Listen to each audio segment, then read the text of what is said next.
prolonging people's lives. You're actually in the business of saving lives when you set out to simply save your own. When someone speaks about their mental health journey, whether they like it or not, it unlocks the ability for other people to speak about theirs, and there's a chain reaction that ultimately is great. I've been really fortunate in that sense that when people find out who I am and what I do, they inevitably start talking about what either they're going through or what a friend or a family member is going through. It's like Fight Club. Like all of a sudden, everybody's just like, oh, come on, let's, you're in it too, let's talk. And like, it is like this commonality that we have. What would you say to somebody watching this right now who's struggling? Even when it feels like you're alone, know that you're not alone and that you can reach out. There are organizations or people in your life who love you and want you to be okay. It takes just a phone call, just a little bit of effort to reach out and start on that path towards healing yourself. Do you think about the future of Trusty Scribe? What is in store for it? Are there other themes that you want to tackle? Where do you want to take this? I think the word bubbles will always be there. What I would really love to do is do Love is the Only Language I Speak Fluently, one in every country around the world, giant, like on the side of a building in the language of that culture. The more love you give to people, the more love you can receive back, and the more love that goes out into the world, it's a ripple effect. So why wouldn't we want to spread more love around the world? It has been a long year. Yeah, where it's been anything but normal. Well, now there's hope. The COVID vaccines. I know. It's been a little confusing. Like really confusing. So it's more important than ever to make a plan. Visit planyourvaccine.com to find out where and when to get your vaccine. What are you waiting for? Roll up your sleeves and plan your vaccine. Plan your vaccine. Plan your vaccine. Hi, everybody. Good morning. Welcome to Today. Future's looking bright. Are you ready? Half of all U.S. adults now fully vaccinated. A huge lift is underway for one of the most celebrated cities in this country, Cleveland, Ohio. Yes. This is the greatest location in the nation. We're having a baby. Wow. The big reveal is under the lid. Hey now. Things are looking brighter, so we want to help you find the fun in 21. Music is back. Y'all were exactly what we needed. This is about 50 votes. If you can't get bipartisanship here, where are you going to get it? If China decided to cover this up, can we ever actually get a definitive answer? What happens if we don't act on police reform this year? If it's Sunday, it's Meet the Press. For breaking news in our changing world, download the NBC News app. The Meet the Press Chuck Toddcast, free wherever you get your podcasts. For breaking news in our changing world, download the NBC News app. For anybody watching this, white people who care, what can we do to help? I think the first thing that you guys can do is just listen, hear what we're saying, and see, humanity in us. What my grandmother used to always tell me: treat people how you want to be treated. For a long time, I sort of suffered in silence. This series is trying to shine a light on these topics. There is no stigma to me. It's mine. Black lives! Black lives! Black lives! Darius, it's great to have you on Mind Matters, man. I appreciate it, man. It's definitely a pleasure to be here. I wanted to start with this intense wave of racial and social unrest this past summer. And, what got you out to protest on the streets near your hometown in Milwaukee? Me and my girlfriend went to a protest, and there's a guy up there talking about we're all oppressed, we all feel the hurt, and it was off the stuff with George Floyd. And to mention that this is a blonde-haired, blue-eyed white guy. Yeah. Me sitting here, and I just had to take it in, like, no. And I actually went up there and I spoke to the crowd. Is that your personality? I mean, that takes a lot of courage. I just really wanted to be on the forefront just so I can speak my mind and just show, like, we don't need people speaking for us. We're right here and we're able to do these things ourselves. Impressed by his initiative, the protest organizers asked Darius to help lead other large street protests.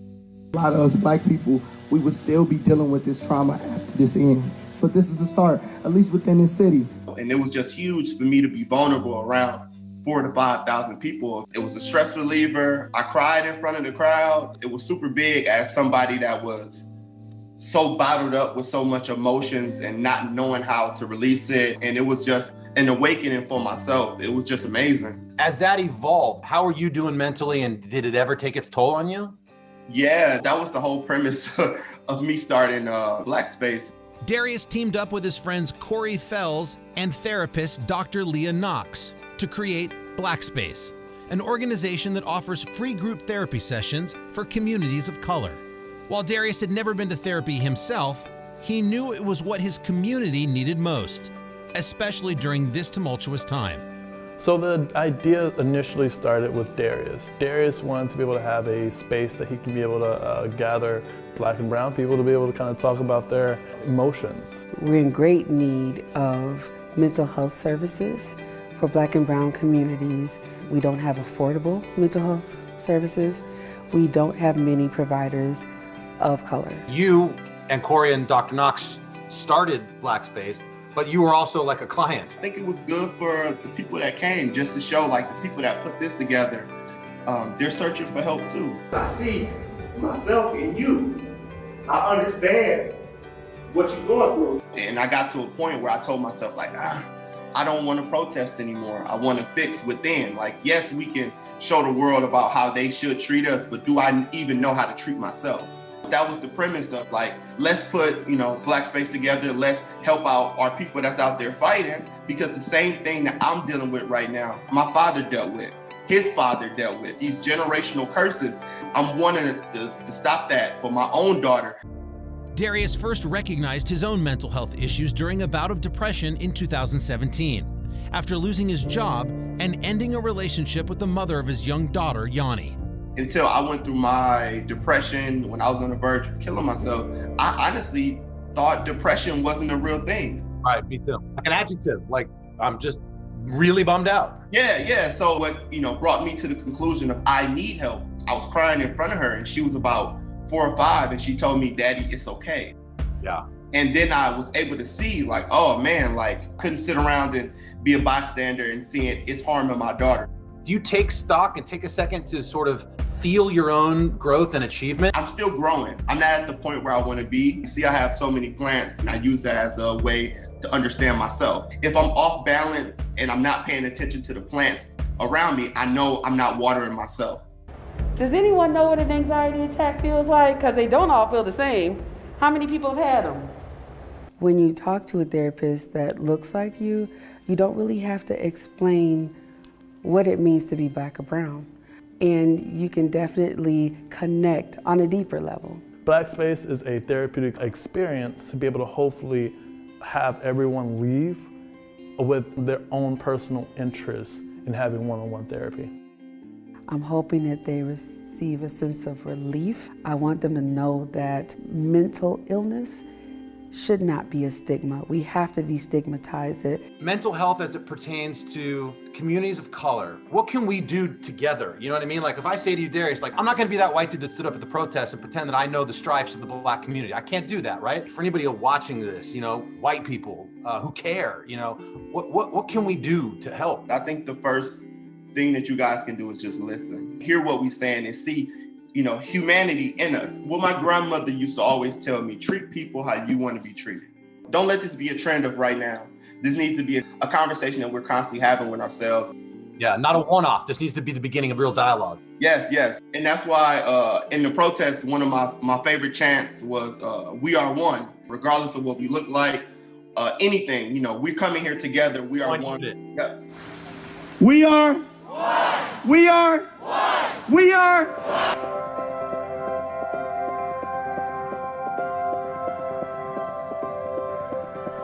Now I say that it shouldn't have to be called brave to talk openly about it. Like we should just be talking. We're never going to end the stigma around mental illness until we put our names and faces on our stories. For a long time, I sort of suffered in silence. This series is trying to shine a light on these topics. There is no stigma to me. It's mine. 79 million people in the US live with mental illness, to be exact. Yet when mania slaps me in the face so hard that I am left trembling in a corner, unable to slow down the hundreds of thoughts buzzing behind my eyes, I do feel like the only person in the world at that moment. And I wonder, Will it ever stop? Jennifer Marshall wasn't always this brave. After experiencing back-to-back manic episodes in 2005, she was hospitalized and given a diagnosis of bipolar disorder. Not long after that, she began writing a blog to help process the pain she felt. So Jennifer, I'm psyched to have you on Mind Matters. Let me just start with about 10 years ago when you started your blog. Why did you want to start talking about your own sort of mental health? I needed an outlet. I needed to go somewhere and write regularly about what I was going through. It just helped me process things. When you started to talk about that on the blog, you did it anonymously. Why? Because I was afraid of what people might think of me putting all that out there. I was a little bit fearful of being discriminated upon. After a year and a half of blogging anonymously, Jennifer was offered an opportunity to write about her experiences for a major media outlet. And it was at that moment where I'm like, do I want to just be a pen name or do I want to own this story? And this is me and I want to talk about it. Bipolar is a part of what makes up who I am. Then, in 2013, she had a vision for staging a theatrical production where everyday people could tell their personal stories about mental health in front of a live audience. She decided to call it This Is My Brave. This Is My Brave. Where did that come from? The Sarah Bareilles song Brave was super popular at the time, had just come out, top of the charts, and I tweeted to her with my first public post. And I said, Sarah, this is how big my brave is. And she retweeted me. And I was like, oh my God, this is amazing. Awesome. It is brave. It's so brave. Well, the funny thing is now I say that it shouldn't have to be called brave to talk openly about it. We should just be talking. This Is My Brave staged their first storytelling event in 2014 in Arlington, Virginia. A diagnosis is not a life sentence. What was wrong with me was not a flaw in character, but in chemistry. Since then, they've hosted 75 shows in 43 cities. And after that first show, what happened that made you go, okay, this was really good, I'm gonna build on this? This woman came up to me and she said, I found your blog in my darkest moment and your writing saved my life. And that's what the goal is to open up the conversation. During the pandemic, This Is My Brave hosted 5 virtual events and launched a special series focused on teens. 18-year-old rapper Medarius Maximus will be performing in This Is My Brave's upcoming national teen show. You look like an artist, man. I mean, I'd sign you just like you got the kind of war. What's the deal with the war paint? I was raised in Native American culture. I'm Puerto Rican and African American, so I put it on every day because I won. I won the battle of waking up. Left wheelchair bound after a dirt bike accident when he was 14. Medarius has struggled off and on with depression. I just wanted to do this to inspire people, show that if I can smile, then you can smile, because most people in my position, you either fall flat or you get back up and try to fight another day. Jennifer has fought that same fight. In 2017, she had another manic episode following the sudden death of her creative partner and This Is My Brave co-founder, Anne-Marie Ames. This time, her kids were there to bear witness. The trauma of seeing their mom sick affected them, and it came out in the form of anxiety for my daughter. We got her in with a private therapist, and she went through 5 months of therapy and wrote a book called My Mommy's Mental Illness. That's a lot for young people to take in, but also part of what we're trying to do is create a new normal process. That's not special talk about mommy, that's just talk about mom. It's life. I think every person on this planet is gonna deal with some issue of their mental health at some time in their life. Literally, when we hang up with this Zoom, I'll feel better. I don't even know you, but we're sort of like brother, sister in this thing together, and just talking makes you feel better. Yeah. Make the most of your day with Today in 30. We give you a mix of everything you love about our show in a mere 30 minutes. Watch Today in 30 on your schedule, streaming every day on Today All Day. The Meet the Press Chuck Toddcast, free wherever you get your podcasts. Make the most of your day with Today in 30. We give you a mix of everything you love about our show in a mere 30 minutes. Savannah and Hoda bring you what you must know, the biggest moments of the morning. One Republic! Exclusive interviews. Why did it work for you? You're right. I am more talented than the rest. And important headlines. Major medical news this morning. Watch Today in 30 on your schedule, streaming every day on Today All Day.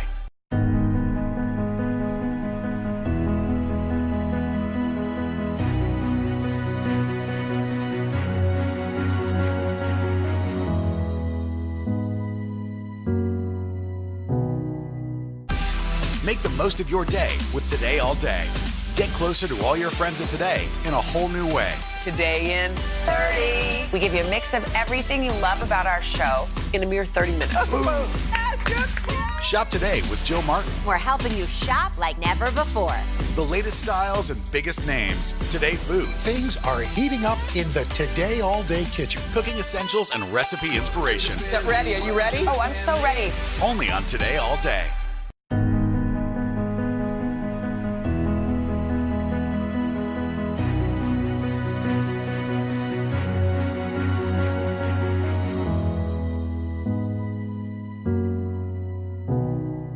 The Meet the Press Chuck Toddcast, free wherever you get your podcasts. For breaking news in our changing world, download the NBC News app. You may or may not know her name yet, but you definitely know her music. In fact, the song you're hearing, If the World Was Ending, was just nominated for a Grammy for Song of the Year. Julia has co-authored countless hits. We're talking Justin Bieber's Sorry, Selena Gomez's Bad Liar. She has written for Pink, Ed Sheeran, Demi Lovato, even Linkin Park, Gwen Stefani, and trust me, the list goes on. It is her turn now. This week, Julia's highly anticipated debut full-length album comes out. We had a chance to chat about music life and, of course, mental health and a lot more. I wanna live in a world where all your... At 27, Julia Michaels is much more than a new pop star putting out her very first album. She's written or co-authored over 120 pop songs. Massive hits for artists like Justin Bieber, Selena Gomez, Janelle Monáe, Keith Urban, and Pink, just to name a few. She is no one-hit wonder. Her first effort as a solo artist was 2017's hit, Issues. 'Cause I got issues. Issues went 5 times platinum and earned 2 Grammy nominations, solidifying Julia Michaels as much more than a songwriter, but a force to be reckoned with as an artist. You're one of the most well-respected people in music, and I just wanted to say I'm psyched to talk to you about your new record. Well, thank you very much. That's very flattering, and I suck at compliments, but thank you.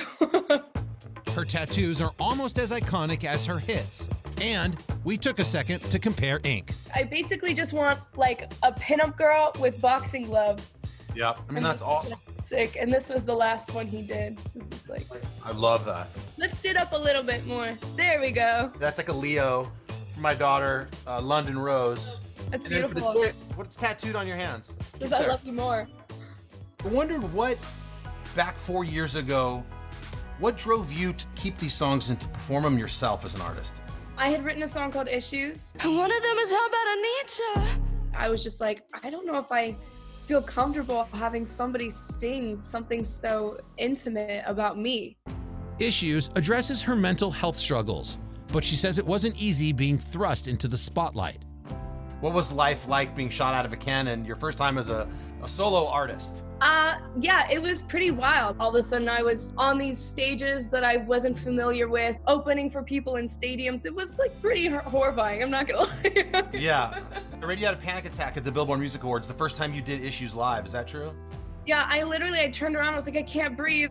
I know you had issues with stage fright. How did you ever get over all of that? I remember I was doing the VMAs. I was having so much anxiety. My hands were sweating, my knees were shaking, and I looked out into the crowd and there was a girl that looked at me and she goes, "It's okay, you've got this."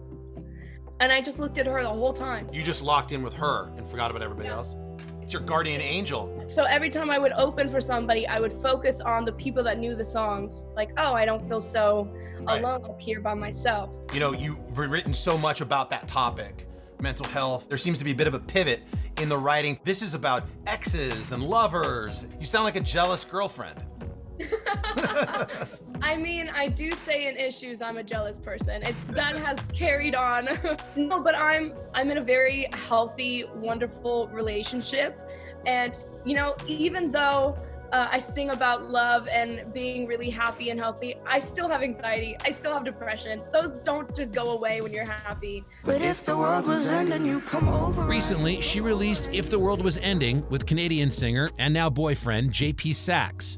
who wrote the song 5 months before the pandemic and was nominated at last month's Grammys for Song of the Year. I know that you guys came together on the track If the World Ended. How did that happen? Time we ever met was when we wrote If the World Was Ending. We had our first date the next day, and we've basically been together ever since. Such an awesome 2021 love story. Sounds like a cheesy rom-com. Julia and JP co-wrote 2 of the 10 songs on the new full-length record, not in chronological order, including the lead single, All Your Exes. I wanna live in a world where all your exes are dead. I want to live in a world where all your exes are dead. You've got a chainsaw in the art, and I wondered if you're trying to channel your inner Marshall Mathers or what's going on. My inner American Psycho. No, it was funny. So we were at the studio one day, and he was like, you just want to live in a world where my exes are dead, don't you? And I was like, yep. Tell me to make nice that I should try to. It's saying, you know, like, I love you so much that the idea of you being with somebody else before me, like, physically hurts me. The music video idea for All Your Exes, walk me through how that came about. I had this idea for a dinner party where I'm sort of like setting up for like all his friends, and I'm like being Susie Homemaker. There was a director named Blythe Thomas that had kind of a similar idea to me. She goes, Julia, how cool would it be if all of the people at the dinner party were actually his exes and they were dead? And I was like, that's sick, love that. I wanna live it. Do you ever take a second to validate like the incredible work that you've done, not just for others, but for yourself? No, never. That's a problem, Julia. I'm like highly insecure. I don't know if you know that or if it doesn't come out my music enough. I know, you're your boss though. You have to start to believe it.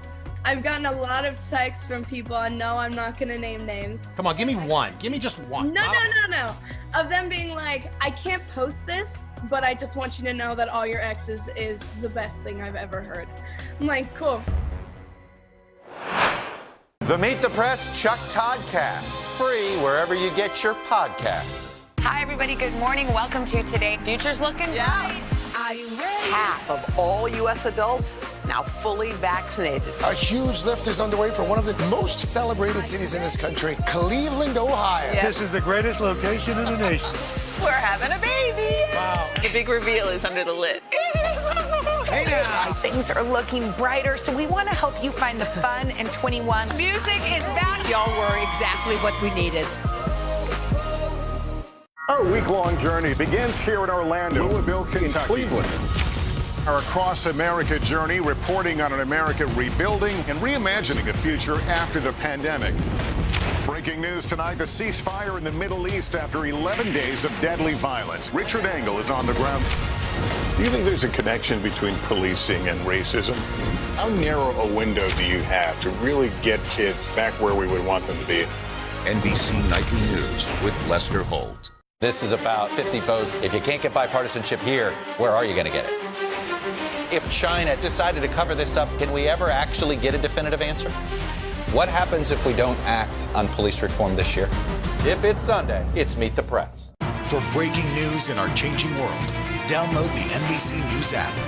The Meet the Press Chuck Todd Cast, free wherever you get your podcasts. Obviously, it turns out those risks have paid off. I'm sorry, I'm distracted because London has joined the fray. I'm sorry, Carson. It's the London show. Yeah. Lolo, can we just see some more Lola? Let her sit on your lap there for a second. She's got it going. Emma has done a lovely job of the graphics. She was very professional. Lolo is a star. Not to be left out. You got to find a job for her. Come on, let's bring Etta in too. You want to come in and just say hi? Oh, her hair, she's upset. Just wave in the camera then. She said she didn't do her hair, so she's nervous to come on. It's having a bad hair Love day. you, girl.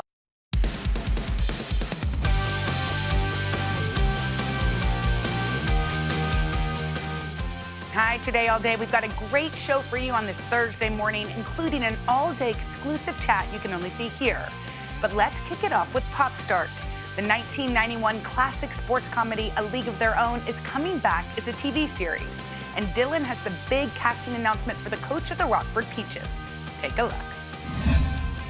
SG, it's time for Dylan to do Pop Start. She's filling in for Carson. Let's go. All right. Go get him, Dilly Dilly. Big news. Thanks, Savannah. And Pop Start this morning. First up, Nick Offerman, the actor and host of NBC's Making It, just landed his next big role. And we suspect his time as a hot-tempered Ron Swanson on Parks and Rec might just come in handy for this one. Here's a hint.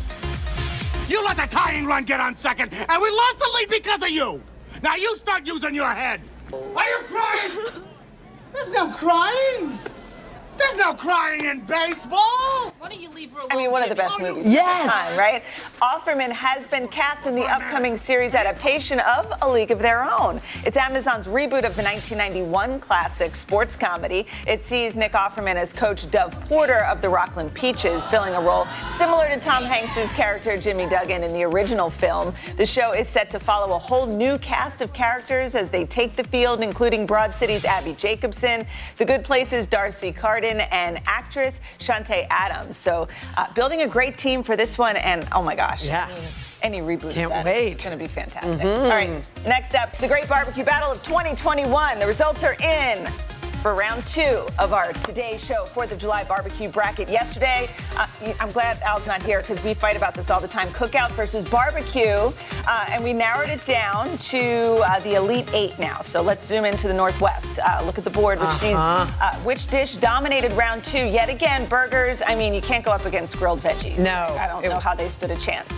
Burgers beat them out with 92% of the vote. And also proving you don't have to be a main dish to be the star. Corn on the cob took down sausage by a margin of 24 points. I actually went with corn on the cob because Did you? I think Jersey did too. corn. Oh. I mean, yeah, that dominates everything. Shocked me. I like it with my burger. Yeah. Yes, I totally agree.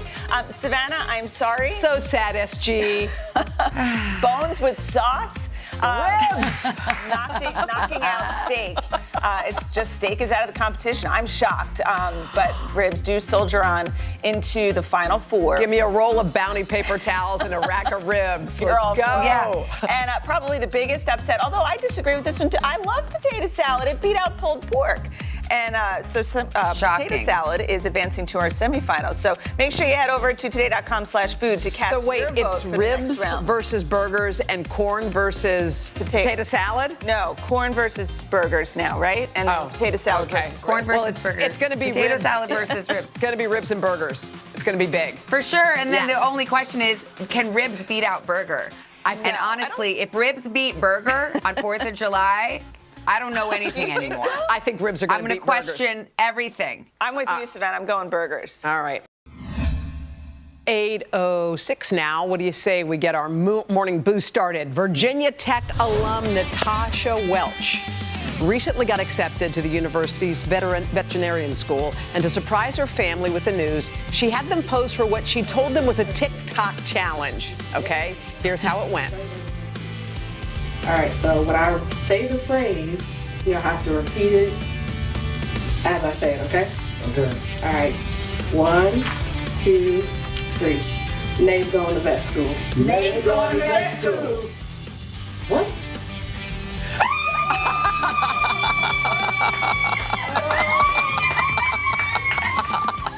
Come on. Natasha's the class of 2025. Her family could not believe she kept that secret that long. Go Hokies, go Hokie, Hokie, Hokie. Yes. Hi, Natasha. My alma mater, too. Congratulations. That's pretty cool. Pretty cool. I love it. I love it. Good for her. Up next on Today Talks, the one and only J.K. Simmons is with us. Stay with us. Hi, everybody. Good morning. Welcome to Today. Future's looking bright. Half of all U.S. adults now fully vaccinated. Al is in Cleveland for our Reopening America series. This is the greatest location in the nation. Music is back. Y'all were exactly what we needed.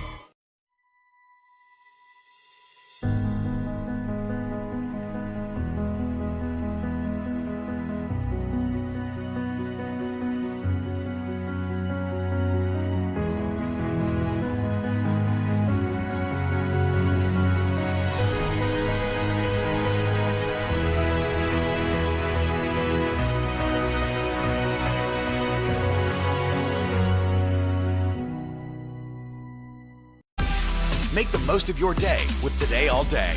Get closer to all your friends at Today in a whole new way. Today in 30. We give you a mix of everything you love about our show in a mere 30 minutes. Yes, Shop today with Joe Martin. We're helping you shop like never before.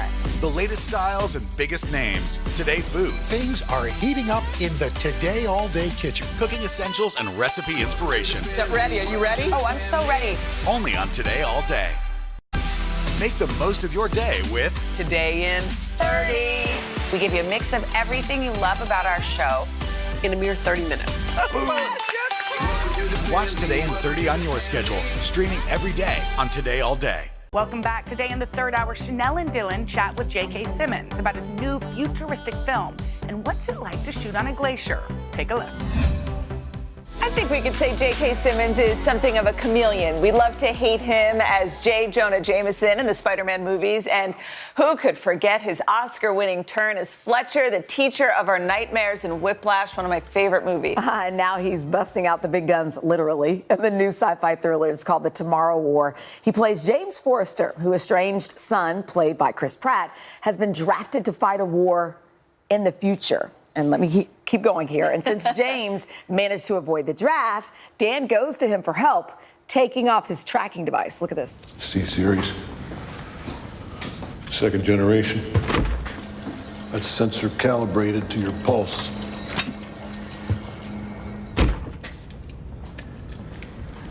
Fortunately,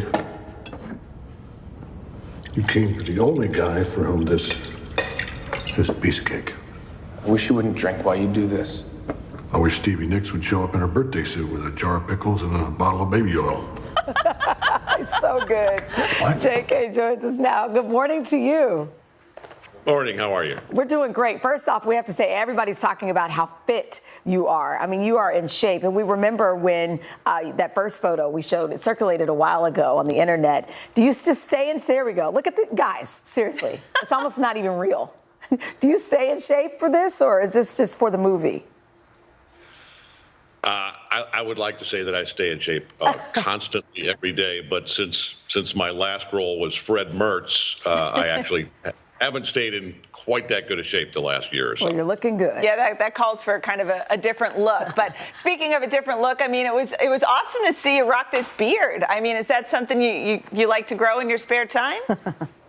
I'm a big fan of the beard. I like my face, the less I see of it, frankly, and my wife disagrees. So right now she's happy, and when I look at the movie Tomorrow War, that makes me reminisce. Happy. Exactly. So, well, it's actually a good thing that you had it, because you filmed a good chunk of this movie, we understand, on a glacier, an island. How was that? Was it daunting? It was cool in every sense of the word. It was great. Yes, it was daunting. Really, the trip up the glacier was the most daunting in these super jeeps driven by these local guys that were sort of the Sherpas of Iceland. And once we got up there, it was just stunning. That's incredible. So, I mean, obviously in this movie, you share a lot of screen time with Chris Pratt and Sam Richardson. So, I mean, it's a funny group of guys. What was it like on set? What was filming like for all three of you? Yeah, it was kind of like, boys camp, the junior high school locker room, that kind of a vibe, yeah. I love it. Wait, switching gears just a moment. So many people are excited because you're going to be playing William Frawley, a.k.a. Fred Mertz, in the upcoming Lucy and Des Arnaz biopic. What can you tell us?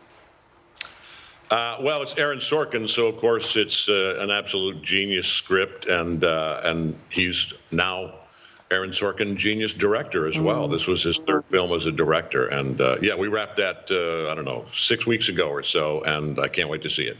Are you still dealing with like COVID restrictions when you're filming now? I mean, we've talked to so many people who filmed things like at the height of the pandemic, but have things eased a little bit? Is it getting more into, what you're used to?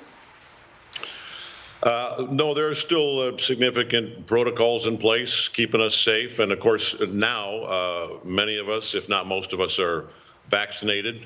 Everybody get vaccinated, please. Yes. And but the restrictions are still there, and I'm glad. I'm glad they're keeping us safe. You've checked off so many roles off your bucket list. Is there any role you would still like to do? Any style that you would still like to add in?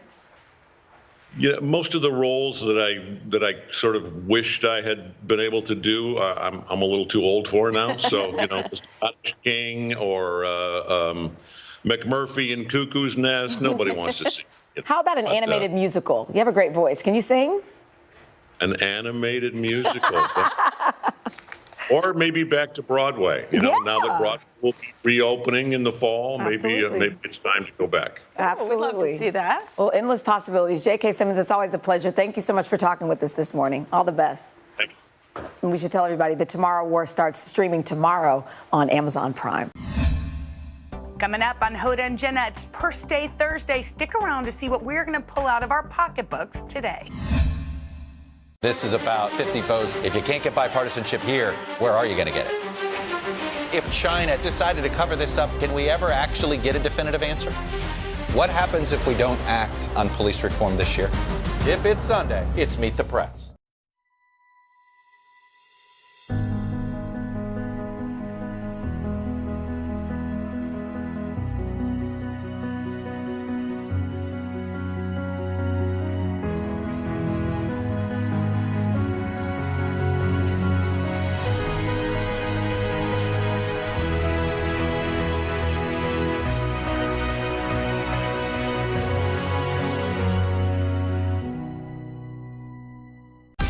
Make the most of your day with Today in 30. We give you a mix of everything you love about our show in a mere 30 minutes.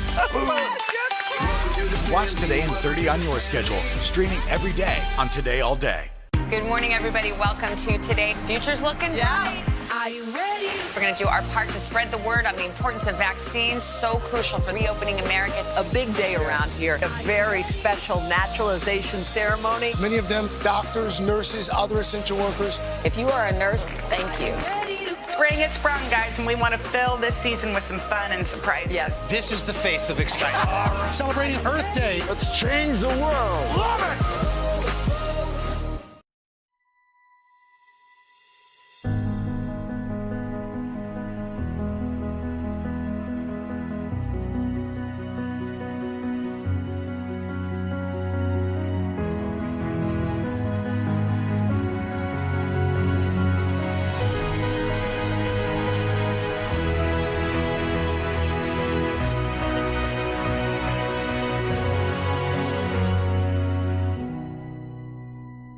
Welcome back today on Hoda and Jenna. In honor of what would have been Princess Diana's 60th birthday, Diana's sons, William and Harry, are unveiling a very special tribute in memory of the Princess of Wales. Take a look.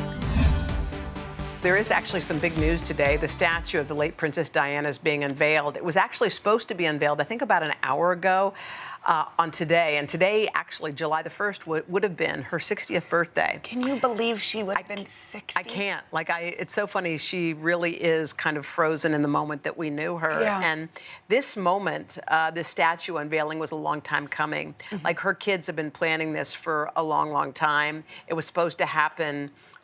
There were different moments it was supposed to happen, but because of Harry and Meghan's wedding and then the pandemic, it kind of kept getting pushed. But today is the day, and it's perfectly fitting. It's her birthday. Yes. And the two brothers are going to be together, which I think is going to be meaningful beautiful. and so important, right? So the statue is going to be in the Sunken Garden at London's Kensington Palace, and as you said, both of her boys. I think that's going to be a real tribute. And there's where it'll be. By the way, and Prince Charles won't be there. Kate won't be there. It's mainly for the Spencers, yeah. And someone pointed out, one of the experts was talking about how forget-me-nots were her favorite flower, and the garden is full of them, and that she had some at her wedding, and that her brother gave them to her when she was a little girl. And Harry's carried on that tradition. He gave some to Meghan for her bouquet, and I it's think become too. quite the We imagine those boys at her funeral. You know, walking behind the casket, or the pictures of them with her as a playful, fun mom. So for them to be there, we've talked about this before about grief.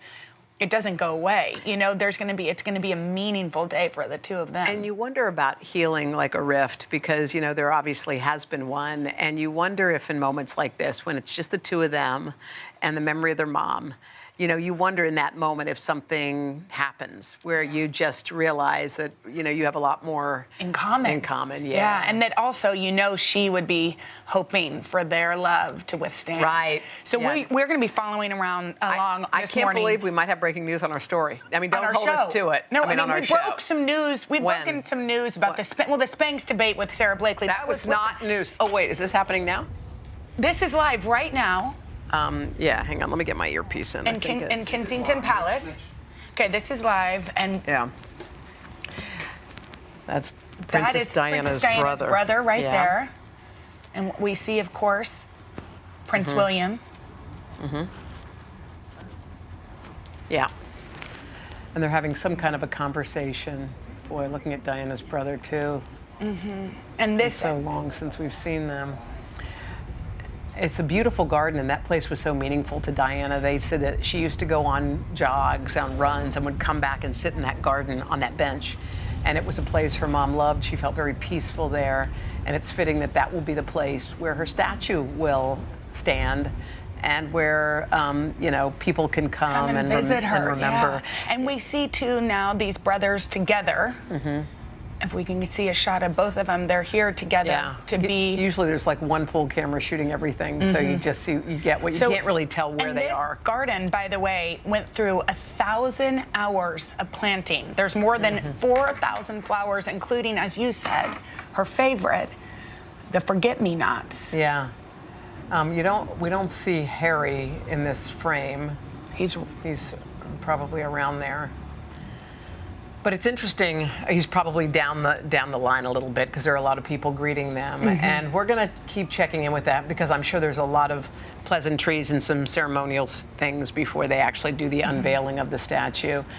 You can't really tell the proximity, but there will be a moment, obviously, where the two are going to be together. So we'll check in. Yeah, we'll later. dip in there. Don't you think What a it's moment. Also kind of beautiful and poignant that her favorite flowers were forget-me-nots. Yeah. There's something really special about that. So we can't wait to see. And I am so looking forward to seeing the statue too. I mean, it's a tall order, but the guy who actually created this statue is somebody who is very well known in Britain because he created the image of Queen Elizabeth on the coins. Wow. So he knows what he's doing. And this is a weird trivia bit that somebody mentioned to us on the earlier show, but his specialty is male nude sculptures. That's what he does. Like, that's his thing. I did not think that's where you were going. By the way, I didn't see that coming either, but that's his thing. Well, so. I'm glad he can do it all. Yeah. Okay, speaking of princesses, our girls are going to be so excited because the new teaser dropped for the reimagined Cinderella movie. It's starring pop star Camila Cabello. Let's take a look. Camila Cabello. Dresses by Ella. Life outside this basement starts right now. If it's a million to wait, I'm gonna be that one, and you're gonna know my name. You're gonna know my name. Do you want to go to that ball? Yes, I was just crying and singing about it like 2 minutes ago. She's a good actress, Camila So good. Is this her first? But she was in. She did things before, right? She did, but we know her from singing. I mean, that's like her thing. But how great! And she's great with Billy Porter. Billy Porter plays the fairy godmother. I love that. Idina Menzel is in it. Minnie Driver is in it. It's a huge Pierce Brosnan is in it. cast. It's going to be so. When do we get to see this? Good. They're going to make us wait, like they usually do. Oh, well, September 3rd. That's not that far. Amazon Prime. That's a great place to see it. Isn't it kind of crazy that it's not on Disney Plus? That's a good. It's a good observation. I'm not any sort of TV expert, but you would think that's where that Cinderella one was Disney. Am I right? I think so. Yeah, I believe so. All right, let's check our purses because it's time for Purse Day Thursday. Oh, I've been waiting for this. We have a fun surprise. We sure do. And they said it wasn't edible or drinkable, which made us sad. Bummer. We'd like to eat. Oh wait, it is drinkable. It is. You guys. Oh no. Oh no. No. It's called Hard Pickle Seltzer. It's called Afternoon Dill Light. That sounds not yummy. You know I mean, what? I like a pickle. I like a dill pickle. Me too. I like a sweet and spicy. Oh, I don't like a sweet. Only a dill. Why do we have to do this every week? Nobody loves it. People do wait, you like the sweet pickles? Do you like dill pickles? Yes, but I prefer the sweet. Oh, see, that's another debate. I prefer dill, crunchy and delicious. What do you mean? The sweet ones are also crunchy. But they're not. They don't have that bite. You know when you make tuna and you chop them up? Yeah, listen, that's true. I like them in tuna. Can I ask y'all a question? Is this alcoholic? Yeah. It is? Okay. Oh, well, then we'll try. I thought it was just seltzer. Wow. Whoa. Oh, have y'all ever been in the ocean and you swallowed a bunch of water? Right? It's really salty, but I kind of like it. That's exactly what it is. See, it takes me back. Wow, it's a limited edition. Yeah, it is. It's from Brewmate Crook and Marker, and they're available now at crookbrew.com, B-R-I-U. There are only 10,000 12-packs available, so you get better them. get them. But you know what? Wow. I kind of like it. If you love pickle juice, people like pickle juice. That's what it tastes Well, like. when you're dehydrated, you're supposed to have pickles. Did you know that? What? Probably not Wait, alcohol. You are? Yeah, because it's real salty. It gives you the sodium that you need when your body. Ask Madeline Fernstrom; she'll tell you. When She's you're coming up next. dehydrated, you have salt? Yeah. Am I wrong? Oh, yeah, because you eat salt tablets. That's true. Thank I remember you from, so much for giving me the thumbs up. I remember Phil from basketball camp swallowing salt pills. Okay, That's what all they he told needed us to do was have a pickle or a little pickle seltzer. Okay, guys, moments ago, this happened. Two brothers unveiling a statue of their mother, Princess Diana, William and Harry, on what would have been her 60th birthday. And look at that beautiful statue. I think you're right, Jen. It does remind you of her teaching as a days. teacher. She was a kindergarten teacher, and then obviously she went on. She loved children. She went on to work with a lot of organizations that helped the benefit of kids. And she does have the look of, I remember, just pre-everything, doesn't she? She's got that kind of that beautiful look. All eyes, of course, on Harry and William too, to see how they are interacting on this real special day on her 60th birthday. It's hard to tell, really. We're not body language experts, but we do see that they are each speaking to some of the other dignitaries there. Looking at the plaque, it seems, of what it says below the statue, but also how Diana, poignant Princess that the two of them, her boys, when she's surrounded with little children, her boys who have now grown on to start their own families, could be there. I know, you can't help but think of what she would be thinking. And you sort of wish that the two brothers would have just a moment together. Yeah. Because I know there are a lot of people there who are explaining things, but You know, hopefully they will, in the course of this day, get a couple of minutes, just the two of them. And you know that this is public, of course, but that each of them have their own traditions that keeps their mom alive. I read that Prince William and Kate talk about Grandma Diana in their home, and in fact, they write letters. Their kids, Princess Charlotte and the others, write letters to her, which is beautiful. Well, we'll be hearing a lot more about this statue in the coming days, and we do wish the two brothers all the best on this day. I bet you they're having a flood of memories coming back. There we go. Yeah. All right. Well, we'll hear more about that, I'm sure, tomorrow. Today Talks continues after the break. We have an exclusive chat you can only see here on Today All Day. Our week-long journey begins here in Orlando, Louisville, Kentucky, Cleveland. Our Across America journey reporting on an America rebuilding and reimagining a future after the pandemic. Breaking news tonight, the ceasefire in the Middle East after 11 days of deadly violence. Richard Engel is on the ground. Do you think there's a connection between policing and racism? How narrow a window do you have to really get kids back where we would want them to be? NBC Nightly News with Lester Holt.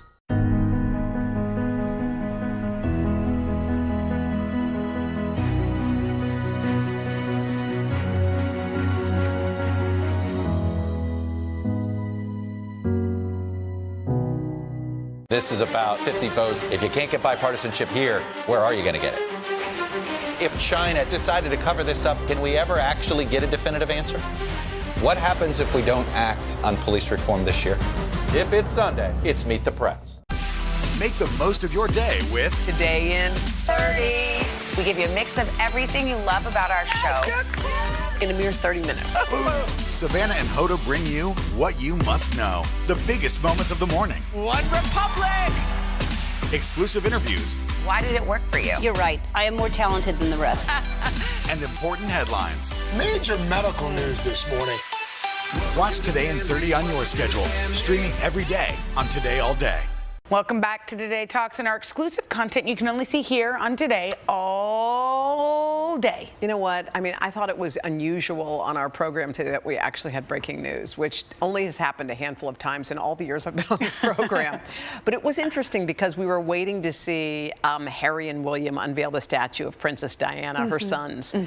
And it was delayed. It was supposed to happen, in the hour before our show. And then there it was. And it was kind of interesting, I think, to watch those two sons reveal that statue of their mom.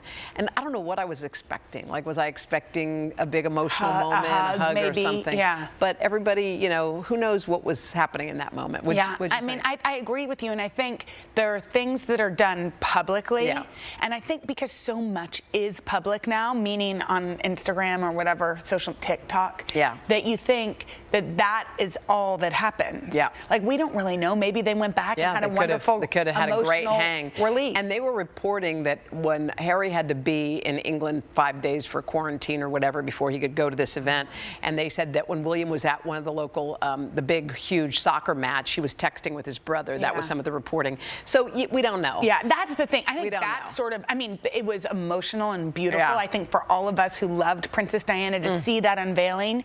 But I think that's like, even when I heard that they were reported that they were texting, when I hear stuff like that, I'm like, how do people know that?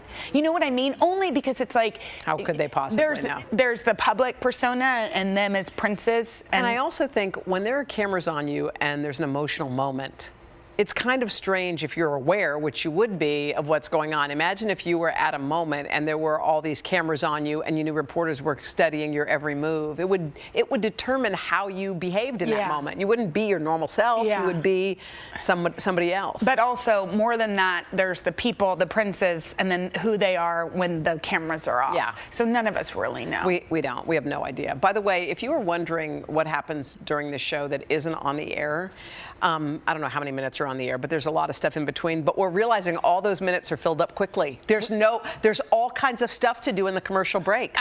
Now we're TikToking. We walked down the stairs.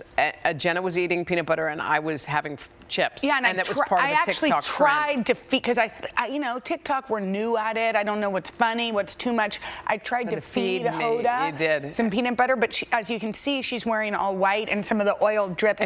And you said, I think it fell on your shirt, and I said, no, it's your shirt. Oh, is that my shirt? I think it is. Yeah, where did that come from? I don't know. It's not mine, but it was. I think mine, but it looks so good on you. I think you can have it. I can? Sure. But I do think it's interesting how, because we have Today All Day, which is fun. It's just a kind of a moment to unpack, but all these things that happen in between. And by the way, guys, this is a set that's downstairs. We actually go upstairs is where we open the show, because that's where we have to start, because we there's come always down stuff. here, and it's kind of fun to move. And anyway, Hoda eats potato chips. We do some TikToking. There's some FaceTiming sometimes. Yeah, there's we a like lot. to go through our to-do list. Yeah, I've been thinking about how you make a list of what to do so you don't Candy Crush or don't do whatever you do. Yeah. By the way, last night after we had our conversation, You crushed it again. But you know what happened? It wasn't for long. I was aware of my flaws, and I stopped after 2 games. I can't believe you keep crushing.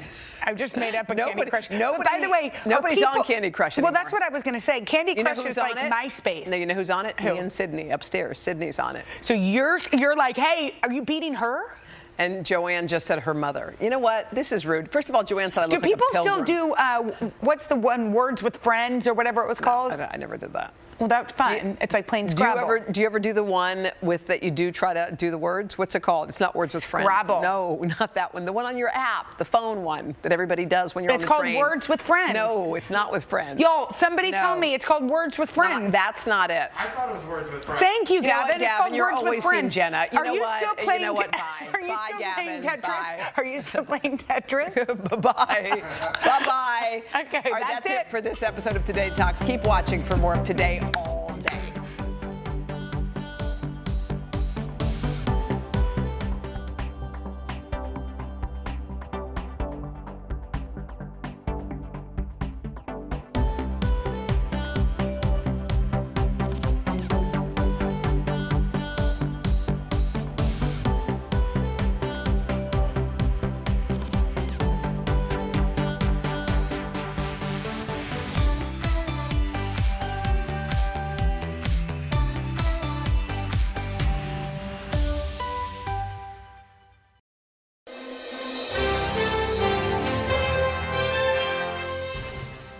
Okay, so Oprah, I think that if I stopped 15 people on the street and asked them, like, who's got it all figured out, who understands life, I think your name would be top of the list, because not only have you kind of talked about stuff you've been through, but you've also healed people. helped people heal. So, they say hurt people, and healed people, healed people.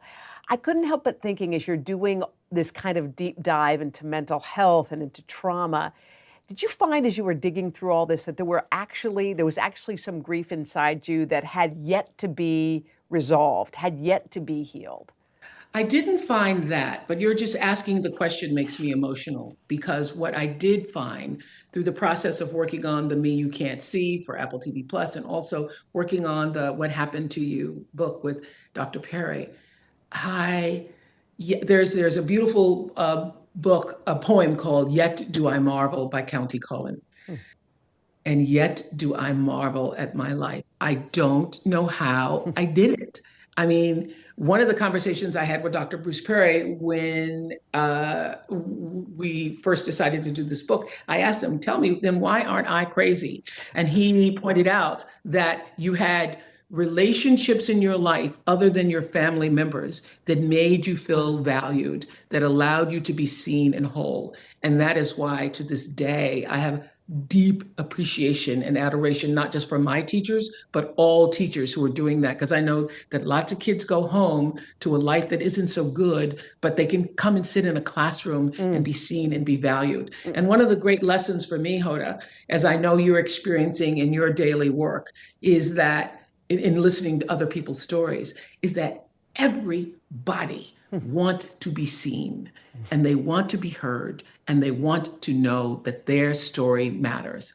And so all of our relationships are about that. So one of the reasons I do consider myself wise at this point in my life is because I've not only paid attention to my life, been observant of what's happened to me, but I've been a student of other people's lives and paid attention to what has happened to them. And we are just all on this spectrum.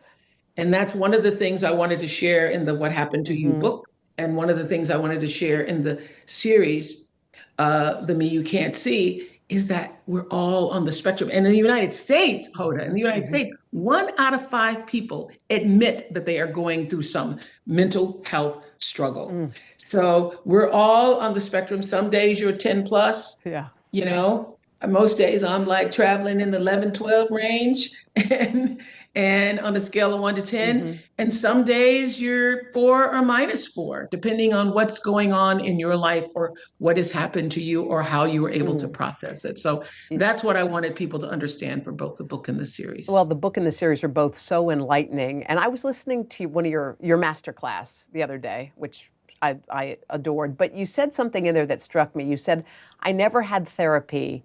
My show was my therapy. And I wondered since that point, have you had therapy? Do you feel like you ever wanted or needed it? No. You know who was my therapist? Gayle King. Because we talk in the book, What Happened to You, about how we process our feelings.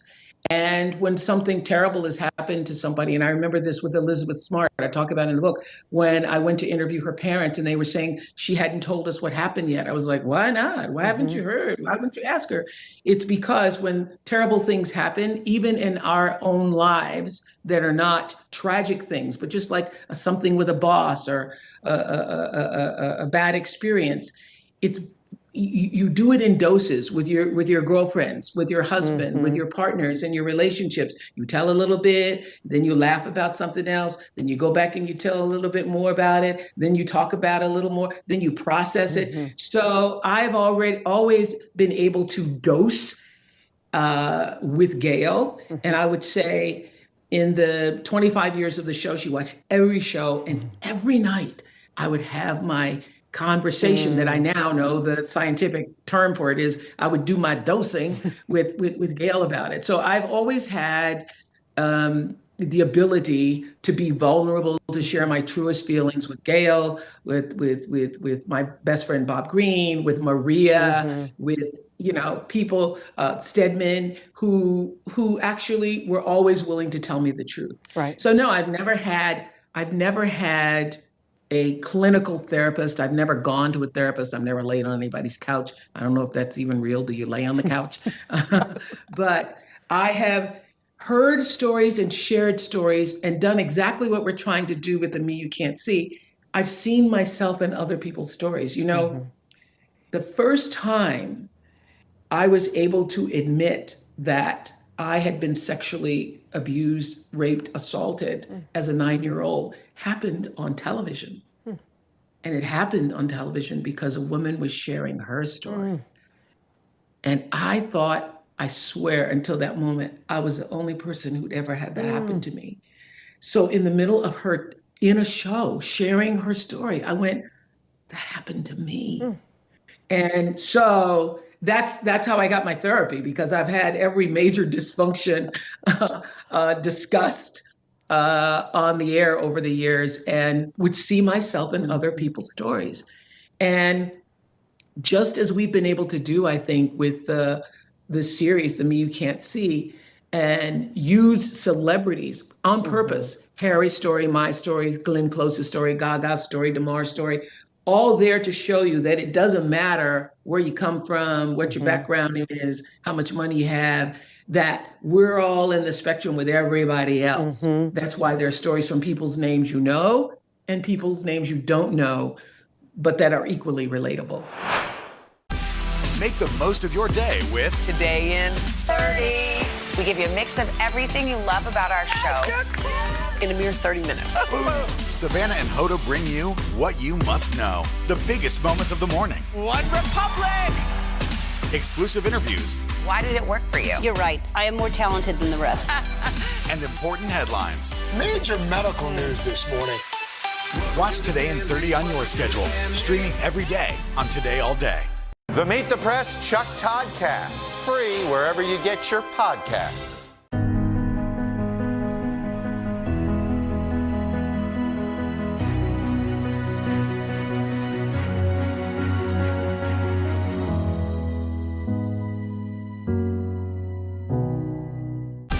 Make the most of your day with Today in 30. We give you a mix of everything you love about our show in a mere 30 minutes. Watch Today in 30 on your schedule. Streaming every day on Today All Day.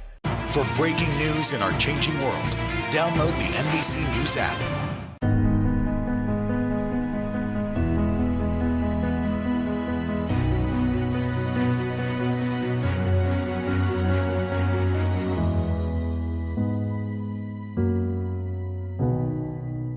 For breaking news in our changing world, download the NBC News app.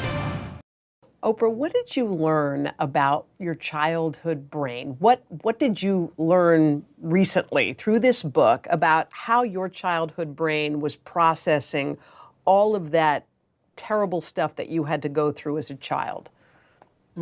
Such a good question. This book, the What Happened to You book in particular, made me think really differently about my own life. So I think that certainly all of the feelings of not fitting in, or my disease to please, or feeling like if I don't do what everybody wants me to do, I'm going to be rejected somehow, up until my 40s, literally, when I was running the Oprah show and in the power seat, I would have such angst about having to let somebody go who deserved to be let go, or having to be in a meeting with somebody who I was going to have to disagree with them. And what I realized after doing this book with Dr. Perry is that, what I was afraid of in every instance, I'm afraid I'm going to get a whipping. I'm afraid I'm going to get that whipping, even though I'm the boss lady, even though I'm the one in charge, even though I'm the one who's running the business. I still have that part of myself that until, my late 40s, almost into my 50s, I was still trying to process and figure that part of myself out. I mean, I knew that the reason I felt that way was because of what had happened to me. I just hadn't processed it. So I would say that the What Happened to You book really helped me think about my life. And also to understand that there must have been a lot of, I mostly remember the bad stuff, but there had to be a lot of good stuff for me to have turned out the way that I did, And I think so much of my sense of validation came from outside, like in the church. I was speaking by the time I was 3 or 4. And so I felt seen there. I felt seen by my, teachers. And, my grandmother, who was very harsh, but a lot of Black parents during that era. The idea of hugging and loving on your child, or even allowing the child to feel seen, was just not a part of her life. But she did give me Jesus. She did give me a belief in something bigger than myself. So I'm grateful for that. I love how you said up till you were about 10, you thought Jesus was your daddy. I thought that was the best. You know what struck me? There were so many parts of this that struck me. When you went to go see your mom in Milwaukee for the very first time at age 6, and you were told that you could not come in the house to sleep because you were too dark, your skin was too dark, you slept outside. Yeah. It struck me that you talked about a guardian angel, like you dreamt of an angel watching you. Did you believe? I named her Melinda. Melinda? Yeah, I named her Melinda. Yeah. Do you believe it was a real, I mean, to this day, do you think that there was really a guardian angel watching over you? I absolutely do. I believe that my belief that there was is what saved my mind.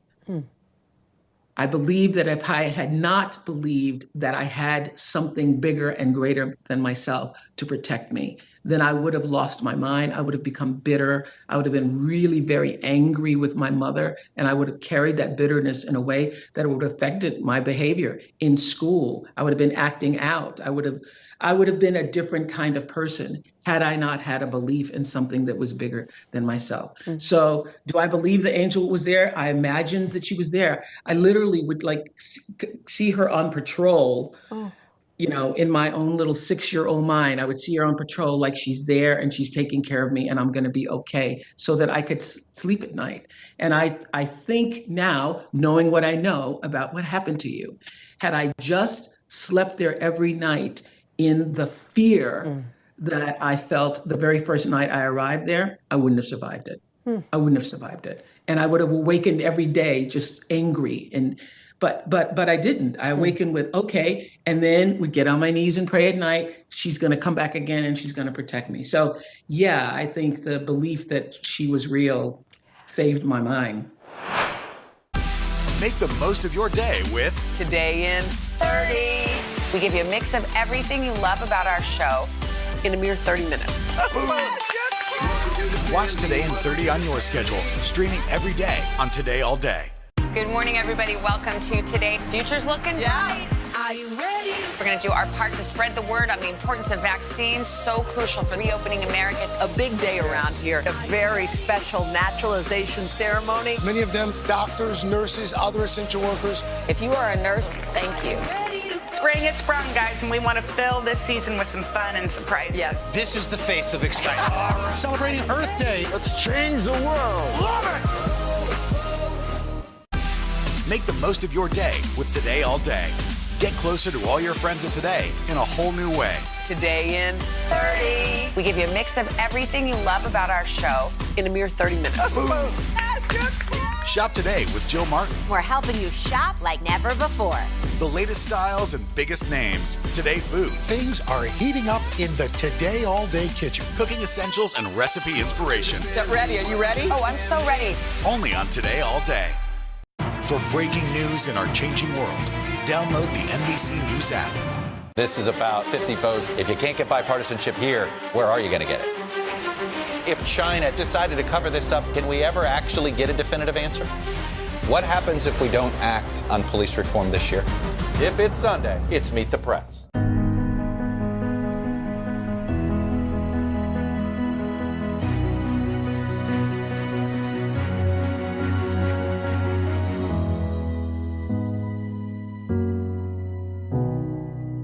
For breaking news in our changing world, download the NBC News app.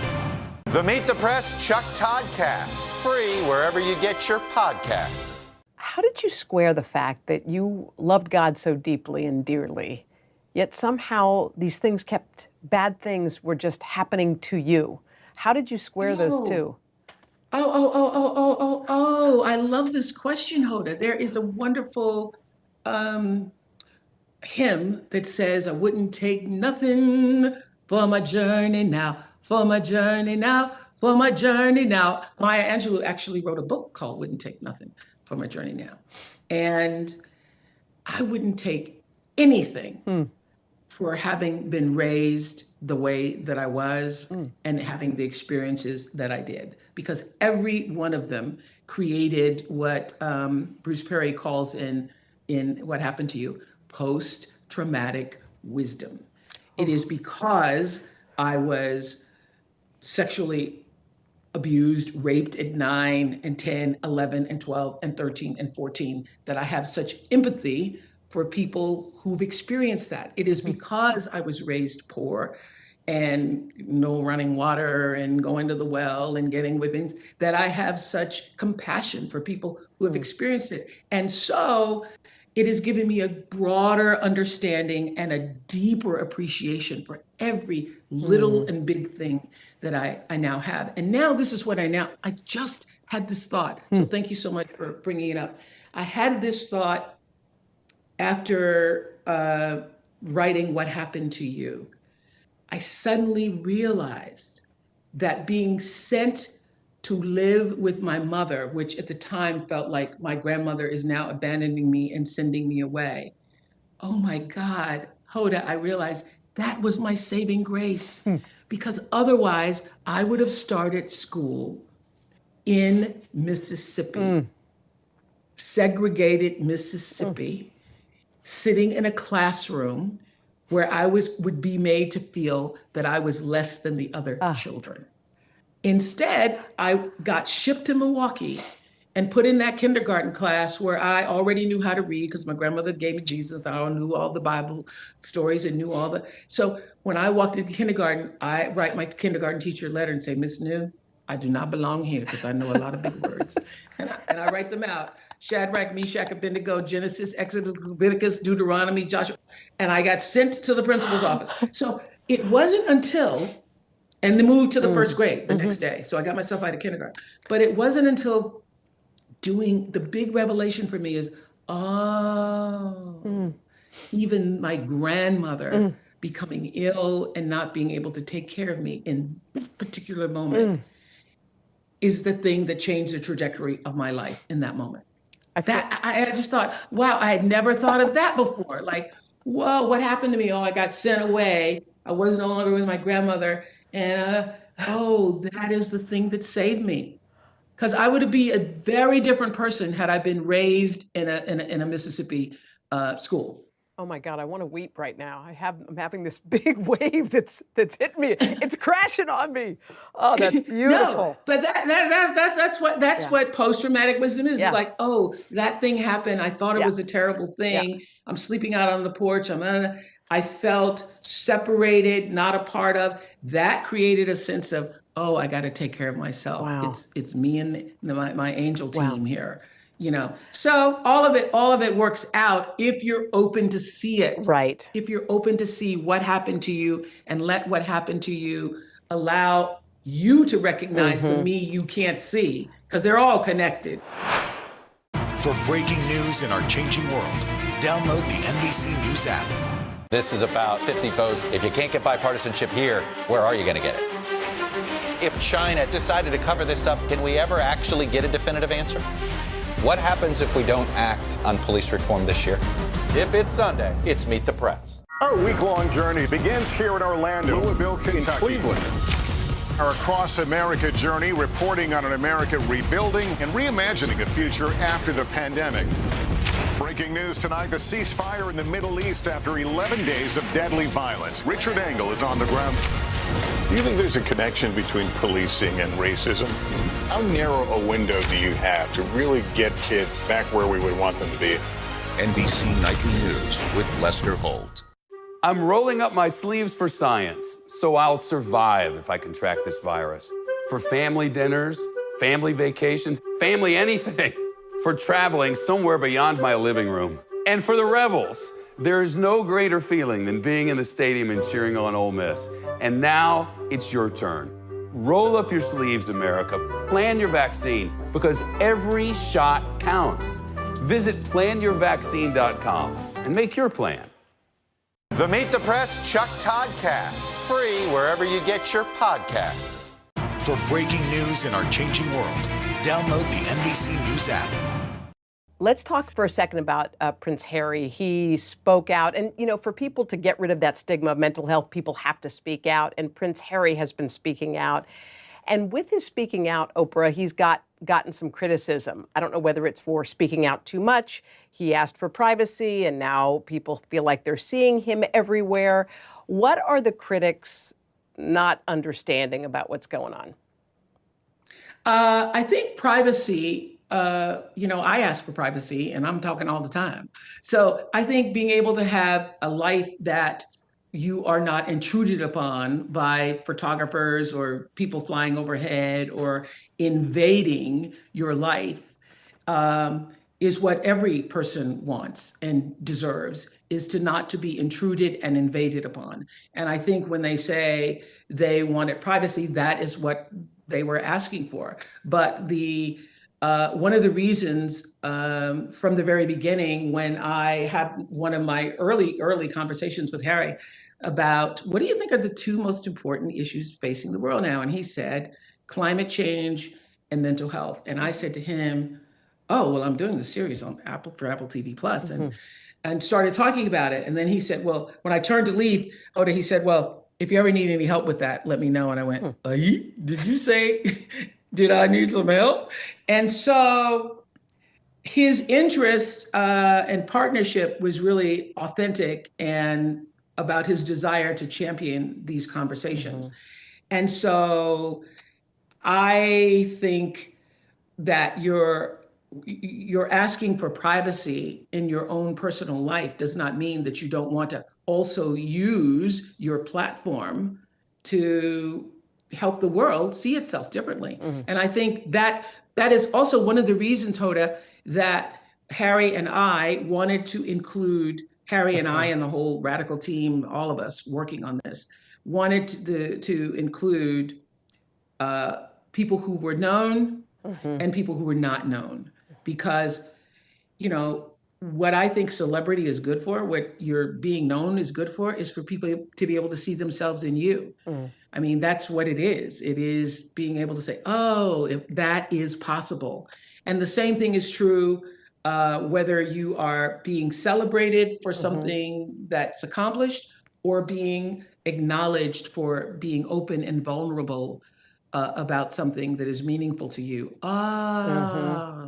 That happened to me too. So I'm hoping that's what people will come away from. And I'm hoping that people, understand that for them, privacy means not being invaded, not being intruded, but they are public figures who are going to use their platform to speak to the world.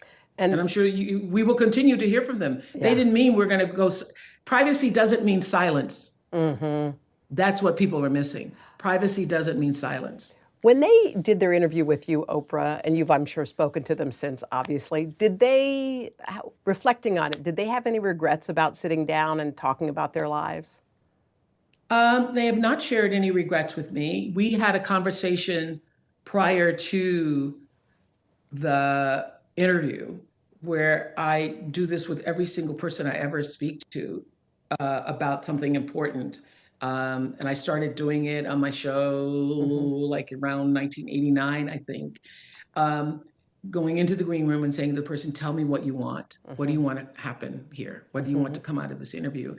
And we didn't meet before, but we texted, and both of them shared that they wanted the truth. And they wanted truth, and they wanted healing, and they wanted this to be an open conversation, and that there was nothing off limits. And this is my number one goal, was I understood what had happened to them, and I wanted the rest of the world to come away being able to answer the question, oh, now I understand what happened. So the question was, why did they leave? That was the number one question that I wanted to have answered. And I think by the time that interview was done, people understood. Oprah, did you think that Harry was caught off guard by anything that Meghan said during the interview? Was he surprised by anything? Let me just tell you, that couple is one of the most in sync couples I've ever seen. I mean, it is a joy to see them together.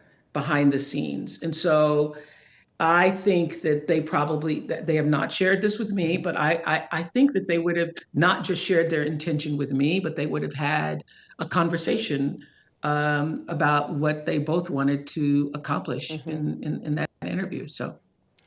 Well, Oprah, this was great. I love you. I wish we had more time, but I always want more time with you. And wonderful talking to you. Thank Wonderful you so talking much. to you. Thank you for everything.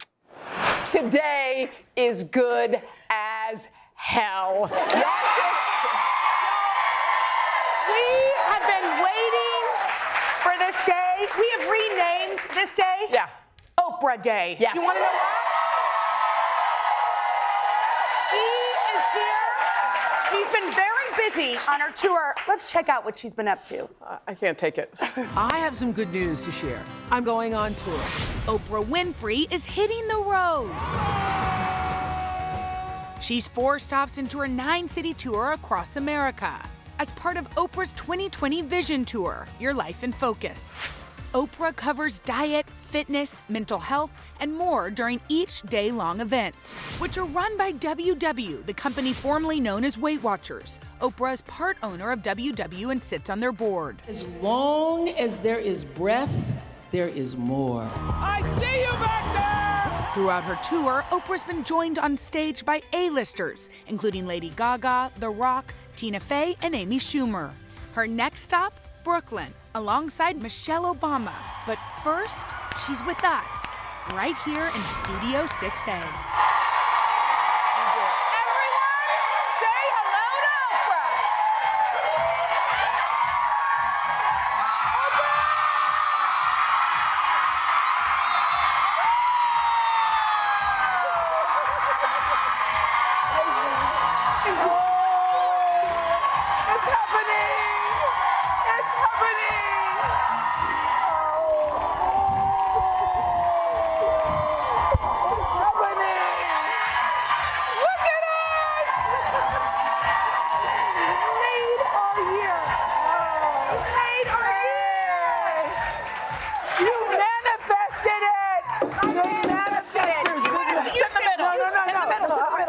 I'm good.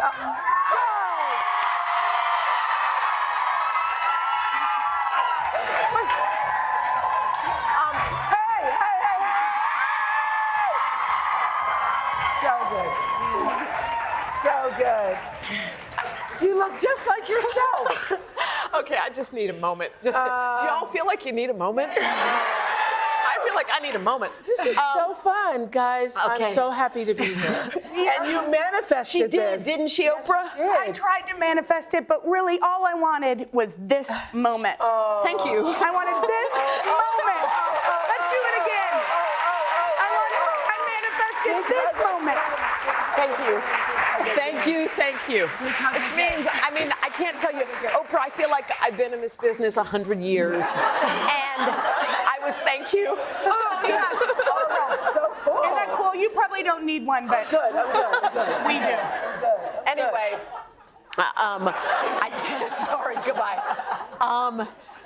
I can't, I think, when people say, like, you mean so much to me, but they've never met you, and I know maybe it always does seem a little weird, but this is really one of those moments for me, so Well, thank you. Thank you for coming. So tell me why.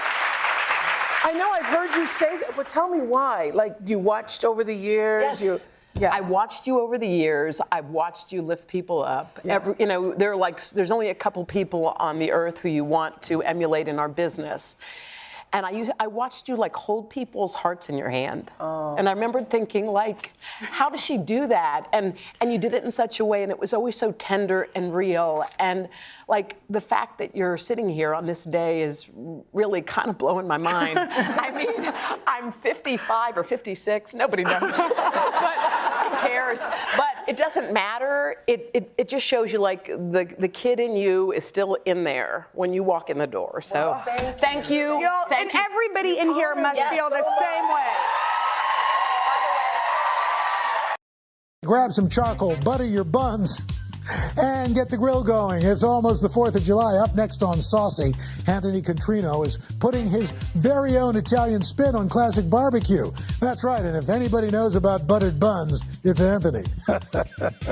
You don't want to miss his provolone wrapped hot dog, a caprese burger, and a giant red, white, and blue berry trifle. The second the weather begins to warm, even the slightest bit, my family is outside grilling, which means by the middle of the summer, I am hamburgered out. That's why I thought I'd experiment with a few new dishes that bring Italian flavors to classic American barbecue. First up, provolone wrapped hot dogs topped with a zesty giardiniera relish. Then a caprese burger with luscious creamy burrata cheese. And finally, for dessert, a real showstopper, my cannoli trifle, layered with fresh berries that's sure to become a summer favorite.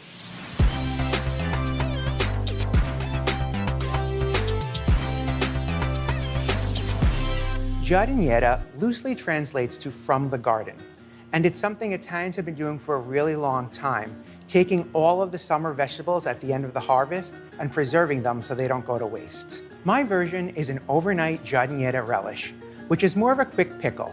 It comes together a hell of a lot faster, and because everything's chopped in smaller pieces, you're gonna get a taste of everything in one bite. The first thing we need to do is prepare our vegetables. I'm gonna get my mason jar right on standby, and all of these vegetables are going to be chopped into a 1/4-inch dice. First up are our carrots. And it doesn't have to be perfect.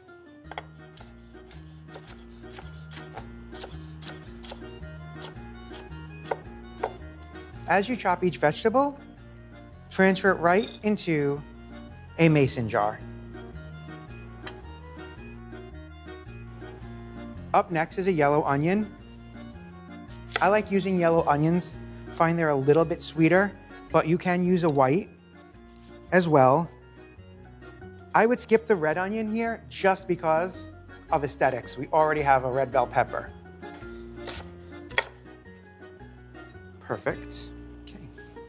Next up, a bell pepper. Just work your knife alongside the exterior of the pepper to remove the ribs, and the core will come out with it.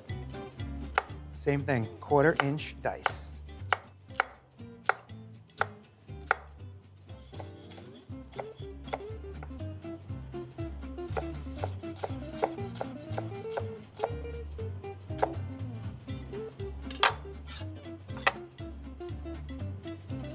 Add this layer right on top of our onions.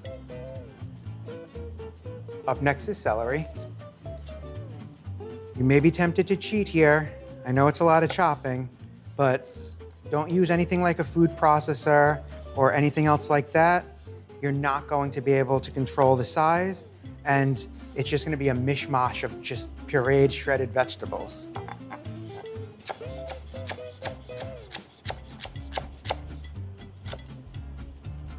Okay. Just a few things left. Up next, we're gonna add a little bit of heat. I'm using a Serrano, but you can use a jalapeno or any hot chili pepper. One thing that you need to do, at least if you're me, is put on a glove when you do this, because no matter how well you wash your hands after you handle something like this, if you put your hands in your mouth or in your eyes, you're gonna remember that you touched a pepper earlier that day. I'm gonna make sure I get all the seeds out of here because I wanna be able to enjoy my hot dogs later.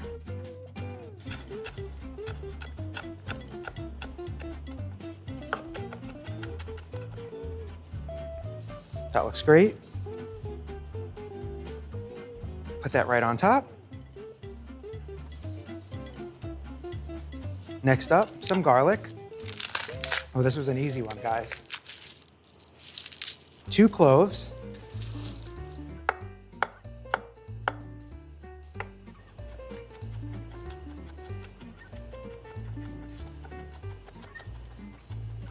Nice and fine. Okay, let's get that in there. And last but not least, some pitted Spanish olives. Just like everything else, about a half cup worth.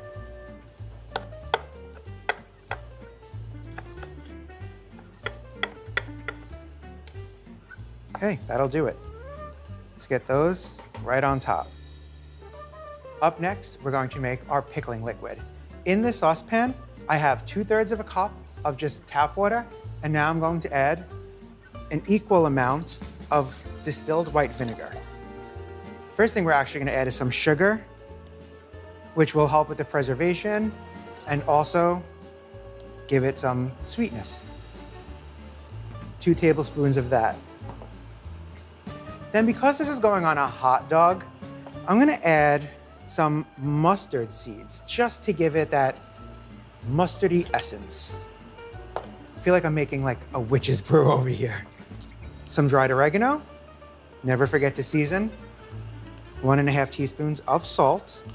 And finally, for a little bit more heat, just for me, about a 1/4 teaspoon of red pepper flakes, but add as much as you'd like.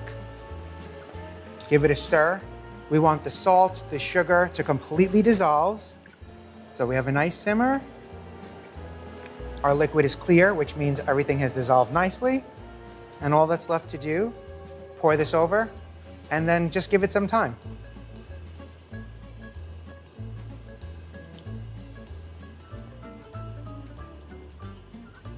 Wow, I'd hate to say that this recipe is perfect, but proof is in the pudding.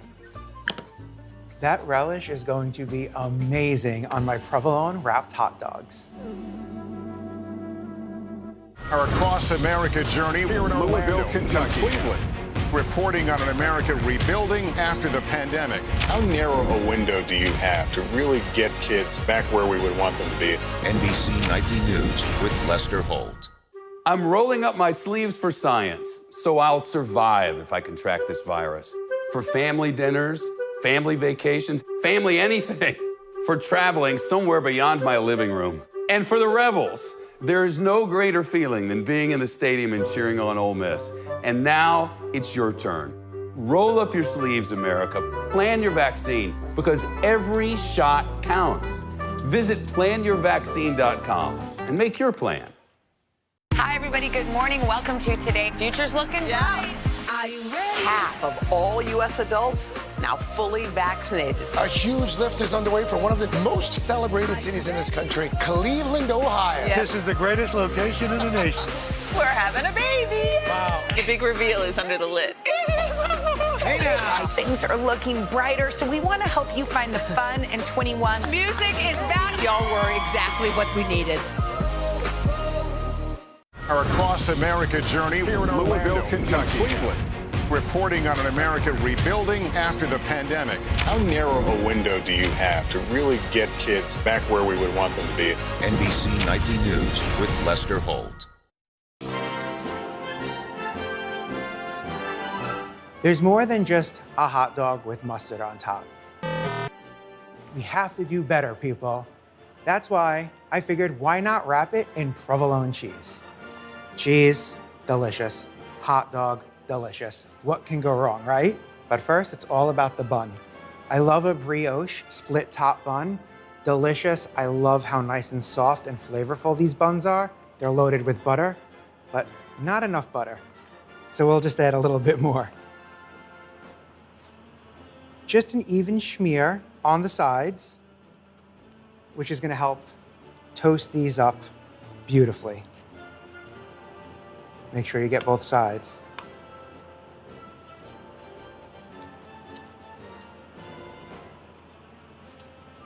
I think I'll make a couple.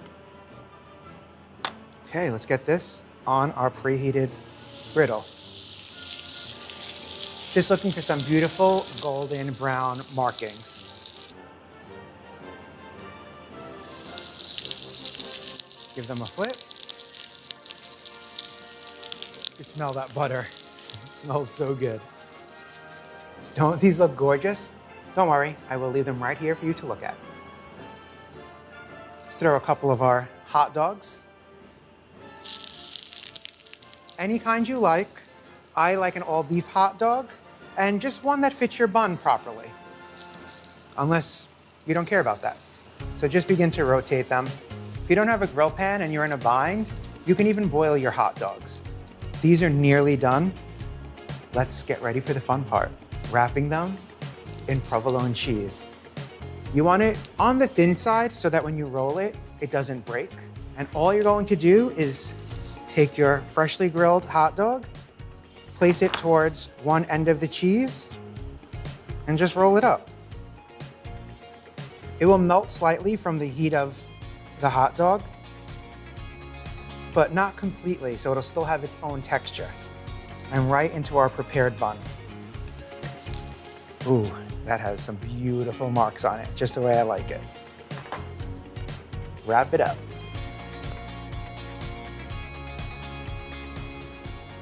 All we need now is our delicious giardiniera relish. Give it a nice stir. Okay, you can see our cheese is glistening from the heat of the hot dog. Now to top it with some of our relish. This is one of those instances where less is not more. Yum.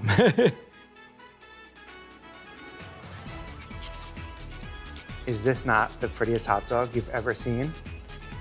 Time to get ready to make my burger.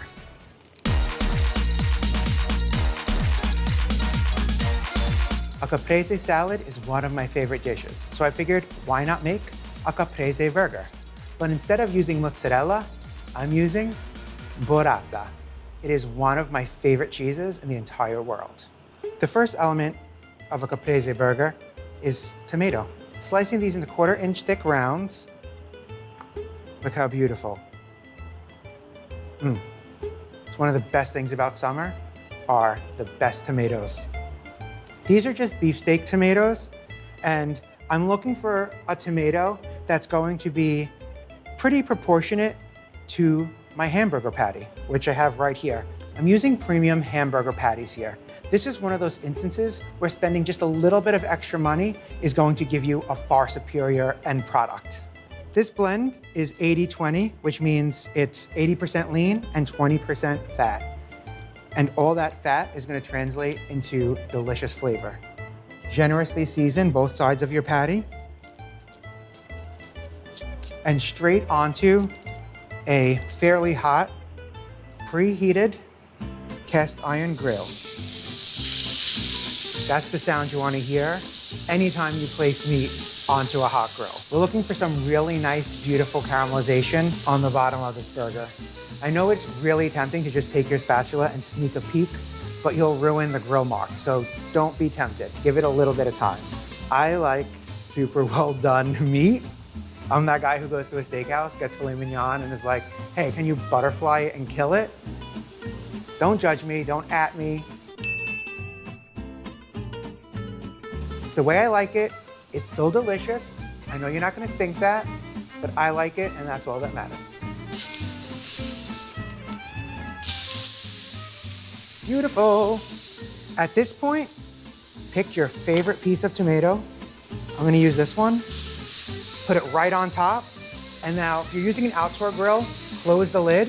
At this point, cover it right away with a metal bowl. That's gonna trap the heat and warm up the tomato. Carefully remove this metal bowl. It's going to be a little on the warm side. Right onto a serving plate. Let's get another patty going.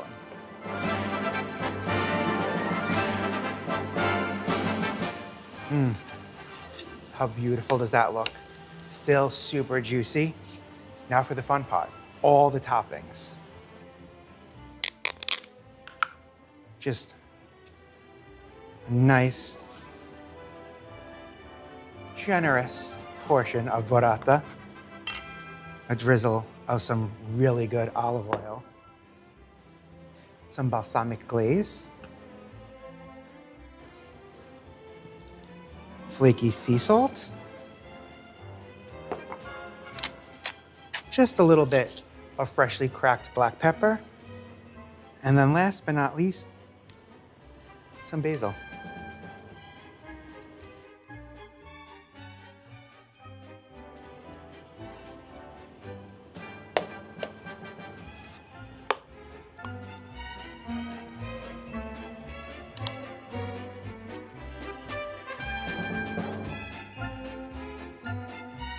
This looks and smells so delicious that I bet you didn't even realize that there's no bun. Not necessary for this gorgeous burger.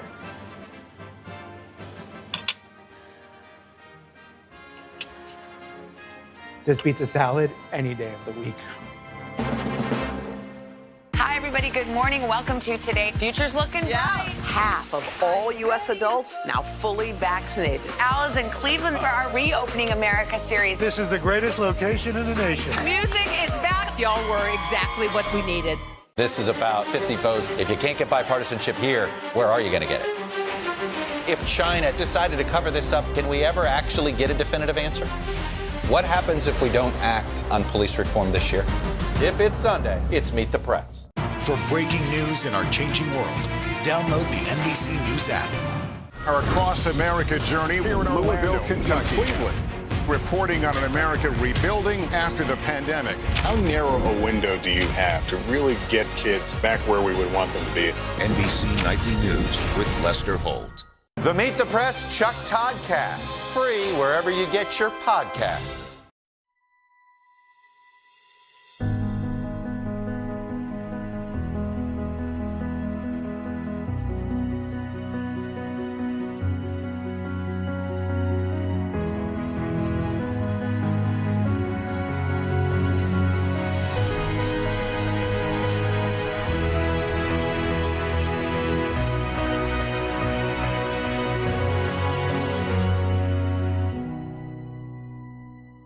For breaking news in our changing world, download the NBC News app.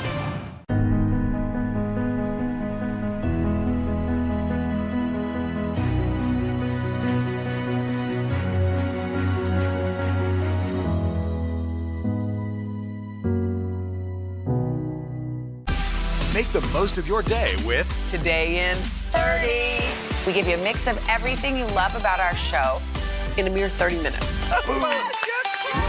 Watch Today in 30 on your schedule, streaming every day on Today All Day.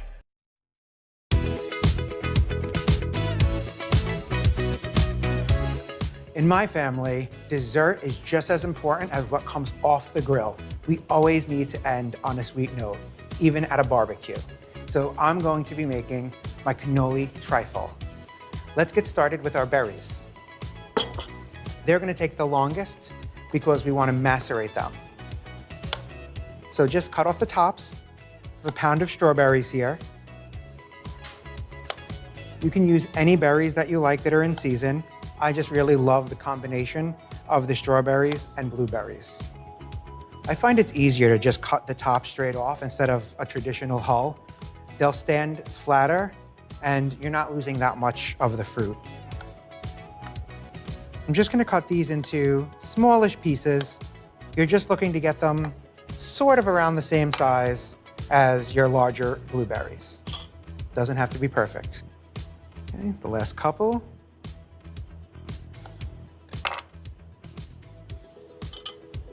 That beautiful red color.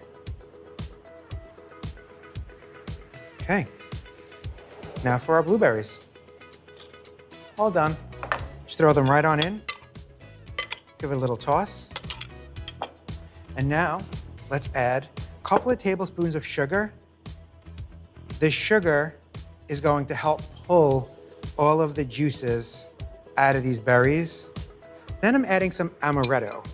Usually when you macerate, you add a liqueur. And I love amaretto. Has a nice almondy flavor that's really going to taste great with all the other components in our trifle. Give this a really good toss. Make sure that all of the berries are coated with the sugar. Now I'm gonna set this aside and let it sit for at least an hour, anywhere up to 4 hours. Really just let those juices come out. While that's happening, let's prepare some of the other layers of our trifle. I have a store-bought 1 pound cake. I feel like pound cakes are one of the few bakery items that supermarkets just get right. So if you want to make your own, go for it, but I don't find it to be necessary. I'm gonna cut these into slices about a ½ inch. And then we'll cut them into cubes. And that will go into its own bowl.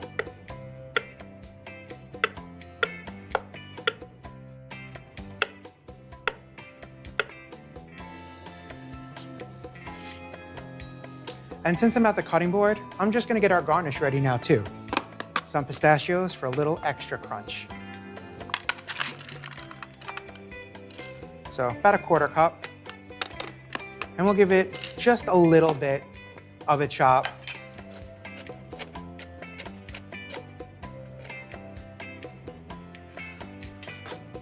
Throw that in its own bowl. All that's left is our cannoli cream layer.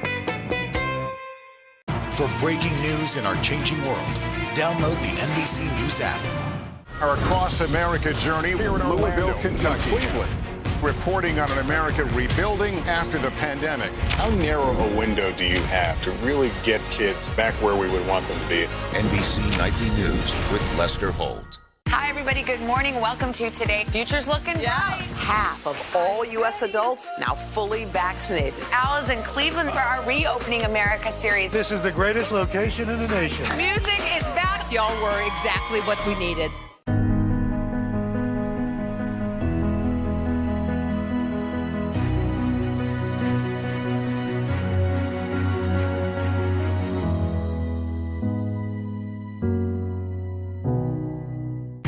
Good morning. Welcome to Today. Future's looking bright. Half of all U.S. adults now fully vaccinated. Al is in Cleveland for our Reopening America series. This is the greatest location in the nation. Music is back. Y'all were exactly what we needed. For breaking news in our changing world, download the NBC News app. Hi, everybody. Good morning. Welcome to Today. Future's looking bright. Half of all U.S. adults now fully vaccinated. Al is in Cleveland for our Reopening America series. This is the greatest location in the nation. Music is back. Y'all were exactly what we needed.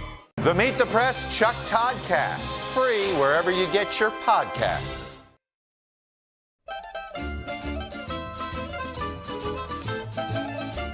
Now for what, in my opinion, is the best layer of this trifle, the cannoli cream. The main ingredient is 2 pounds of whole milk ricotta cheese. I had this in the fridge overnight with a couple of bowls to weigh it down because we want to remove as much liquid as possible. And look how much came out. Just kind of help it get in there. Then just a few other ingredients. First up, a cup of confectioner's sugar. Loosen it up. Get it all over yourself. That made a mess. Straight into our food processor.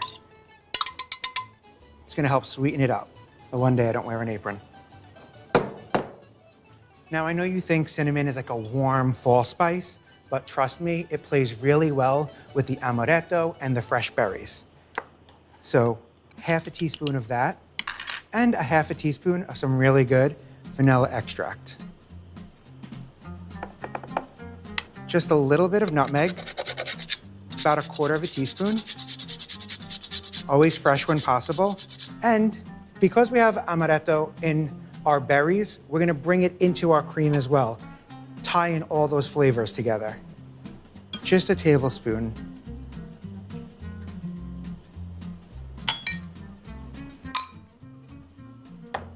And there you have it.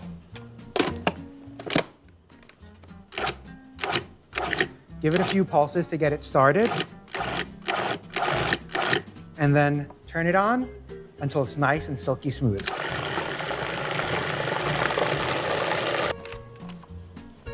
I'm gonna go in with a spatula and just kind of run it around the sides just to make sure everything gets evenly incorporated.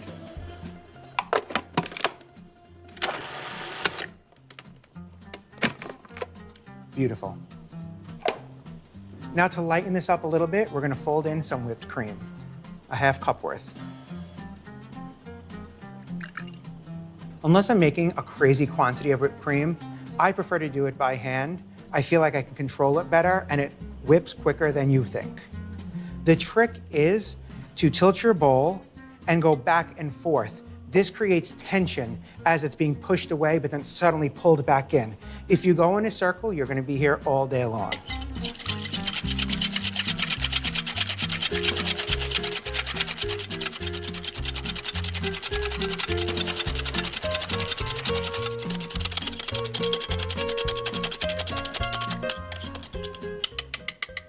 That took no time, less than a minute. In case you didn't know, I'm also a classically trained pastry chef. Now I'm going to add this cannoli cream right into this bowl. We're going to fold by lifting it over carefully. We don't want to deflate our beautiful whipped cream, just until it's not streaky anymore, nice and combined. Cut your spatula through and lift over. Get yourself a bougie trifle bowl, straight from Italy, of course. And we're gonna start layering. First up, our cubed pound cake. We're gonna use half of it as our base layer. Give it a gentle press, just to kind of keep it in place, but we don't want to smush it up too much. Next up, our berries. Look how much juice has released from just sitting in that sugar and amaretto. About half of the berries. It smells so good, the amaretto really stands out. I like to start around the perimeter because that's what people are gonna see. So make sure you have ample berries there. Now, of course, this gorgeous cannoli cream. Half of that as well.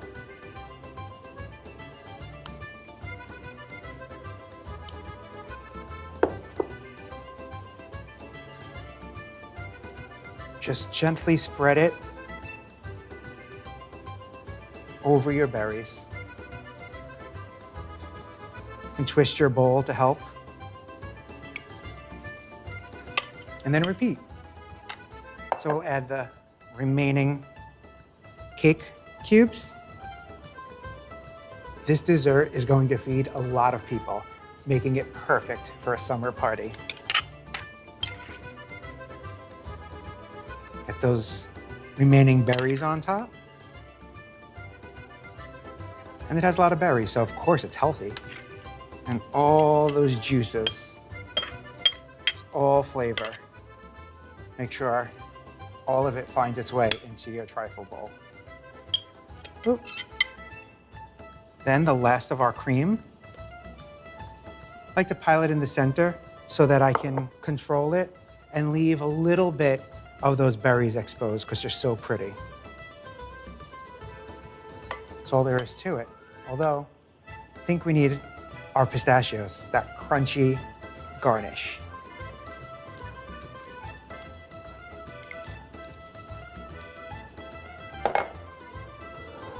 And there you have it, my perfect cannoli trifle. I cannot wait to dig in with my friends later.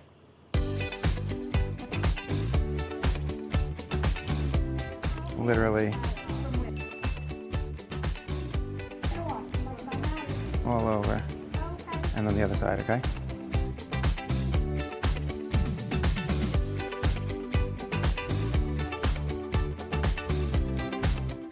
Enjoy, guys. Look at that burrata, just like beautiful. yeah. You gotta give Belle a little bite of burger.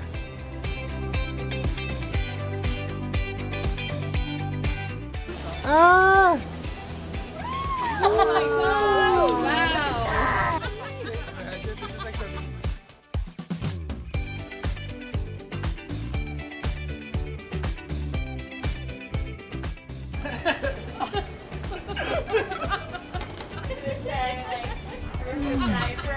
Oh, go.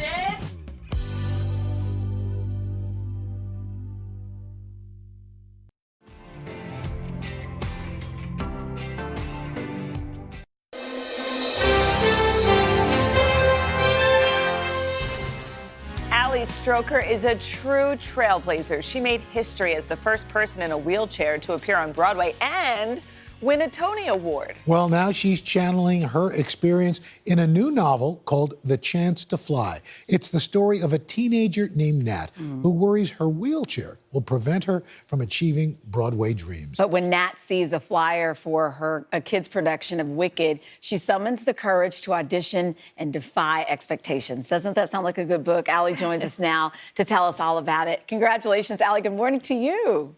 Thank you. Good morning. I'm so happy to be here. Absolutely. This is such a sweet story. Tell us all about it, your new book. The Chance to Fly has been 2 years in the making. My writing partner and I, Stacey Davidowitz, we came up with this idea to write a story about a young girl in a wheelchair named Nat who moves to New Jersey and decides that she wants to audition for her first show. And it's a production of Wicked, one of my favorite shows. And we come up against lots of problems, lots of drama, and Nat saves the day. Sweet. And it is such an important story to me because I always wished that I had content like this growing up. This book is for 8 to 13-year-olds, and so I'm so excited that it's now in the world. Great. And to that point, Allie, I mean, you didn't have those characters that you could relate to. They weren't represented on screen or in books. But here, now, you have created the very thing you wished you had when you were younger. What does that feel like? It feels amazing. And it's one of the things that drives me every single day is to change the world and to make it so that it's more accessible. And there's more authentic representation. I think that representation is so powerful for young people. It reminds them that they count and that they can do anything. You know, Allie, looking at this, it just is such a natural. It seems like this is so long overdue. And I would think, given the story content and the ideas, that this is going to be probably the first in a number of them. Have you already thought of where Nat is going to go next? That's the hope, Al. I mean, I would love for this to have, for this to turn into a series and for this to be have a second book and get to see how Nat grows, not just as a performer, but as a person, and how doing this show and meeting these people really can help her change everything and the way that she looks at the world and her confidence. And that's what happened to me in my life.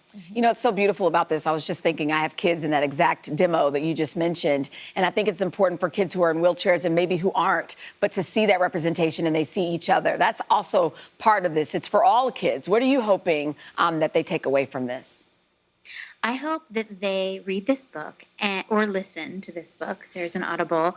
And to realize that your limitations can turn into opportunities, and what makes you unique can be one of your best qualities on stage. And the book has all these themes about defying gravity and what does that actually mean. And for every kid, it might be different, but for me, it means that no matter what anyone tells you your limitations are, only you know what's possible, and that you can overcome boundaries and that you can find your true self, and you have to follow your dreams and your passion. And Allie, you have so much to be excited about. We want to say congratulations also because we know you just got engaged a few months ago. Are you waiting till the pandemic is over before you make plans, or our plans are already underway? We're gonna wait. David and I, we don't want to make plans and then have to change them. That's happened to a lot of my friends. So we're just going to hold off and then make plans once it feels really safe to gather loved ones. You know, Allie, I'm so impressed because during this pandemic, besides getting engaged, you also adopted this great philosophy called saying, what can I give right now rather than what am I getting? How did that come around? That came around actually in my acting class. David, my partner, he has an acting school called the Actors Gym, and one of our sort of themes every class is to come and to really give to the group. And David always reminds us that, if you come and you are serving everyone else at the table, you have to trust that at the end your plate will be full. And I try to take that into every single day. This year's been really hard, and so to really think about what I can give every day versus what I'm going to get has kept me sane. And I've felt so challenged this past year not getting to be on stage and do what I love, but I think that as artists, we have such an opportunity to give back, even if it's virtually. Allie, you just have such a love beautiful that. spirit. My goodness, we needed you this morning. Thank you so much. Congratulations again on your first of what I know will be many.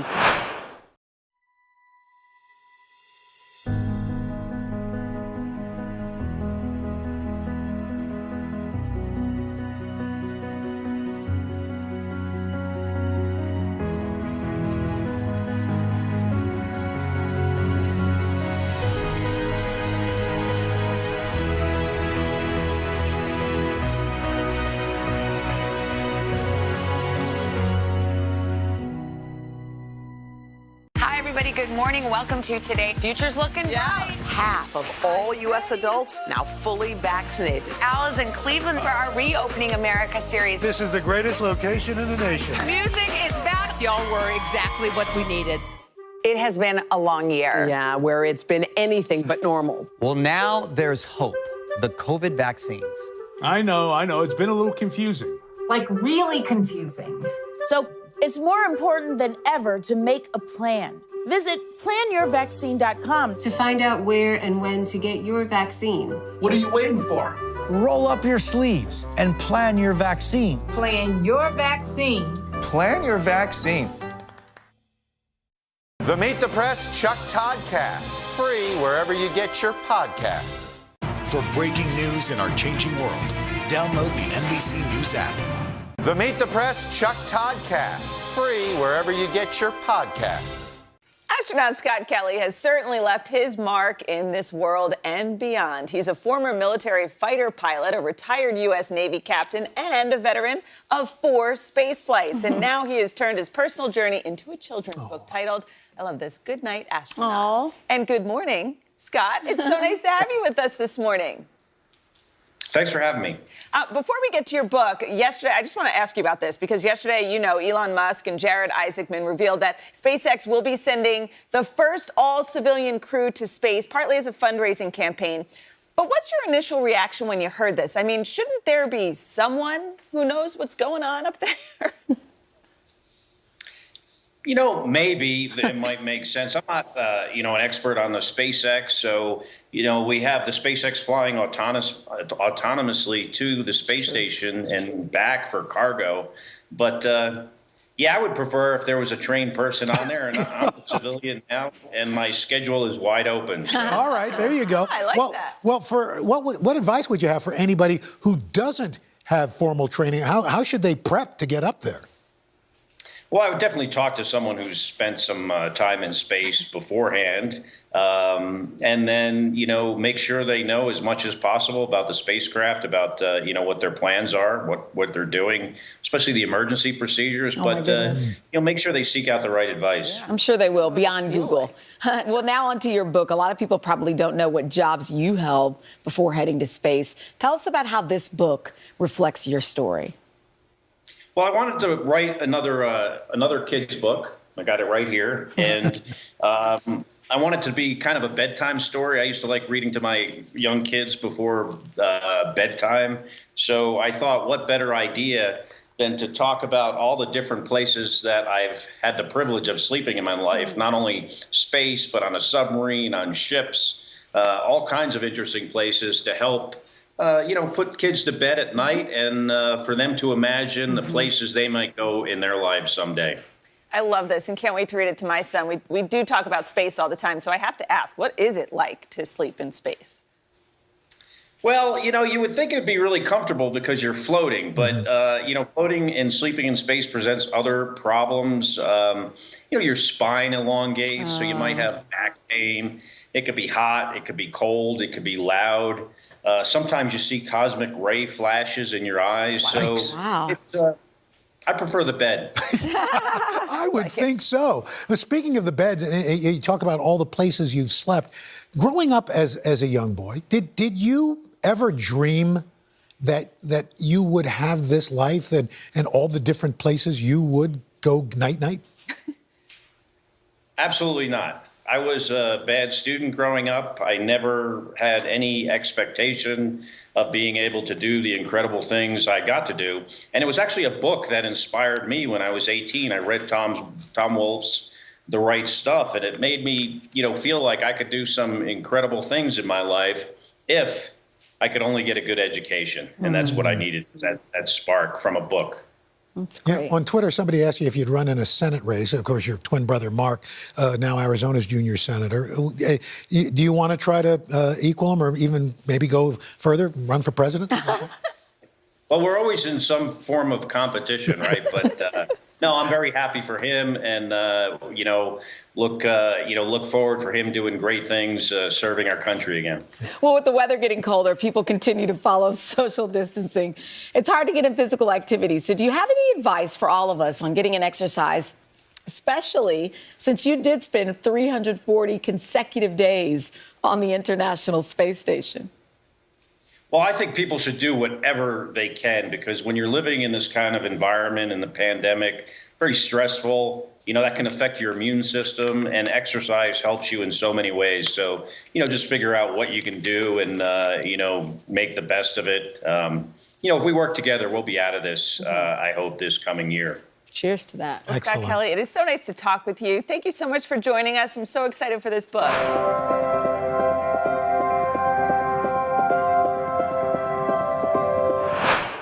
Good morning, everybody. Welcome to Today. Future's looking bright. Are you ready? We're going to do our part to spread the word on the importance of vaccines, so crucial for reopening America. A big day around here, a very special naturalization ceremony. Many of them doctors, nurses, other essential workers. If you are a nurse, thank you. Spring has sprung, guys, and we want to fill this season with some fun and surprises. Yes. This is the face of excitement. Celebrating Earth Day. Let's change the world. Love it! Make the most of your day with Today in 30. We give you a mix of everything you love about our show in a mere 30 minutes. Savannah and Hoda bring you what you must know. The biggest moments of the morning. One Republic! Exclusive interviews. Why did it work for you? You're right. I am more talented than the rest. And important headlines. Major medical news this morning. Watch Today in 30 on your schedule. Streaming every day on Today All Day. This is about 50 votes. If you can't get bipartisanship here, where are you going to get it? If China decided to cover this up, can we ever actually get a definitive answer? What happens if we don't act on police reform this year? If it's Sunday, it's Meet the Press.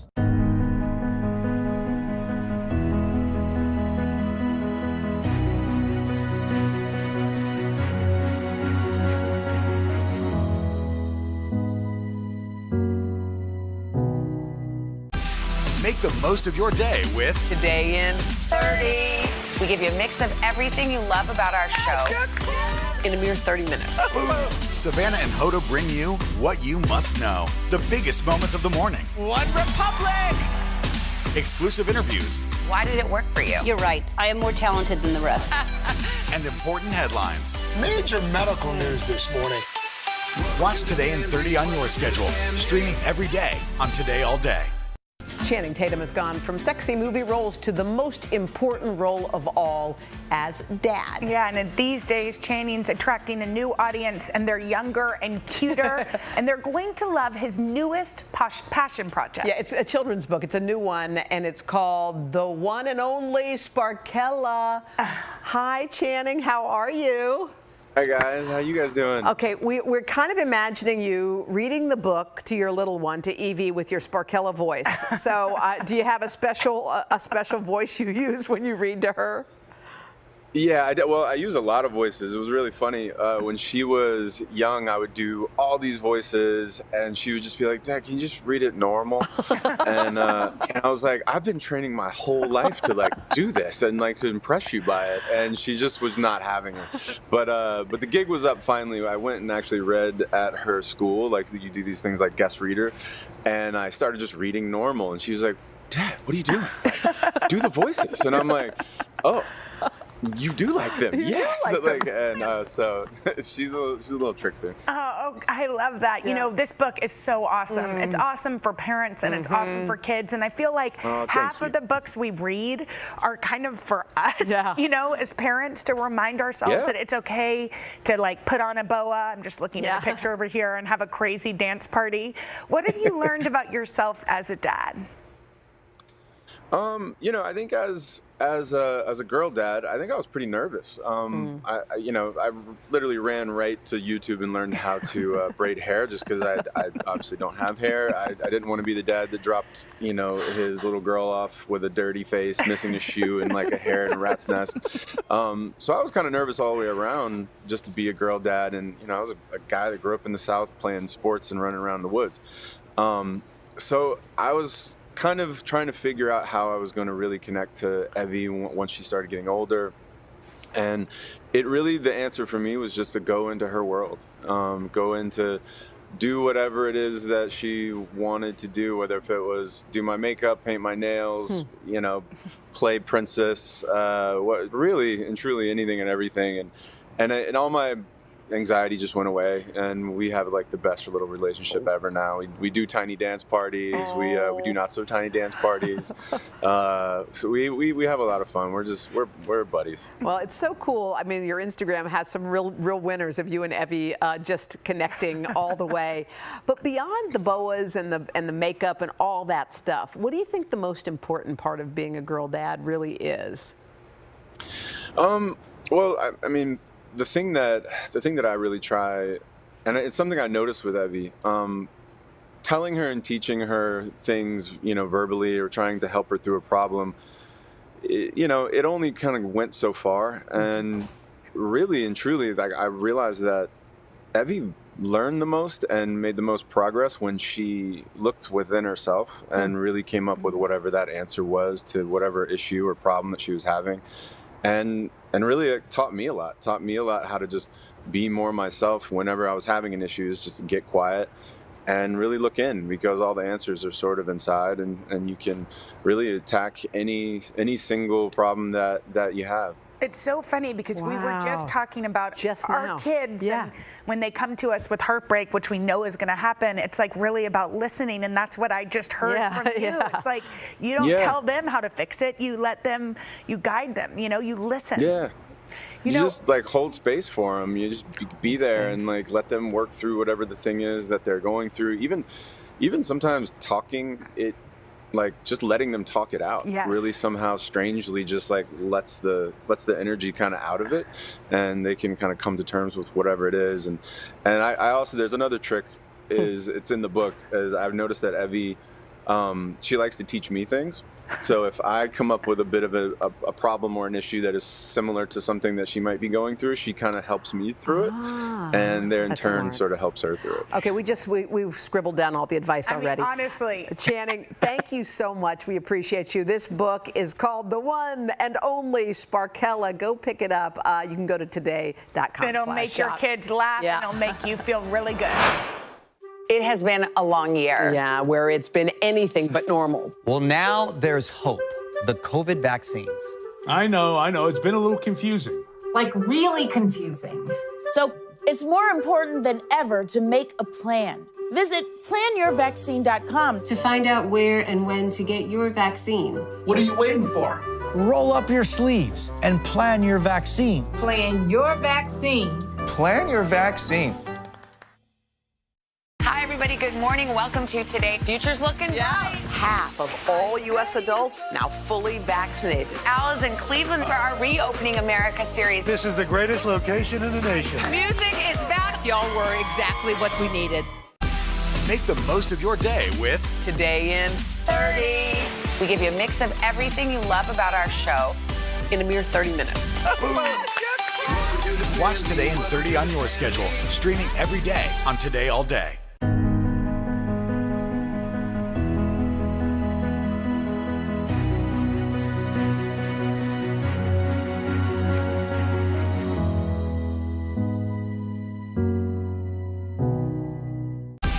Make the most of your day with Today in 30. We give you a mix of everything you love about our show in a mere 30 minutes. Watch Today in 30 on your schedule, streaming every day on Today All Day. He's the Grammy-winning artist who became a household name with his hit song Old Town Road, and now Lil Nas X is trading in his cowboy hat for a writer's cap with the new children's book. Okay, everyone's going to buy it. It's called C is for Country, and it teaches kids the alphabet and inspires them to be themselves, their true selves. Lil Nas X, we still have your song cranked up. It is going to be one of those that'll be played forever. I kind of don't recognize you right now because you've got new hair. Tell us about your look. I don't know what it is. What's different? I can't really tell. Oh, okay. So I got this hair for the Christmas time, and I kind of just stuck with it. I really loved it, It's so great. It looks so amazing. By the way, that song, Old Town Road, do we have it? Can we crank it? It makes you feel good. If we don't have it, do we also have Hoda dancing to it? What? And remember how you would dance to it? We all did. We all did. do. We all did. Yeah, was that a life changer? What a time. Yeah, was that a life changer? A life changer? It's like a everything changer. Changed my life, the lives around me. I mean, it's still changing my life. What's that? Oh, yes. Oh, I know. I know. So tell us about this. I wonder, as a little kid, did you ever think, like, you know what? I'm going to be an author. I'm going to write a book for others to read. That's the last thing I would have imagined 2 years ago, even, I'm just happy I'm in a place where I can do that. Oh my God, that picture. There you are. Look at you as a little one. What did you want to be when you grew up, when you were that kid? Honestly, when I was a child, I wanted to be a cardiovascular surgeon. Because I knew some people in my family with heart problems and stuff. I was like, I want to save lives. Oh, Lil Nas X. And then when did you decide that you were going to go down your path? I honestly decided to go to music in 2018 when it kind of literally changed my life. Mm-hmm. So this book is an alphabet book, but it has this beautiful message. What do you hope that maybe kids like that picture of you, will take away from this? I guess an honest and whole feeling that you should really do whatever you want and be who you want to be, but genuinely, because I know a lot of times we hear it growing up, but people don't really mean it. It's to be who you want, but be who I want you to be. Yeah, well, it's hard because especially when you're a little kid, you do want to. Everyone wants to please somebody, and when you find the character in your book, a little boy who celebrates being just who he is, how long did it take for you to say, you know what, I'm going to be exactly who I am? I feel like I'm still on that path. I just become more of myself every day and try to open who I am or who I'm becoming at that time and point in time, I guess. Yeah. Just be authentic with that. Mm-hmm. Was there somebody that embraced you just as you were when you were a little boy?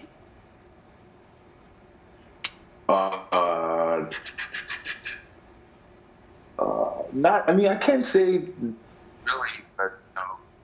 That's what I hope to change. Well, yeah, you're getting embraced now big time. I hope people buy your book. It's called C is for Country. You've got a new single out called Holiday. We love it. We've been listening to it. Yeah. It is a holiday, right? It's a great start to the year. Well, we love you. Thank you so much. All right. Thank you, Good luck with your book. Have a great one. Cheering you on. Yes, everybody, you can check out C is for Country.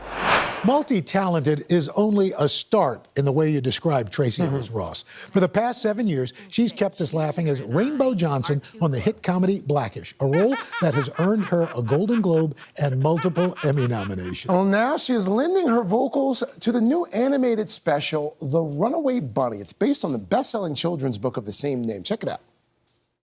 Once there was a little bunny who wanted to run away.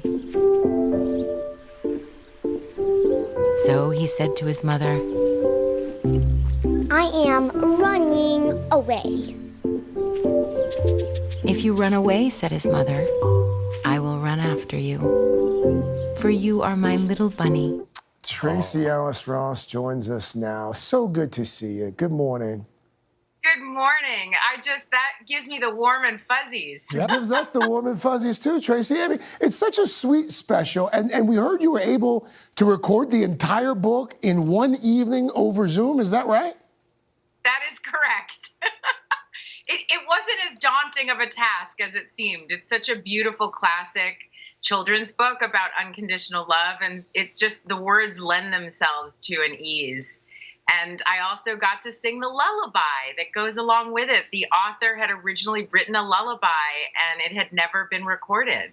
Oh, my gosh, I hadn't realized, because I know the special showcases a number of great artists, from Mariah Carey to Kelly Rowland. And when you got the word that you were going to sing the lullaby, that must have been kind of special, that you're going to bring something that we've never heard before to the screen. Yeah. First of all, I love that you just put my name in there with Mariah Carey. Yes, I joined them for a little singing. It was such a, it's wonderful to bring a classic something to life, and especially something that hasn't been done before. And the lullaby, like the story, is just one that is timeless, about unconditional love. And the lullaby kind of lent itself to that as well. And they stayed true to the original art and brought it to life. It's a lovely, something you can watch with your family and your kids. I mean, here's the thing, Tracy. When you're the daughter of Diana Ross, we know you can sing. Like, it's not, I mean, it's... No, you don't. Don't know that That's not a given. You posted this picture from high school recently, not long ago, and since it's Throwback Thursday, we had to ask you about it because, I mean, you really are the spitting image of your mother, Diana Ross. What made you post that picture? Oh my God, there's nothing. Honestly, the truth is I was looking through old photos and I found this one. This was my high school yearbook picture. I had taken a whole bunch of them. So there's a lot. That was my favorite outfit at the time. I was graduating. And I don't know, it's always fun to do a little throwback, little baby Tracy, 18 years old, 17 years old, I don't know. It's a beautiful picture. Really, no, lovely. And speaking of, because your hair is so on fire there, and you recently started a hair care line specifically for women of color, not only helping them with their hair, but also a portion of the proceeds go to some organizations that are empowering women and people of color. Why was it so important to make sure you include that piece of it? Well, there's three missions at Pattern Beauty, which is to meet the needs of the curly, coily, and tight textured community, to celebrate authentic beauty and be an active space that is centered around Black beauty, and also to be in an ongoing dialogue with organizations that have a like-minded mission of supporting safety, justice, and equity for people of color and women. And so that was built into the foundation of my company. I'm the CEO and founder. I'm the majority owner. And it was really important to me that we be in an ongoing dialogue with the community that we serve. I think that's part of it. And that we be nimble so that we could move with supporting organizations depending on what our community is actually in need of. So, for example, during COVID, we were able to work with an organization that was specifically doing COVID relief. We just recently donated to a really wonderful organization in support of AAPI, and we can regularly kind of move into spaces that need attention. Tracy Ellis Ross is a singer. Tracy Ellis Ross is an entrepreneur. And oh, by the way, Tracy Ellis Ross just finished filming season 7 of Blackish as well. One of the first shows to start filming again during the pandemic. How was that, Tracy? It was intense, I have to say. We went back early. We went back in July, I think. We finished 21 episodes at the beginning of this month. But it was really exciting as we got more comfortable with the sort of military precision safety protocols to find joy in a time that was not easy to find joy, and to be able to do what I love with people that I love and trust, and to do it safely. So it was a real blessing to be able to go to work and make the TV that, gets to entertain some people in the midst of a really, really unprecedented time. Tracee Ellis Ross. Tracee, thank you. Thank you so much for joining us on this Thursday morning. And by the way, The Runaway Bunny, it's streaming now on HBO Max. All right. Take care, Tracee. Bye-bye. Thank you so much. Nice to see you both. You.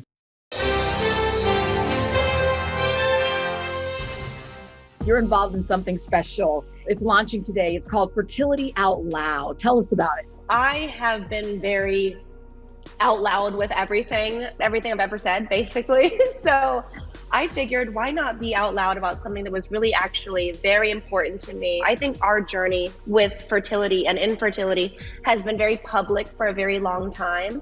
And I just felt that the more public we were, the more public other people were. And I didn't feel that I had anywhere to go, but to be able to have a place that families are able to go to where they can, get answers to all of their random questions and to be surrounded by people that are going through the same things. It's just an important thing. Do you feel that there really, for a lot of women, just aren't a lot of places to go to find out your options and fertility treatment options? I mean, I think sometimes women feel isolated and alone. Yeah, because nobody talks about it. It's not a thing to be ashamed of. I came out a while ago about my infertility issues. I talked about a miscarriage, and I was really nervous about putting myself out there. And I know you've been very open about your loss too. And it was like the floodgates opened. There were women just waiting in the wings to tell their story. What does that mean to you to be able to give women that space to just share their story? I look back on it and it feels like such a blur. It's like being on a roller coaster and holding your breath and then not really remembering it at the end. I just know that the way we shared it was super hard, and it was super hard for John. But for some reason, I knew that it would help a lot of people. There was one moment that really struck me, and that was being at the grocery store and somebody just quietly laying flowers in my cart. And then I realized that there are so many women that don't get this kind of attention because they're living through this privately and quietly. And it just was a big moment for me where I realized that I could be this person that people could see and look up to as somebody that had a platform where their stories were going to be recognized. So for me, that was a very defining moment. What would you want to say to those women who've experienced loss or who are going through the IVF journey or who are feeling guilty that their bodies aren't working the way they want them to work? What would you say to those women right now? First of all, there's so many different ways to make your dream happen now. Coming to terms with the fact that I can't carry again has been something really tough, and I've agonized over it because to me, it's when I'm at my happiest. I loved being pregnant, and the fact I got to do it twice, I think, was miraculous enough. There's a way to have that beautiful child, whether it's your own or, whether you adopt. And I think the more that we share our stories, the more people will realize that they connect with one of those stories. And that's really important. And there's something so beautiful about that. Finally, talk about your support system. Your mom, Pepper, was on the other day with us. She videotaped herself being on the Today Show. I'm like, this is a very popular show. It's going to air everywhere. I'm like, you don't need to videotape it on the side. But I'm so proud of her. Honestly, I swear to God, I think her book's doing better than either of my books. We've all kind of had these challenging moments, and it feels like a cloud, and you don't know when the sun will come out again. But how are you doing today? How is your spirit? I feel really good. I feel really positive. It feels like a time to renew and re-energize. And I love that feeling. And I hope that no one thinks my pink hair seems like I'm going crazy, because I'm actually just discovering myself. I saw the pink in it and I'm like, you know what? Live your best life, my friend. I love it. I'm like, I'm almost 40, but whatever. I'm going to do it. I don't care. The term "you only live once" is really applying to me these days. So I'm going for it.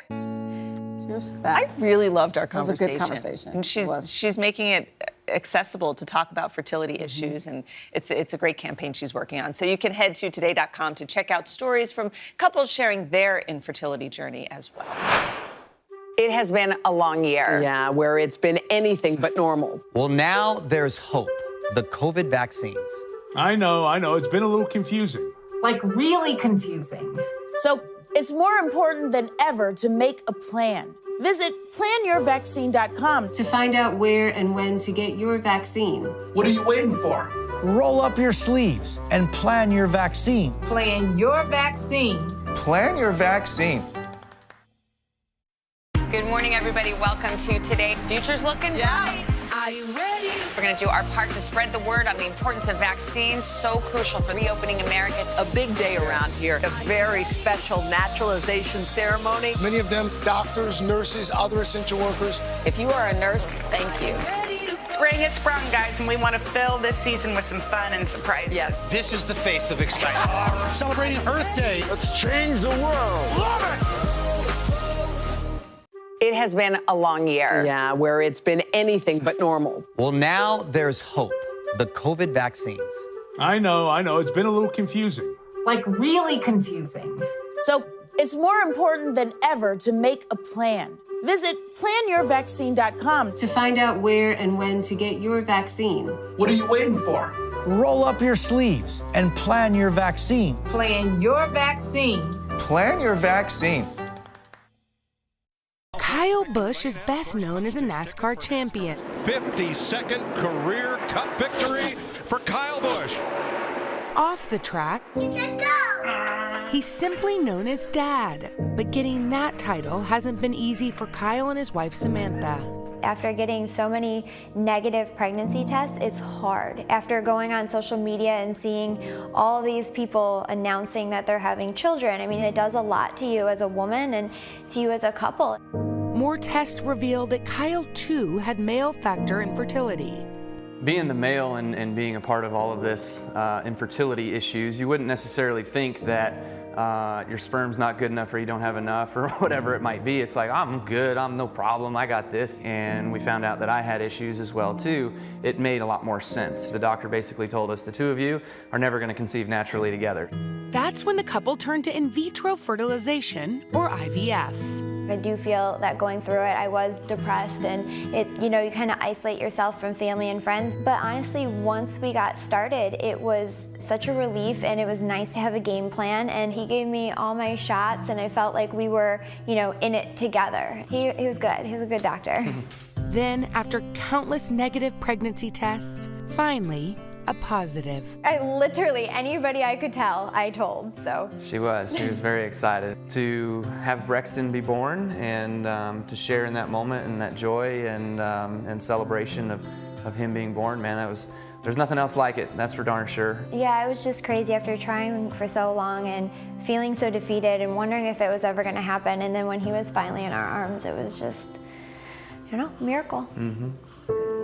But their story doesn't end there. Last year, eager to make Brexton a big brother, they got pregnant again from one of their frozen embryos. So today's the big day that we've been waiting for. This time, a baby girl.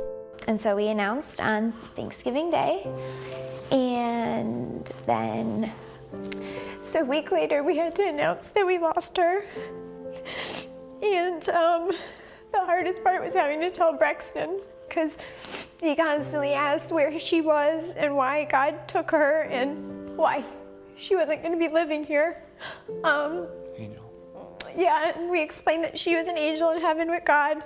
Now, with broken hearts, they are focusing on raising awareness. It was hard to talk about that publicly, but we knew that we needed to because there's so many women that go through a miscarriage and it's devastating and it's lonely. Through the Samantha and Kyle Busch Bundle of Joy Fund, they have given grants to 35 families struggling to afford IVF. There's plenty of other couples out there, people out there that can't go through this because they don't have the funds to be able to go through this. We're the type of people that we try to figure out what we can learn from it and what we could do to turn it around and help other people.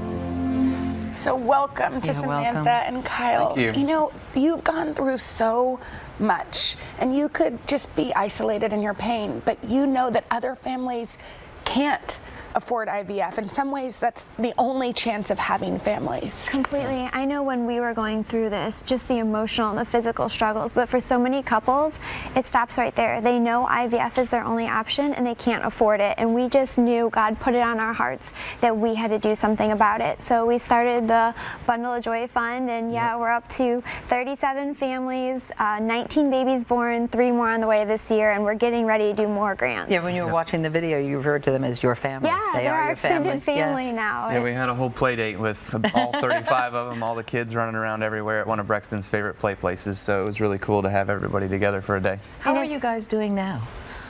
You know, we're good. There's good days and there's bad days still. We want to try again, but I've been having a few medical issues, so we're kind of on hold for the moment, but you know, we'll get there one day. It's still almost every day Brexton asks where his little sister is, and we're getting there. Relatively young. We're still good. Yeah, I'd say so, yeah. And your time is going to come. Yeah, we're But thank you for helping so many others. You're going to be back with us.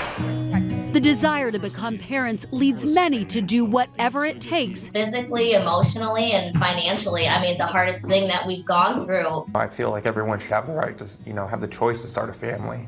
I was very overwhelmed by the money that it required for me to go through with it. These 3 families each found a different path to parenthood with a lot of love, creativity, and determination. Isn't that a treat?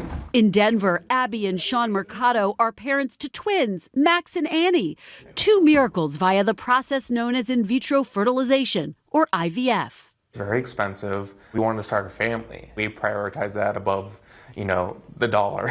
The average cost for one cycle of IVF is around $25,000. Most families need multiple cycles to get pregnant, but IVF is not typically covered by health insurance, so many have to get creative. For the Mercados, that meant taking out a second mortgage. How hard was that decision to take out a second mortgage? It wasn't hard because this is what we wanted. In Brooklyn, Julian Zaytouni, a single dad, decided to pursue surrogacy to start his family, a process that can top more than $100,000. It's been a big sacrifice personally. It's like working a lot, taking every job possible, saving money everywhere I could. After saving for 10 years, Zaytouni found a nonprofit organization, BabyQuest, which provides surrogacy grants, the extra money making all the difference. You talked about all of the emotional setbacks, the financial setbacks, but when you hold her, do you remember any of that? Everything vanished right away. As soon as she was born, all the heartache, all the anxieties that I had to endure, the sacrifices were worth it. In Michigan, Thomas and Katie Berlin struggled with infertility for 5 long years. You just reach a point where it's like, we can't just keep spending this money. We're going to go under. Finally, they decided to adopt, a process that can also cost tens of thousands of dollars. Why wouldn't we want to pursue adoption and start a family? And just like my parents adopted me when I was a baby. When they met Lily, they thought their lives were complete until a surprise phone call 2 years later. It's your little sister, Maya. Lily had a new biological baby sister. There was not a hesitation. We knew we were going to adopt Maya. But financially, are we going to be able to afford to pay for another adoption? The Berlins wound up receiving a grant through a nonprofit called Gift of Adoption. These parents all speaking out because they want to see more resources for those struggling to build a family. Hopefully in the future, people will not have to sacrifice so much to become parents. It may not have been that family that you envision. This is my family. These girls are our daughters. My world was black and white before, and looking at them makes the world colorful. Big hug.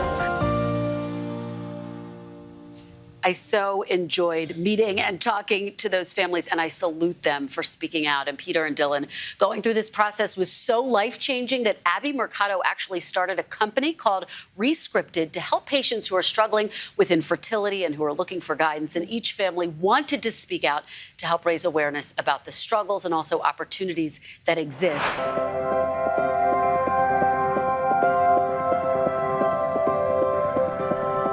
Claire, Clark, good morning. Thank you so much for being here this morning. It means so much. Let's dive right in. For the 12% of families who are struggling with infertility and with the finances of it, where can you start to look for help?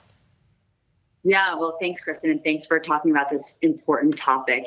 So the first place to go and look for help is really going to be to turn to your employer and connect with your HR department, or if you have a Ben admin portal, you want to check and see if you have any employer coverage. It is the case that more and more employers are starting to offer coverage around fertility and infertility for just the reasons we heard in those stories. Now, if you after you've talked to your employer, you might reach out directly to your insurance company and see what type of coverage you have directly, get that information. And then the last but not least is, depending on where you're living, we are seeing a slow but steady trend of more and more mandated coverage at the state level. Now, only about 5 states really do offer coverage today around IVF cycles, which is the most expensive, that $25K ticket price that you talked about. But it is trending that way, and you have those states on the screen now. And then I will say that, it is the case that about 10% of Americans or 10% of consumers have coverage today, and the other 90%, as you mentioned, are looking for other means. And of course, we'll touch on those. And Claire, we just heard from one family that's been saving for a decade, another that took out a mortgage in order to afford becoming parents. What financing options are available? Yeah, thank you for asking that. So, at Future Family, we hear a lot of those stories too. And unfortunately, the last thing you really want to do when you're facing a fertility struggle is to really delay treatment, right? You actually want, for emotional reasons, but also it turns out for biological reasons, you want to be able to get access to care. So for financing options, I would say that there are grants, and you've heard about that from several of the stories. There are also, we're seeing more and more people turn, of course, fertility is a family affair, to get support from their families, if that's possible. And now there are, rising categories of personal loans that you can access, low interest rate loans that are designed around fertility to really help you start that journey. So there are more financial resources. And as you also highlighted, Resolve.org, National Infertility Association, is a good jumping off point for things like grants. All right, Claire Tompkins, such important information. We really appreciate it, and we appreciate your joining us this morning. Thank you. And we will have all of this information and more up on our website today.com. Make the most of your day with Today in 30. We give you a mix of everything you love about our show in a mere 30 minutes. Watch Today in 30 on your schedule, streaming every day on Today All Day. For breaking news in our changing world, download the NBC News app. Our Across America journey here in Louisville, Kentucky. Cleveland, reporting on an America rebuilding after the pandemic. How narrow a window do you have to really get kids back where we would want them to be? NBC Nightly News with Lester Holt.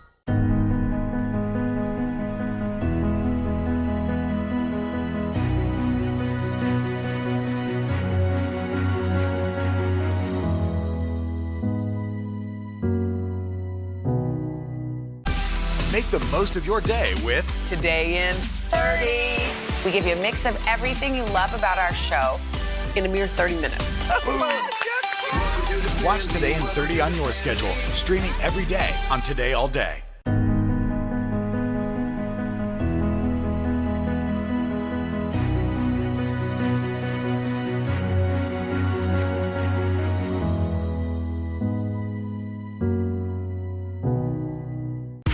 Good morning. Welcome to Today. Future's looking bright. Are you ready? Half of all U.S. adults now fully vaccinated. A huge lift is underway for one of the most celebrated cities in this country, Cleveland, Ohio. Yes. This is the greatest location in the nation. We're having a baby. Wow. The big reveal is under the lid. Hey now. Things are looking brighter, so we want to help you find the fun in 21. Music is back. Y'all were exactly what we needed.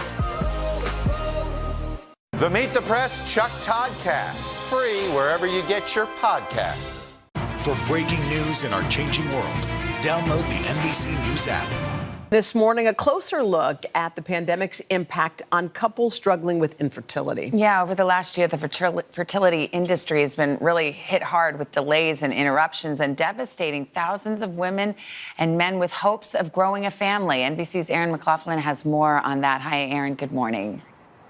Good morning, Savannah. We've talked about the heart-wrenching delays COVID has caused for medical procedures like surgery and cancer care. Well, it's also taken a toll on another sector of healthcare, fertility treatments. With IVF and other procedures delayed, even canceled, as clinics shut down nationwide, leaving many women desperate to conceive, anxious and waiting. Today, 1 out of 10 couples in the U.S. struggles with infertility, a struggle now made even harder by COVID. While there's no hard data on COVID's impact on fertility treatments, we spoke to multiple clinics nationwide who told us COVID restrictions have forced them to reduce their staffing and appointments, causing large patient backlogs. There are centers that have over 100 patients that are still in line to do treatments that they were supposed to have done before the pandemic. And can these delays impact a patient's chances of getting pregnant? It impacts their chances depending on their age. Meaning they could miss their window of having enough healthy eggs. Infertility is so many hurdles anyway, and then we threw this virus in it that just kept adding more hurdles for us. Dara and Andy Truax have been trying to get pregnant for 4 years. The Kansas City couple was supposed to start fertility treatments last March, but when the pandemic shut down their clinic, everything was delayed for months. Dara was finally scheduled to start IVF in September, but then even more delays after she tested positive for COVID. I just felt like it was never going to happen. Like I was never going to be a mom. We were never going to have a baby. And that was just really scary for me. On top of these delays, many centers are seeing record new demand, including sperm banks. At Seattle Sperm Bank, one of the largest in the country, sales have skyrocketed 20% since the pandemic began, while sperm donations have plummeted. This on top of the FDA's mandatory infectious disease quarantine of 6 months for all samples. What does that mean in practical terms for families? Currently, the average waiting time is 3 to 6 months. 6 months from now, that could be even worse. Now there's new hope for patients who want to be proactive from home and avoid this backlog altogether. It's as simple as peeing on a stick, and you can identify if you have a problem with ovulation.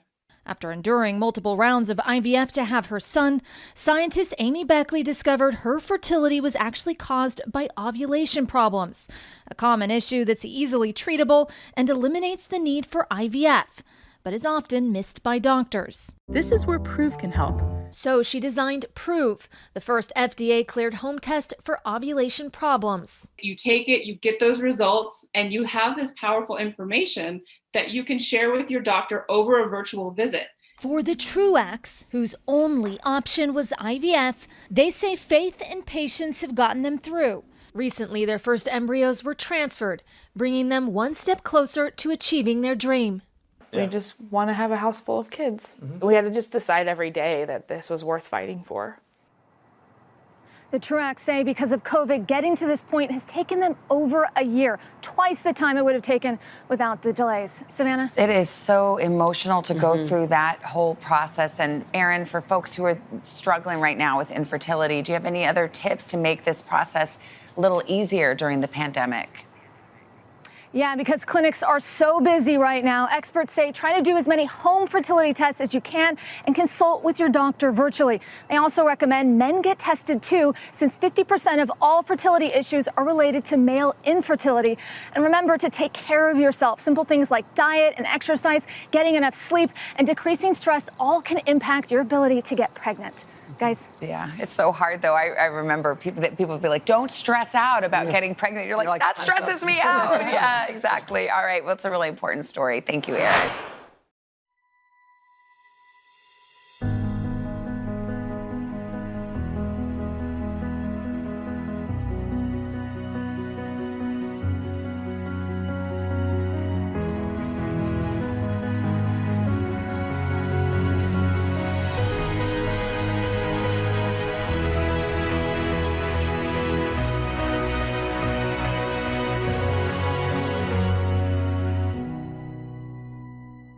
It has been a long year. Yeah, where it's been anything but normal. Well, now there's hope.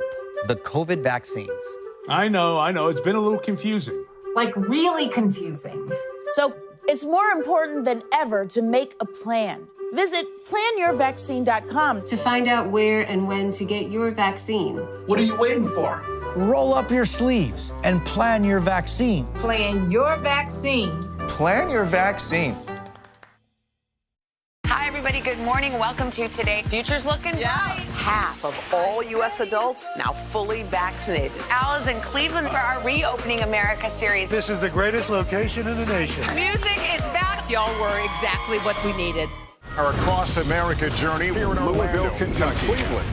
Reporting on an America rebuilding after the pandemic. How narrow a window do you have to really get kids back where we would want them to be? NBC Nightly News with Lester Holt. My surrogate, who wants to remain anonymous, wrote this letter, which explains how she feels. She says, "My calling to become a surrogate came long before I even had a child of my own. I first heard about it back when I was a teenager. My cousin told me about the many miscarriages she'd had over the last few years. I remember the hurt and pain in her eyes as she told me the story. She was given a few options to think about down the line, and surrogacy was one of them. While it was not one of those topics that many talked about or even knew about, it intrigued me. I did some research, and it's been a dream of mine ever since. Nearly a year after giving birth to my son, I applied with an amazing agency who matched me with the most perfect couple. We have grown so close since we were first introduced back in May of 2019. They absolutely adore my son and are literally the sweetest people I've ever met. I definitely consider them to be a part of my extended family, and I can't wait to see them hold their baby girl in their arms. Although this process has not been an easy one, considering the first failed transfer and COVID delays, I have learned so much about myself. It has been rewarding in ways that I can't fully explain. I'm looking forward to completing this journey and having the surreal experience that many other surrogates have already had. No matter how much research I've done, nothing could have ever prepared me for this feeling. While it may be overwhelming at times, I'm humbled that I am able to do this for anyone. It is heartbreaking to hear the stories of families who are unable to conceive and want nothing more than to become parents. I know I cannot help every family, but I will do this as many times as my body allows. I am making my dreams come true, all the while making future parents' dreams come true too. We do want to bring in Dr. Shiva Talebian. I should mention Dr. Talebian is not my doctor, but she is an expert in this field. Dr. Talebian, good morning to you. I cannot thank you enough for being here on This Morning. We really appreciate it.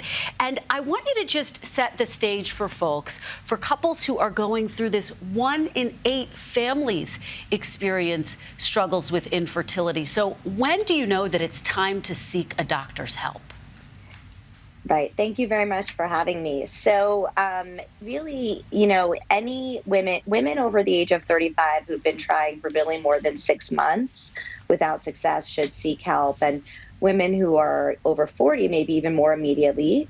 Women under the age of 35 can give it up to a year, but there's still many, many scenarios where you would seek help sooner if you had, for example, irregular cycles, a history of any pelvic surgery, endometriosis, if it's a known male factor case.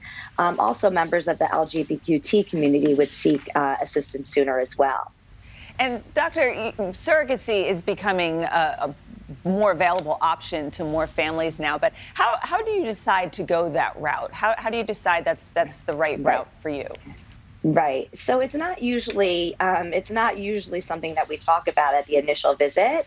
And, as Kristen's journey shows, it's usually a decision that's made over time, as other forms of treatment are not successful. But it is becoming, I think, much more accessible and common. There's been some huge, advances in the New York state law, where it's now legal here in New York, and this just happened in February of this year, and it's a big deal. It also, it allows the parents to be a part of the pregnancy, and then also, legally, the parents are on the birth certificate at birth, and so, it really it provides that bonding very, very early on.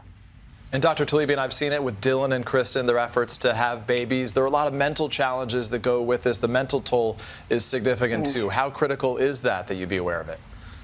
Yeah, you said it so beautifully yesterday, Kristen, in your piece about resilience, grit, and do not give up. I say this every day to my patients.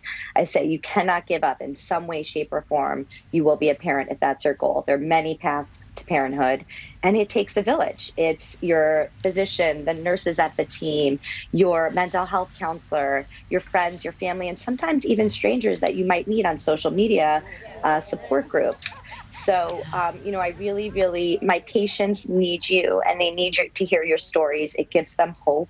And I really thank you for sharing your stories. Many members of the Today Show team have done so, and it's really important. Dr. Talibian, thank you for joining us and for that great information and for underscoring that message. Don't give up.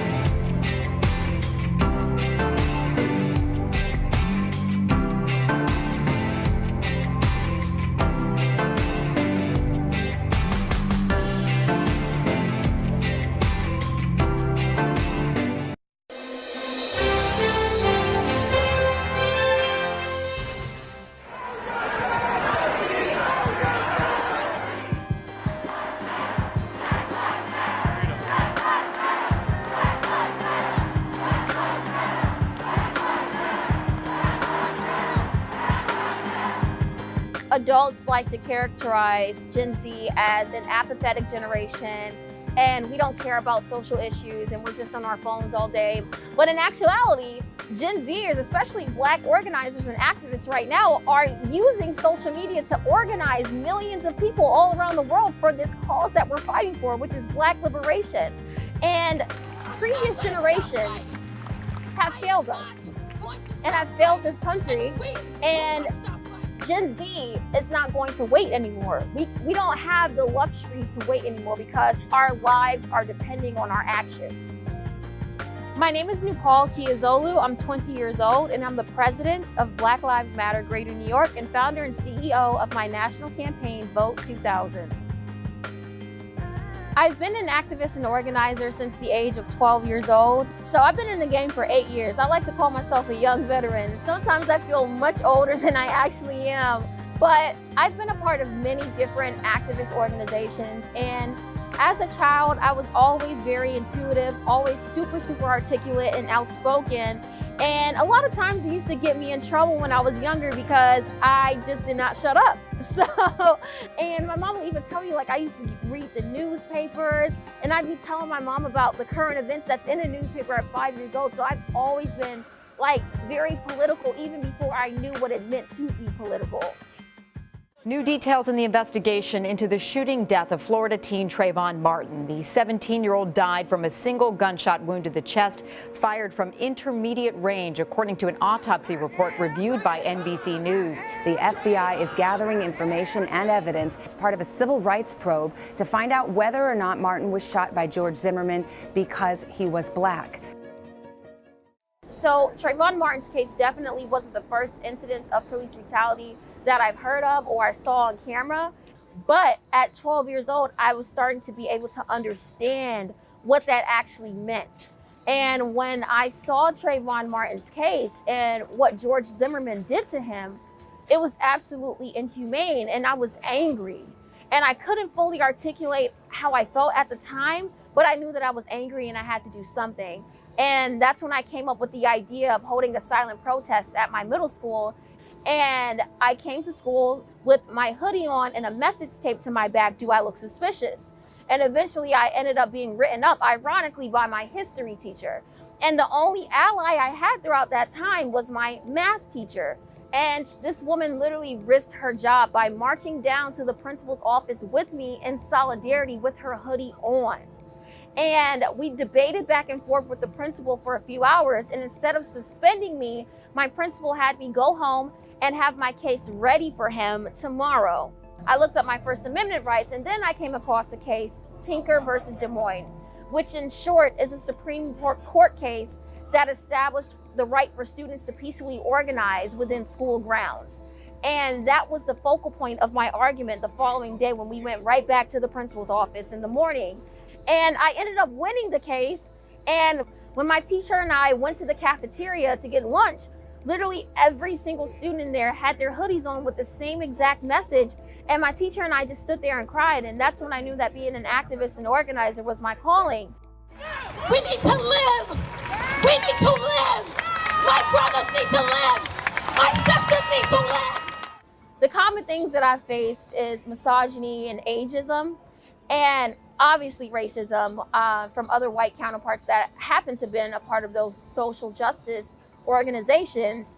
And it was definitely frustrating up until I came in contact with Black Lives Matter Greater New York in 2016.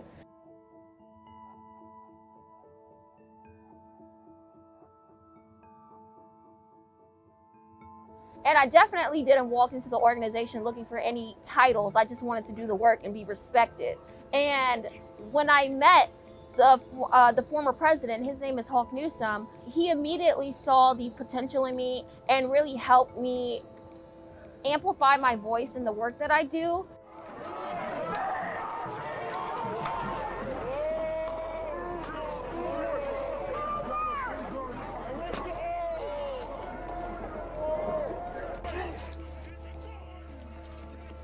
The entirety of the 7 hours that we were driving down there to Charlottesville, Virginia, every thought was running through my mind. I'm like, what if I'm killed? What if I'm arrested in a state that I'm not from?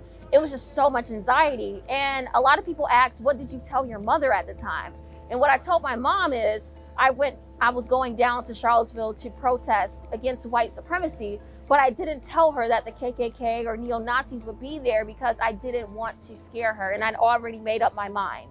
I had a feeling in my heart that things weren't gonna go as well as we'd hoped for them to go, considering the circumstances. Like, I didn't expect for anybody to be killed that day, and for dozens of people to be injured, including me. I did not expect for it to get as bad as it did. Watch out!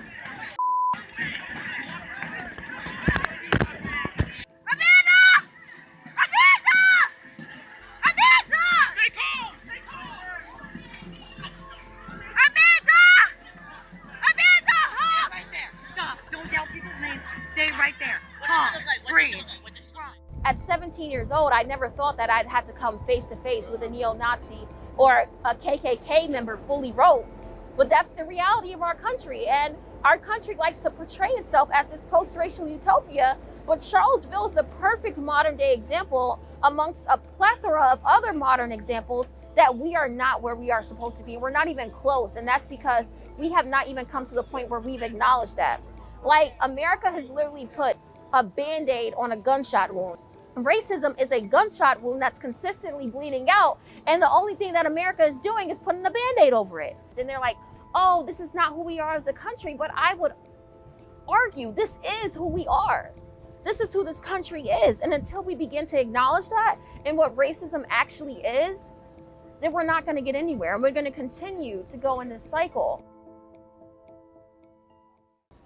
Because we're in the digital age and we have phones that are able to record incidents of police brutality, and a lot of times they do go viral. And when people keep seeing instances of Black death and police brutality over and over and over again, it kind of becomes the new norm. And a lot of people have been desensitized to seeing police brutality videos. But I believe that we have to be more intentional in terms of how we circulate these videos throughout the media. And it can also, and it is very traumatic to watch Black death on camera and it be retweeted and reposted millions and millions of times. And Black people should not have to be murdered on camera and brutally beaten on camera in order for people to recognize that it's a problem. What I would say to young people all around the world that want to be an activist and want to be a part of this movement towards change is that it's never a wrong time to stand up for what's right, first and foremost, and your voice matters. Don't let anybody try to tell you otherwise. There are so many people that try to stop me and what I have to say because they're like, you're a young Black girl from the hood, what do you have to say? Listen, like, I can do this. And overall, it doesn't matter where you come from, whatever walk of life that you may be in right now, you can effectuate change and your voice matters.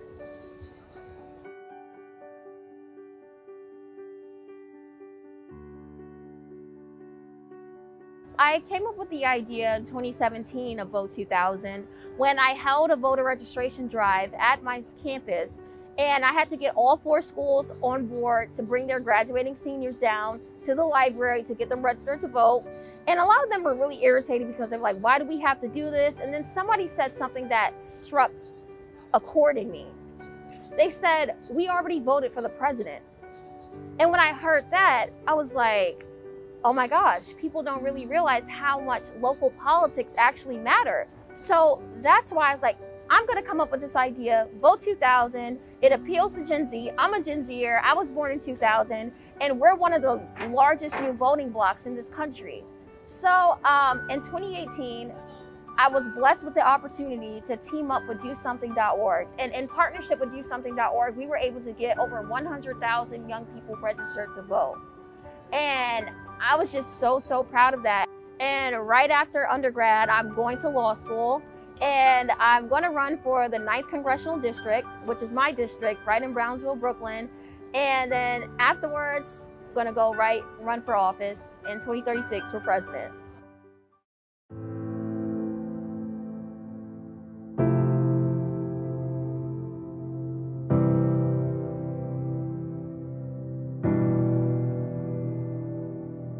As a young Black activist and organizer that's been doing this for 8 years now, a lot of people would ask me before, who are you fighting for? Why are you fighting? And I would always respond for future generations of young Black people so they don't have to experience the things that I've experienced today. I didn't think that I'd see this much activation, organizing, and change within my lifetime. And if you would have told me this 3 months ago, that this many people all around the world would come together in the name of Black liberation, equity, and justice, I would have called you insane. I just didn't see it. I was fighting towards it. I was hoping that my kids' kids could see it, but I didn't think that I would see it. And now that I can confidently say, and sometimes I get emotional when I say it, that I'm not just fighting for the future, but I'm also now fighting for the present. And that's what's most inspiring to me right now about our generation, that fighting spirit within Gen Z, that we're not gonna wait and we're not gonna ask politely, we're taking it. We're taking our lives back, we're taking our futures back, and we're taking our present back. Good morning, everybody. Welcome to Today. Future's looking bright. Are you ready? We're going to do our part to spread the word on the importance of vaccines, so crucial for reopening America. A big day around here, a very special naturalization ceremony. Many of them doctors, nurses, other essential workers. If you are a nurse, thank you. Spring has sprung, guys, and we want to fill this season with some fun and surprises. Yes, this is the face of excitement. Celebrating Earth Day. Let's change the world. Love it! The Meet the Press Chuck Toddcast, free wherever you get your podcasts.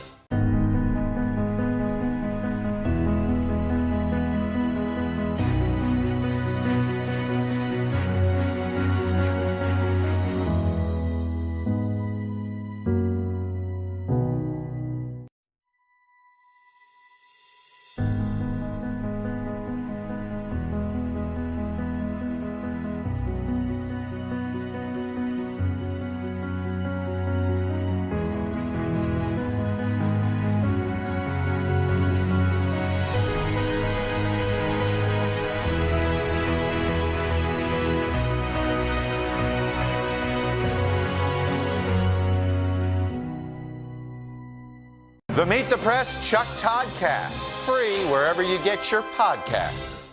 For breaking news in our changing world, download the NBC News app.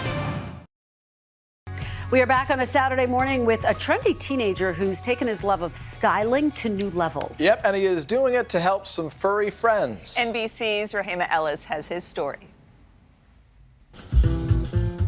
Bow ties are part of 14-year-old Darius Brown's signature look. I love mixing my bow ties.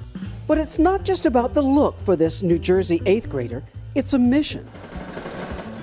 In the last 4 years, Darius has focused on making bow ties for dogs, helping to get them noticed in crowded animal shelters and adopted into permanent homes. With a cute photo, adoptions happen 3 times faster. How many bow ties for dogs have you made? It's so many I can't even keep count, but if You gotta keep count, come on. But if I had to make an estimate, I'll say over 1,000. He got the idea after seeing neighborhoods destroyed by Hurricanes Harvey and Irma. I will always see on television and wonder how come there was all these people getting helped, but not any animals or dogs being helped. Never in my wildest dream that I think it would turn into such an amazing mission that he has that's inspired so many people. Darius took up sewing when he was 9 years old. Was it really hard to get the hang of sewing? Yes, at first it was really hard to sew. But he stuck with it out of love for a family connection, starting with his big sister. When she learned how to sew, it was because of our grandmother. And then our grandmother passed away. So I felt as though that when my sister had to teach me how to sew, it was like that family passing down the line thing. And for a kid doing all he can for others, is your mother on board for you to get the dog? Yes. She wasn't at first, but now she is. A love of animals touching more lives than he ever imagined. For today, Rahima Ellis, NBC News, Newark. That is so sweet. And Dylan, I can't believe he's in 8th grade. 8th grade, yeah. I was not doing anything like that in 8th grade, but I'm glad he also made it so that they don't have to tie it, because bow ties, I mean, for humans are hard. I was going to say, yeah, those dogs would really struggle to do that. I was raised by a bow tie guy, and I had plenty of trouble having my dad try to Took teach you me how to years, do right? a lot of this stuff. over the years.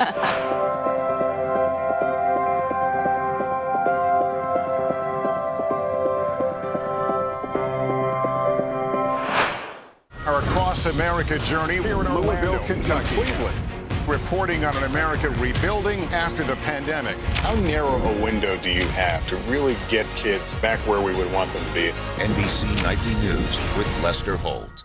For breaking news in our changing world, download the NBC News app.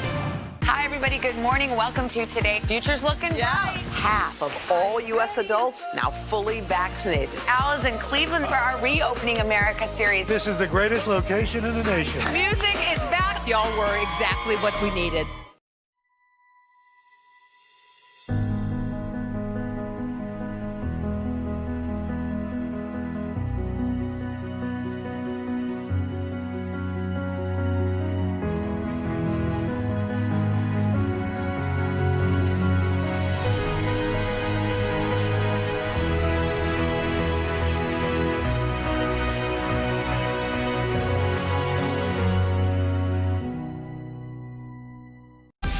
Make the most of your day with Today in 30.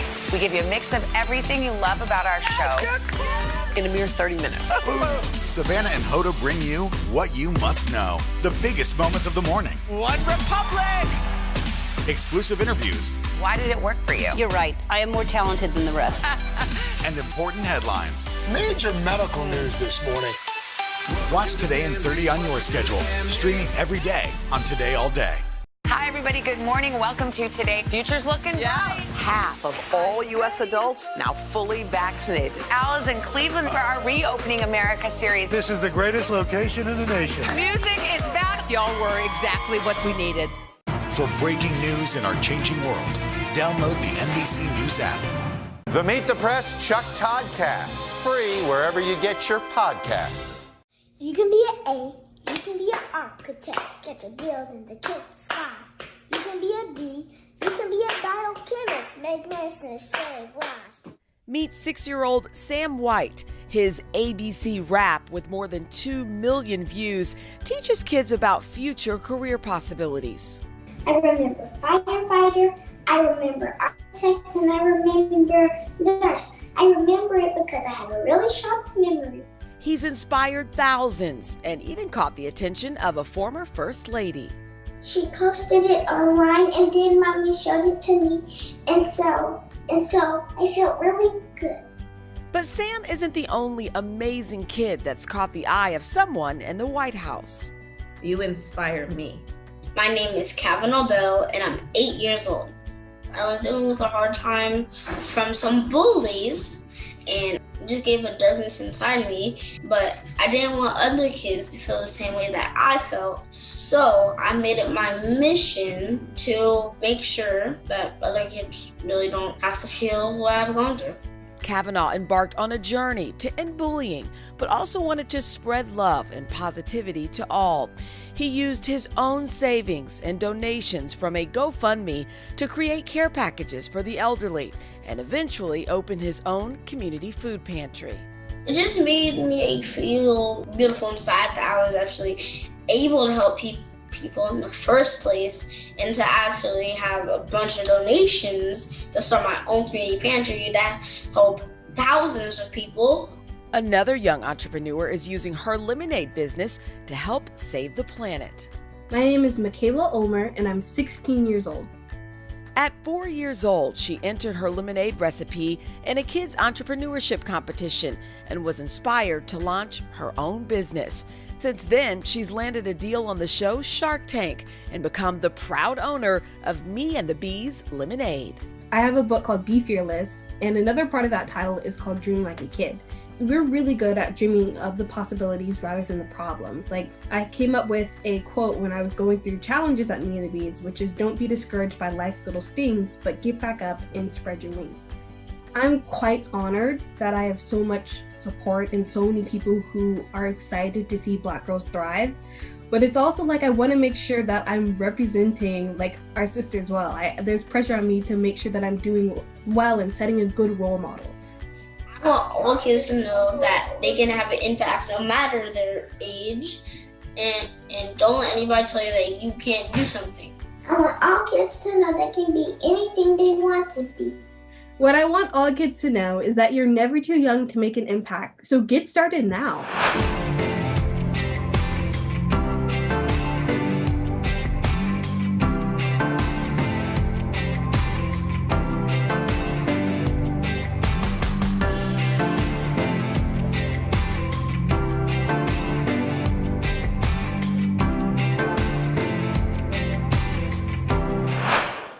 It has been a long year. Yeah, where it's been anything but normal. Well, now there's hope.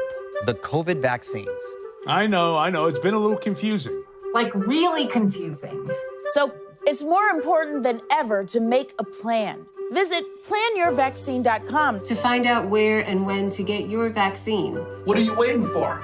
Roll up your sleeves and plan your vaccine. Plan your vaccine. Plan your vaccine.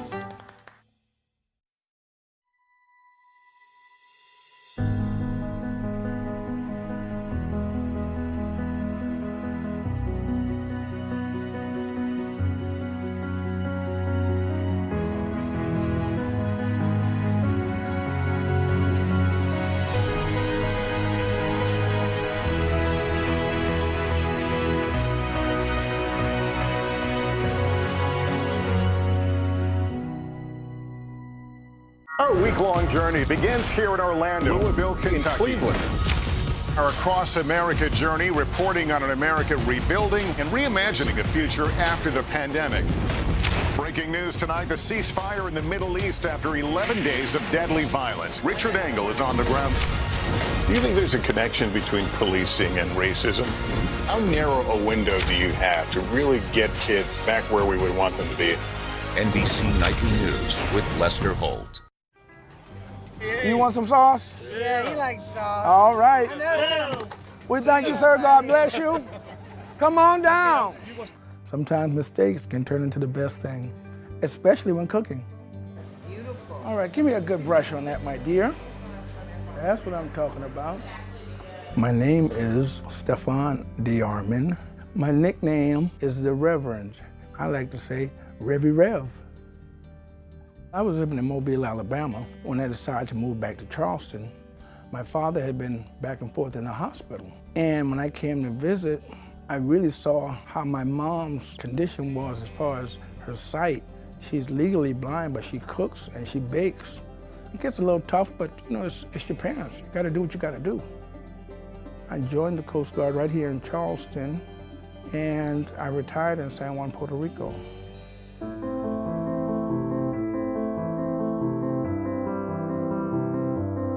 180 place is a homeless shelter here in Charleston, South Carolina. Little did I know that it would mean so much to me and become such an integral part of my life. When I got here, I didn't have the funds to come in and get a place, pay first month, second month, deposits, and all of that. So I talked to a VA social worker in Alabama, and they told me, well, if you could put your pride aside, I can get you in the shelter. I said, whatever it takes for me to get home to my parents. I was blessed to be able to go to the veterans dorm. This place have saved my life and many others. Being homeless is a different animal. It's not pleasant. You can't sleep with one eye open. So being homeless, you don't get the rest that your body needs for you to be able to be successful or even productive in life. 180 Place has many great programs, including the culinary program, which I went through, which led to why we're here now.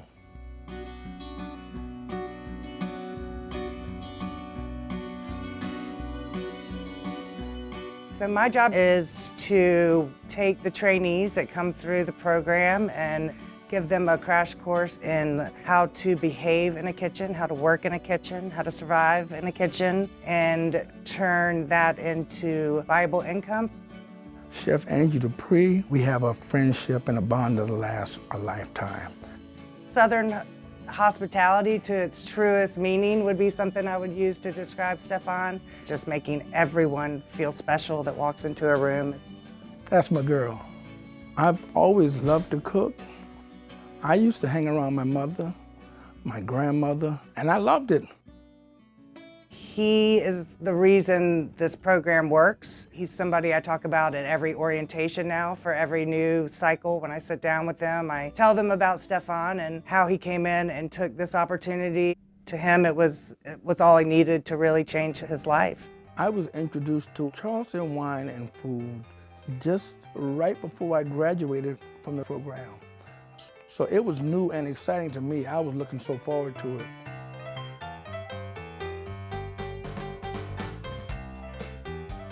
Chef Angie gave us specific instructions.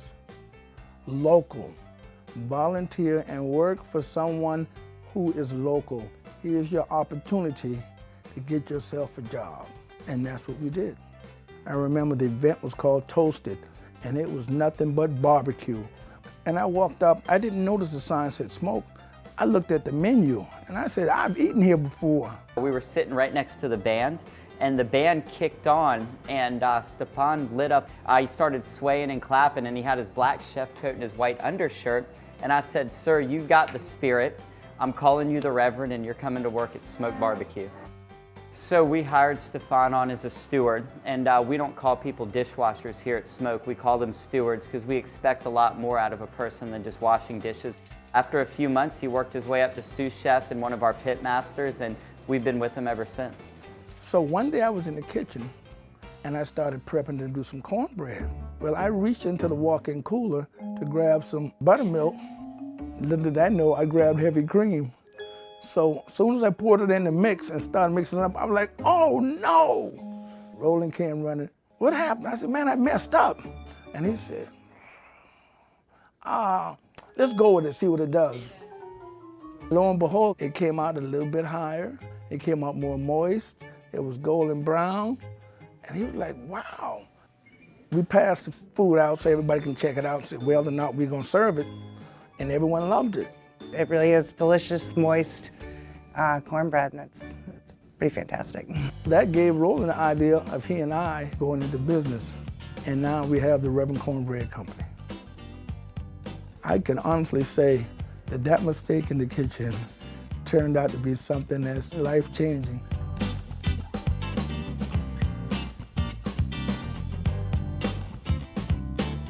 When I found out that I'd be teaching a class at this year's Charleston Wine and Food, it was mind-boggling. Look where you came from and look where you're at now.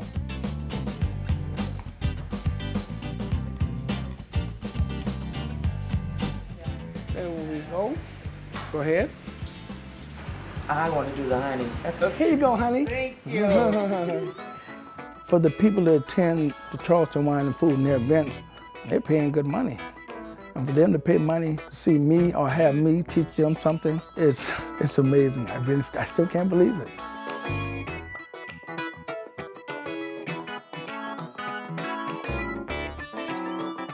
What we're gonna do today is we're gonna go down to the Superstop and we're gonna feed the homeless. It just goes to show you there's nothing wrong with a mistake. It's amazing what happens. I mean, his story, it gives you hope that, hey, look, just because you're down right now don't mean you stay down. He took an interesting situation, made it an even better situation, and now it is exactly where he wants to be, helping people and giving back.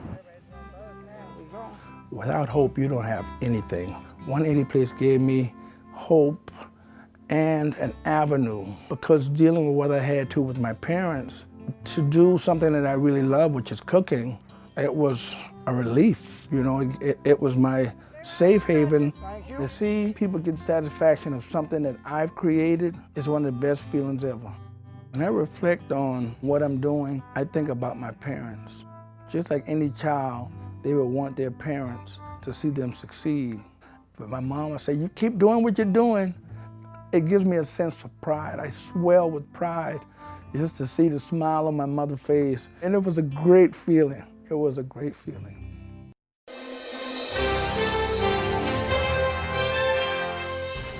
Hey gang, welcome to Today All Day. The next 30 minutes you'll be hanging with me, and I have some of my favorite original videos just for you, full of inspiration and hope. So take a seat, get a tissue, come along for the ride as we hear words of wisdom from some of my favorite people. I think about faith, and I think about how it's really truly helped get me through this pandemic. You know, these are tough times. I've counted on my faith. It hasn't always been, you know, firing on all cylinders. I've had questions, I've had doubts, but you know, it's been there for me.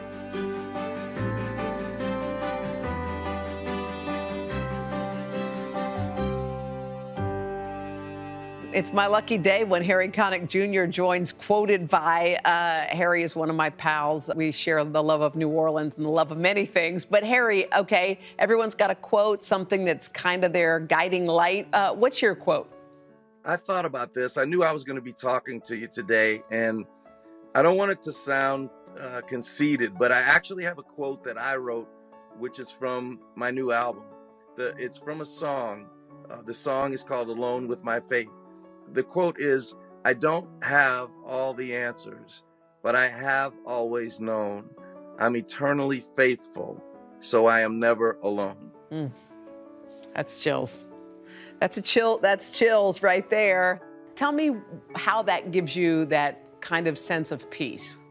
Well, faith is something I think is a gift that was given to us by God to compel us to communicate with Him. And I think about faith, and I think about how it's really truly helped get me through this pandemic. You know, these are tough times, and I've counted on my faith. It hasn't always been firing on all cylinders. I've had questions, I've had doubts, but you know, it's been there for me, and it's an evolving, wonderful gift, and it was important to write about faith.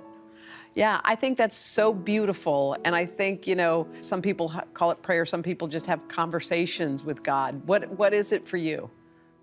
I think it's all of those things. Yeah. For me, you know, I believe in God, and I believe that, you know, God wants me to talk to Him. And I try to do that. I try to be honest and be the best person that I can be. And in times like we've all just gone through, I find that to be very comforting. Yeah, I know, because the world is full of uncertainty, and once you have that locked in, you feel like, okay, we'll make it through this one just like we made it through the other stuff. For me, it's about family and faith, and I know it's about that for you too, and so many of your viewers watching now. If those parts of your life are paramount and in order, then everything else just kind of falls into place. It doesn't mean you're not going to be disappointed or you're not going to endure hardships, but it sure makes handling things a little bit easier. It sure does. Well, I love that quote. I'm going to read it one more time. I don't have all the answers, but I have always known I'm eternally faithful, so I'm never alone. That's from your song, Alone with My Faith. Beautiful. Harry, we love you, man. I can't wait to see you in New Orleans soon. I know. I love you too, Hoda. Okay. Take care of the beautiful family of yours. I will. You too. Thank you, Harry. So many of us feel like, myself included, before doing this book, that forgiveness is a gift that I'm giving to another person. And by changing that mentality and that view on forgiveness, for me, made it such an empowering thing to be able to actually forgive and to give the gift to myself, because it really has nothing to do with another person. This quoted by series is one of my favorite things, and it's partly because I feel like it gives you a window into the person I get to talk to. Like, what is the quote? What is the North Star? Katherine Schwarzenegger Pratt, I mean, come on. I know you have so many lanes, but you've been big in a certain lane in this moment, haven't you? Yes, I have. I'm so excited to be here to talk about it. Well, okay, the forgiveness lane, but this is the quote that you love, and this is right on point. And this is your quote is by Oprah, and this is the quote that you love. Forgiveness is giving up the hope that the past could be any different. It's accepting the past for what it was and using this moment and this time to help yourself move forward. Tell me why that resonated with you.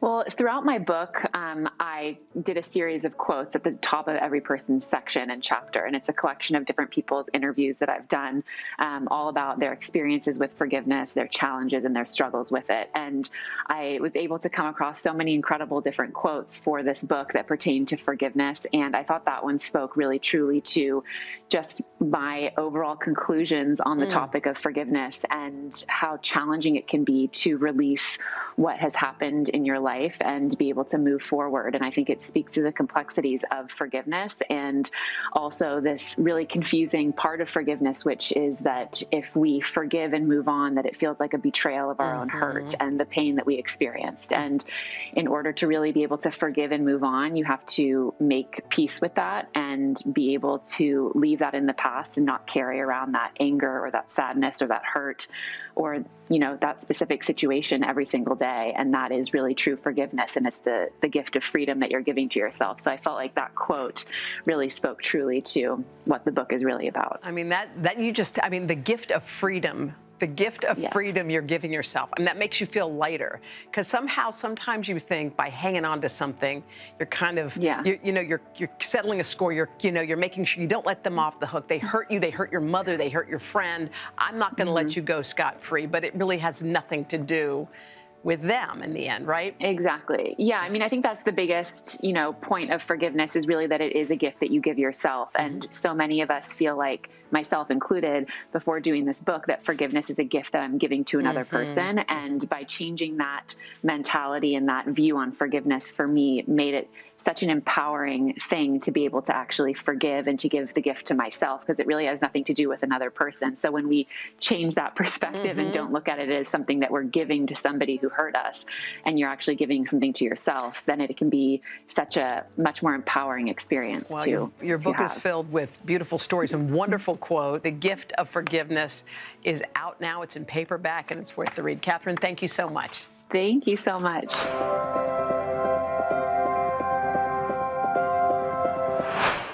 The Meet the Press Chuck Toddcast, free wherever you get your podcasts.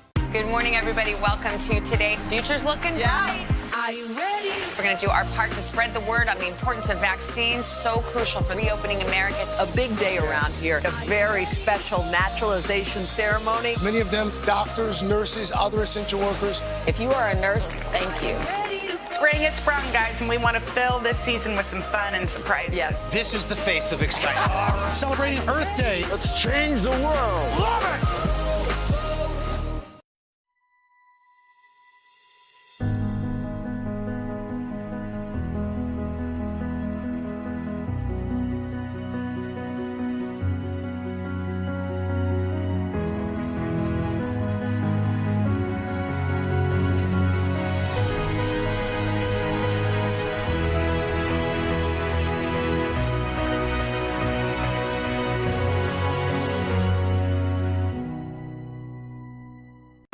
Good morning. Welcome to Today. Future's looking bright. Half of all U.S. adults now fully vaccinated. Al is in Cleveland for our Reopening America series. This is the greatest location in the nation. Music is back. Y'all were exactly what we needed.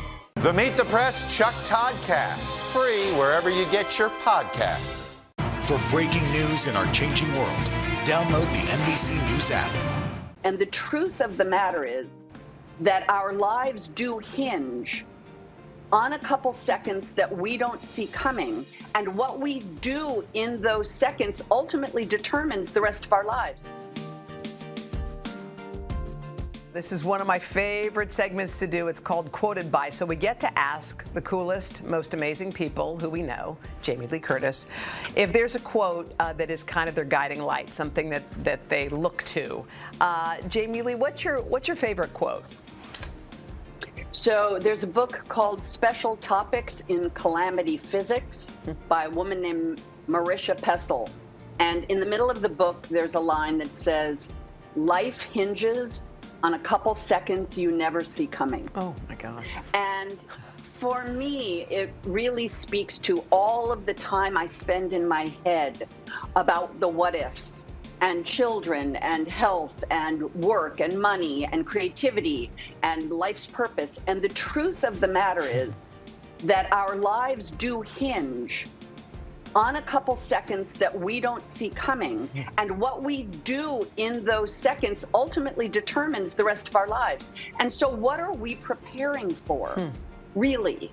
Because life is going to happen. You know, the term blank happens. Yeah. Well, life happened. In recovery, we say life on life's terms, not my terms, not your terms, life's terms. So I like the idea of life hinging on seconds I don't see coming, because it means I just have to stay open for whatever comes. Yes, and there was that saying about, like, one of the greatest freedoms we have is how we react to something, how we react to those few seconds, right? And by the way, people lean in, people lean back. Yeah. People run toward it, or people run away from it. Yeah. That's humankind. And I hope I'm one who leans into it, reaches my hand out, whatever it is. And by the way, life has hinged for me a couple times on things I never thought would happen. And they happen. And by the way, I met my husband by seeing his picture in a magazine and saying out loud to a friend of mine, I'm going to marry that dude, and married him 4 months later. So the truth of the matter is, life hinged for me on a couple seconds I didn't see coming. I'm glad you leaned into that one. I'm sure he is too. Jamie Lee, we too. love you. Thank you so much. Love you too. I always tell everyone, if money wasn't an issue, what's the one thing that you would do for free? And whatever that thing is that you would do for free, that's what you love. Welcome to Quoted By. One of my very favorite country artists, Jimmy Allen, kind of jumped into my life when Kathy Lee and I were hosting this show, and he left an impression that we never forgot. So it's my privilege and pleasure to have Jimmy on this Quoted By series. Hi, Jimmy. Hey, how are you doing? Good to see you, sweetie. So I know you're a quote guy. You post quotes, you love quotes, but is there a quote that stands out to you as kind of, I don't know, your North Star or your guiding light? Yes, there's a quote that I wrote a little while ago. I'm always about self-motivation, which leads to motivating other people. Why don't you read You ready? Here we my go. favorite quote? This is your favorite quote, babe. Here we go. The passion you have for the dream you're chasing must outburn your comfort in remaining comfortable. You got to be able not to sleep, right? Yeah. You got to sacrifice some things, whether it's, I've missed Christmases, Thanksgivings, birthdays, family reunions, weddings, funerals.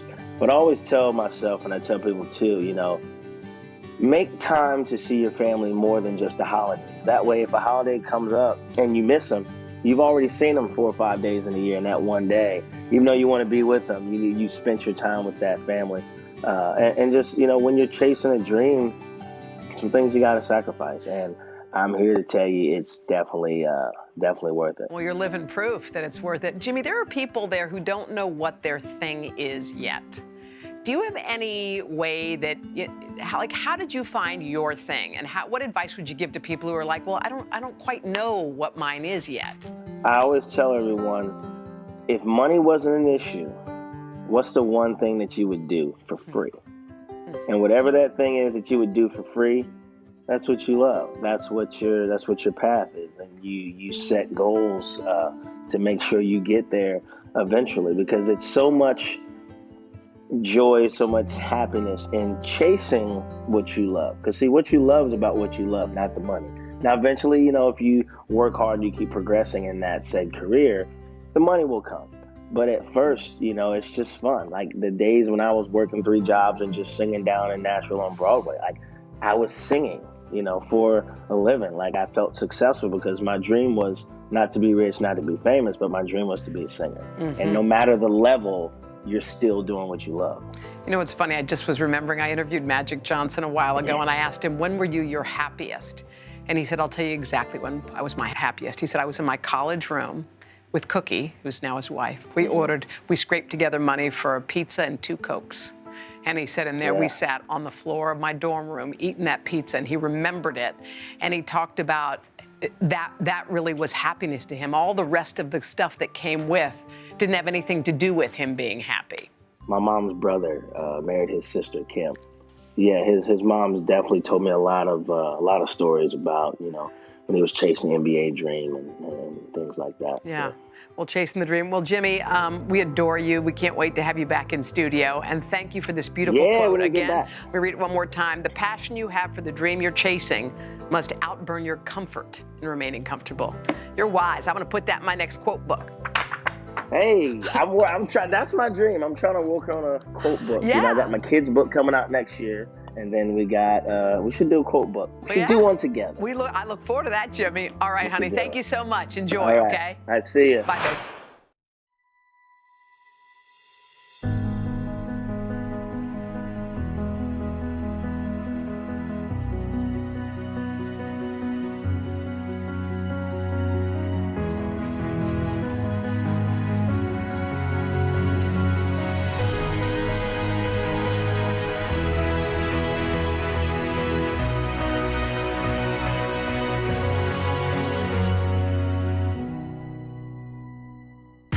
Good morning. Welcome to Today. Future's looking bright. Half of all U.S. adults now fully vaccinated. Al is in Cleveland for our Reopening America series. This is the greatest location in the nation. Music is back. Y'all were exactly what we needed.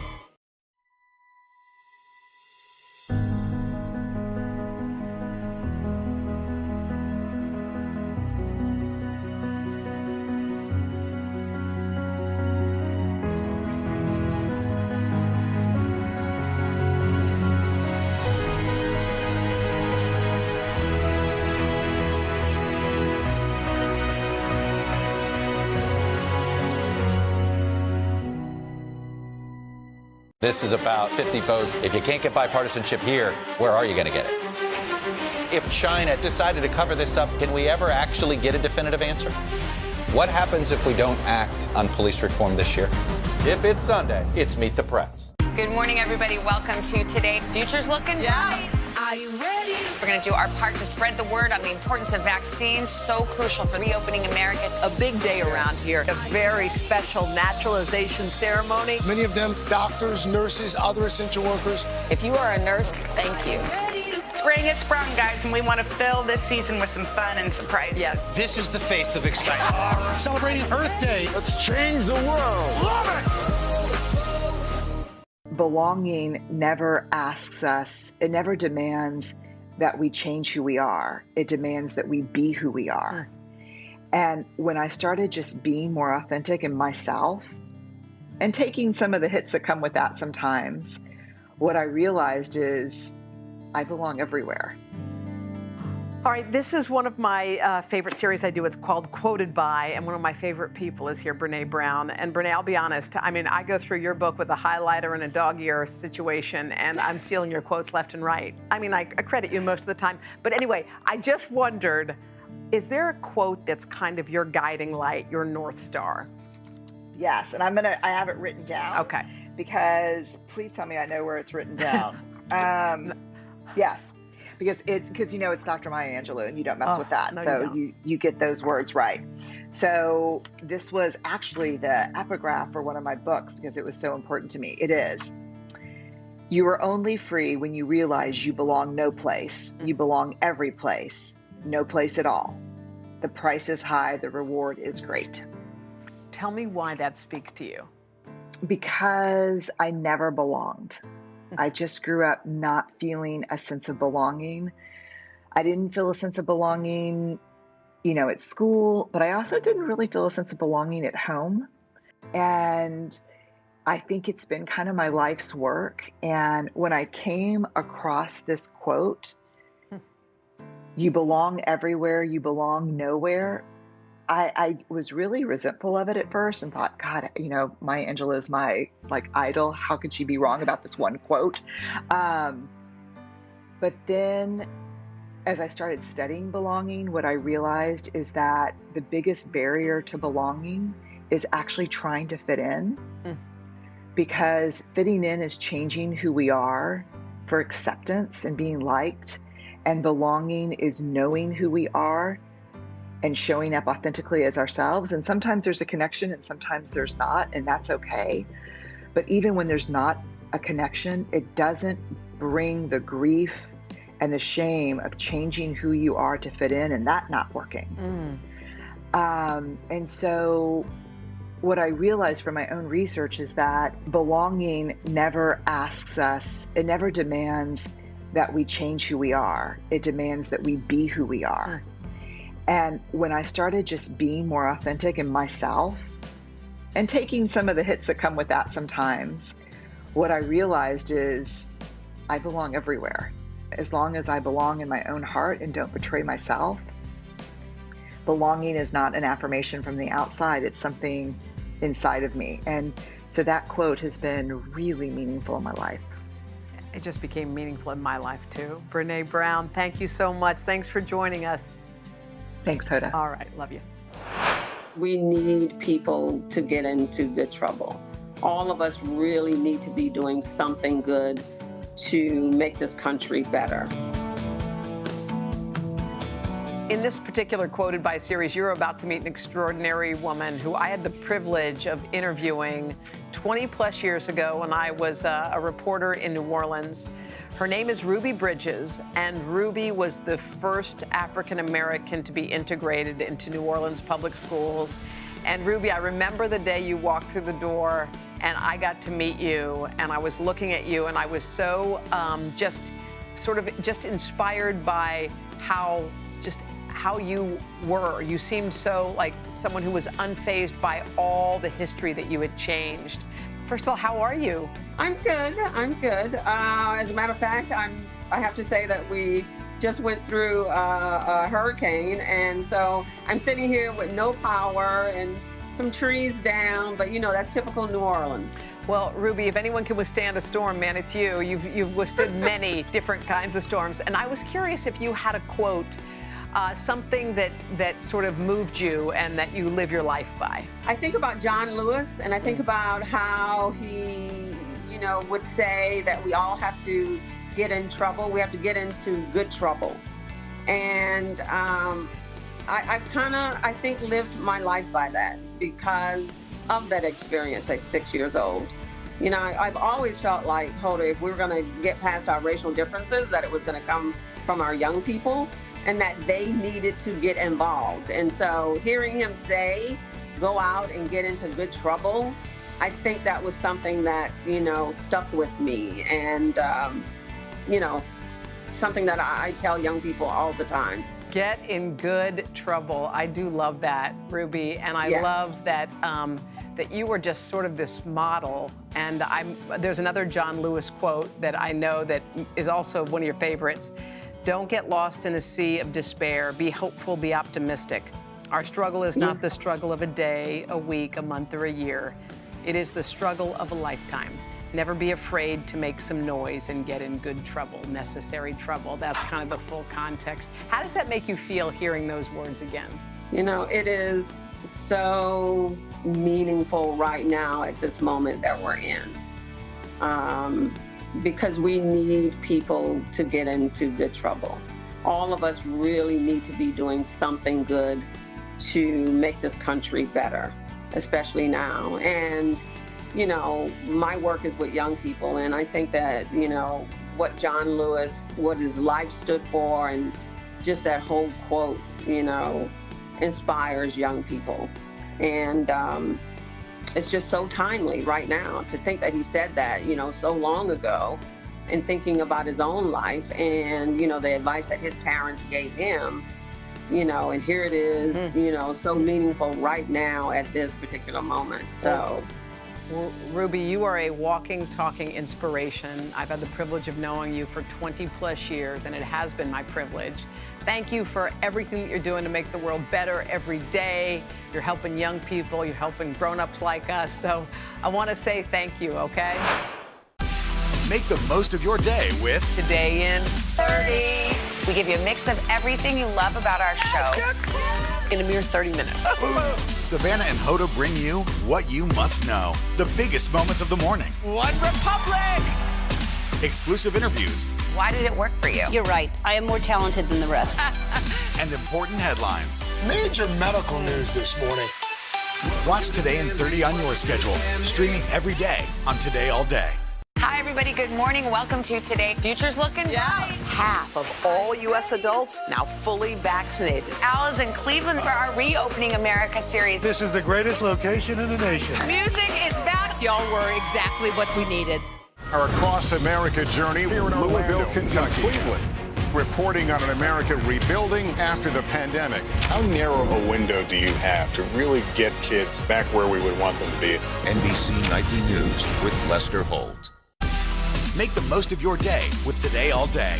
Get closer to all your friends at Today in a whole new way. Today in 30. We give you a mix of everything you love about our show in a mere 30 minutes.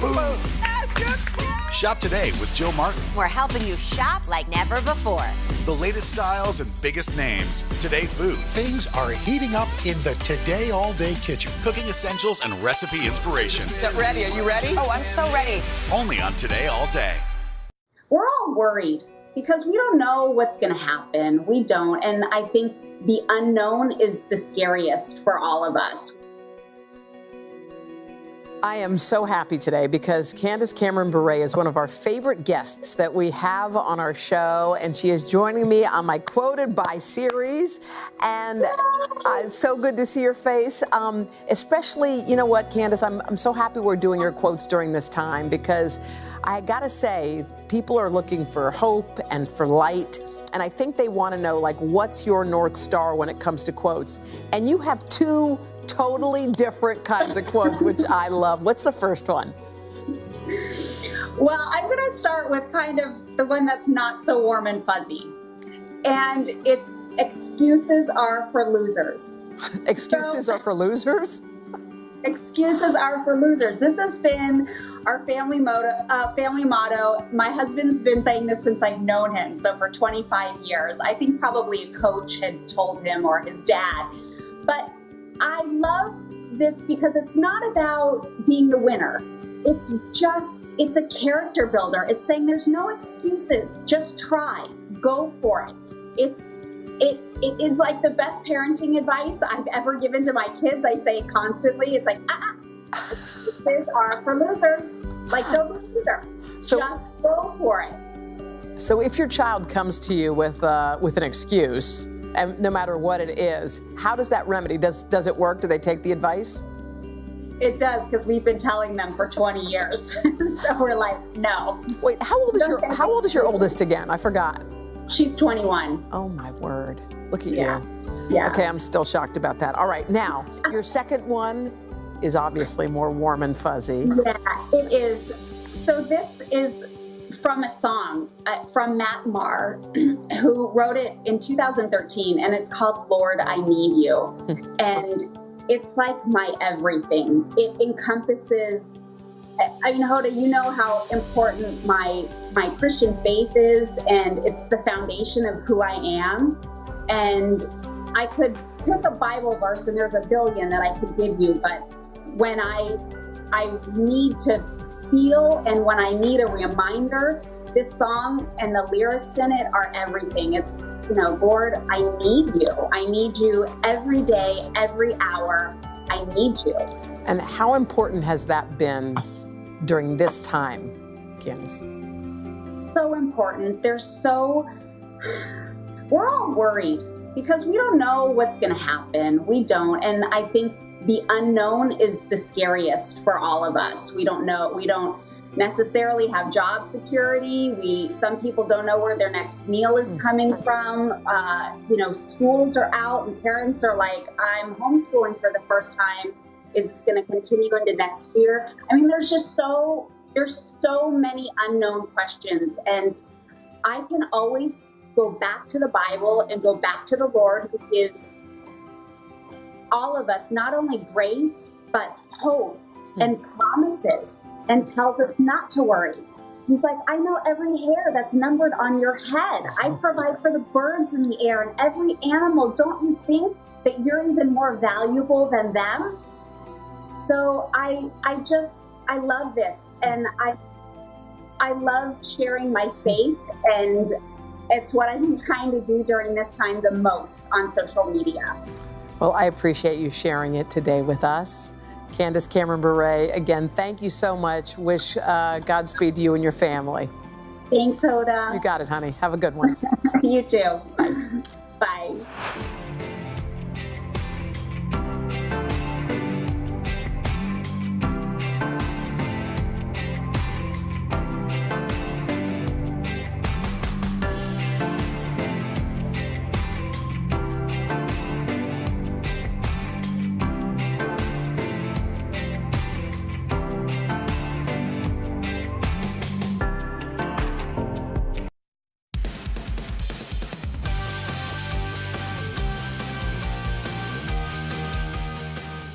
Today All Day, we've got a great show for you on this Monday morning, including an all-day exclusive chat with my good friend Savannah you can only see here. But let's kick it off with Pop Start.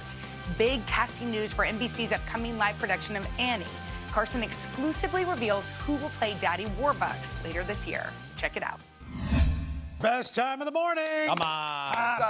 Pop start. Well, let's get to it before they kill another story. I got to get what I got left here. First up, the 21st annual BET Awards were presented last night. Taraji P. Henson hosting the show that celebrates music's top black musicians and performers. The big winners of the night, no surprise, SZA, Megan Thee Stallion, and Her. After performing on Our Plaza just last week, Her did scoop up the title last night for Best Female R&B and Pop Artist. And the legendary Queen Latifah was presented with BET's Lifetime Achievement Award. The rapper and actress earned that title for her decades-long career spanning across genres in music, film, and television. She accepted the award on the stage with her father and a photo of her late mother. And she had some really inspiring words for women in the industry.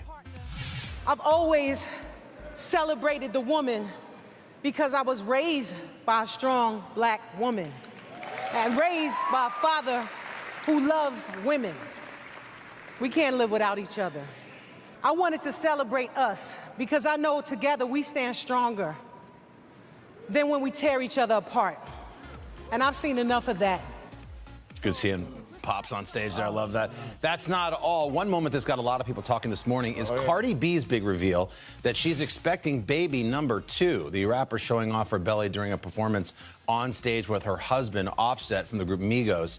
They already have a daughter together, 2-year-old baby Culture. So we want to say congratulations to them and, of course, all the big winners last night at the award show. And a big announcement, a casting announcement here on NBC for our upcoming live production of Annie. We can exclusively reveal that Daddy Warbucks will be played by none other than Harry Connick Jr. A Grammy and Emmy award-winning actor is set to take on the iconic role alongside Taraji P. Henson's Miss Hannigan in the live televised special. As for who's going to play Little Orphan Annie, that search is still on. NBC put out a nationwide casting call looking for the perfect fit for the big title role. You can get more information at today.com. And please tune in and check out Annie live. That'll be on December 2nd right here on NBC. Will he shave his head?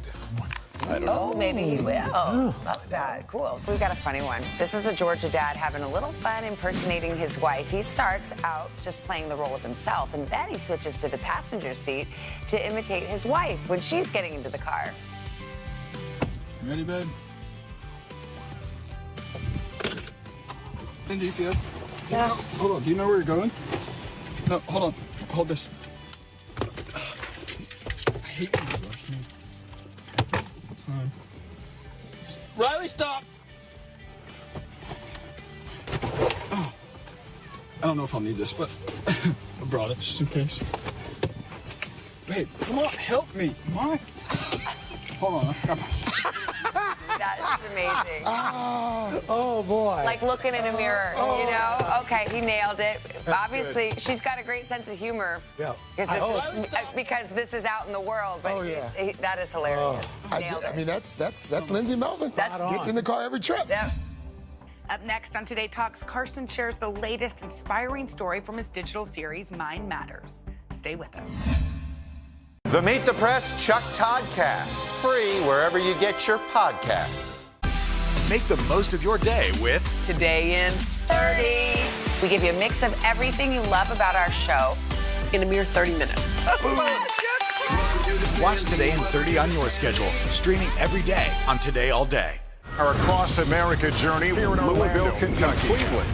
Reporting on an America rebuilding after the pandemic. How narrow a window do you have to really get kids back where we would want them to be? NBC Nightly News with Lester Holt. Our week-long journey begins here in Orlando, Louisville, Kentucky. Cleveland. Our Across America journey reporting on an America rebuilding and reimagining a future after the pandemic. Breaking news tonight, the ceasefire in the Middle East after 11 days of deadly violence. Richard Engel is on the ground. Do you think there's a connection between policing and racism? How narrow a window do you have to really get kids back where we would want them to be? NBC Nightly News with Lester Holt. Make the most of your day with Today in 30. We give you a mix of everything you love about our show in a mere 30 minutes. Watch Today in 30 on your schedule, streaming every day on Today All Day. For breaking news in our changing world, download the NBC News app.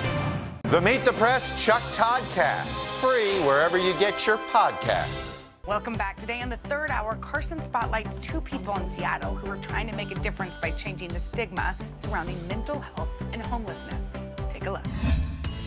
Good having Carson here with us with a great story from our series Mind Matters about changing the stigma that surrounds mental health. This time shining a light on this tough issue of homelessness. Carson. That's right, Al. According to the National Alliance to End Homelessness, 20% of people experiencing homelessness are also struggling with mental illness. And I had a chance to talk to two people in Seattle who are trying to make a big difference by leaning on their own personal experiences. How many are you at? Heather McDuff is supervising these volunteers in downtown Seattle as they make bag lunches to hand out to people experiencing homelessness. A decade earlier, she would have been on the receiving end. 3 oranges and 3 chips.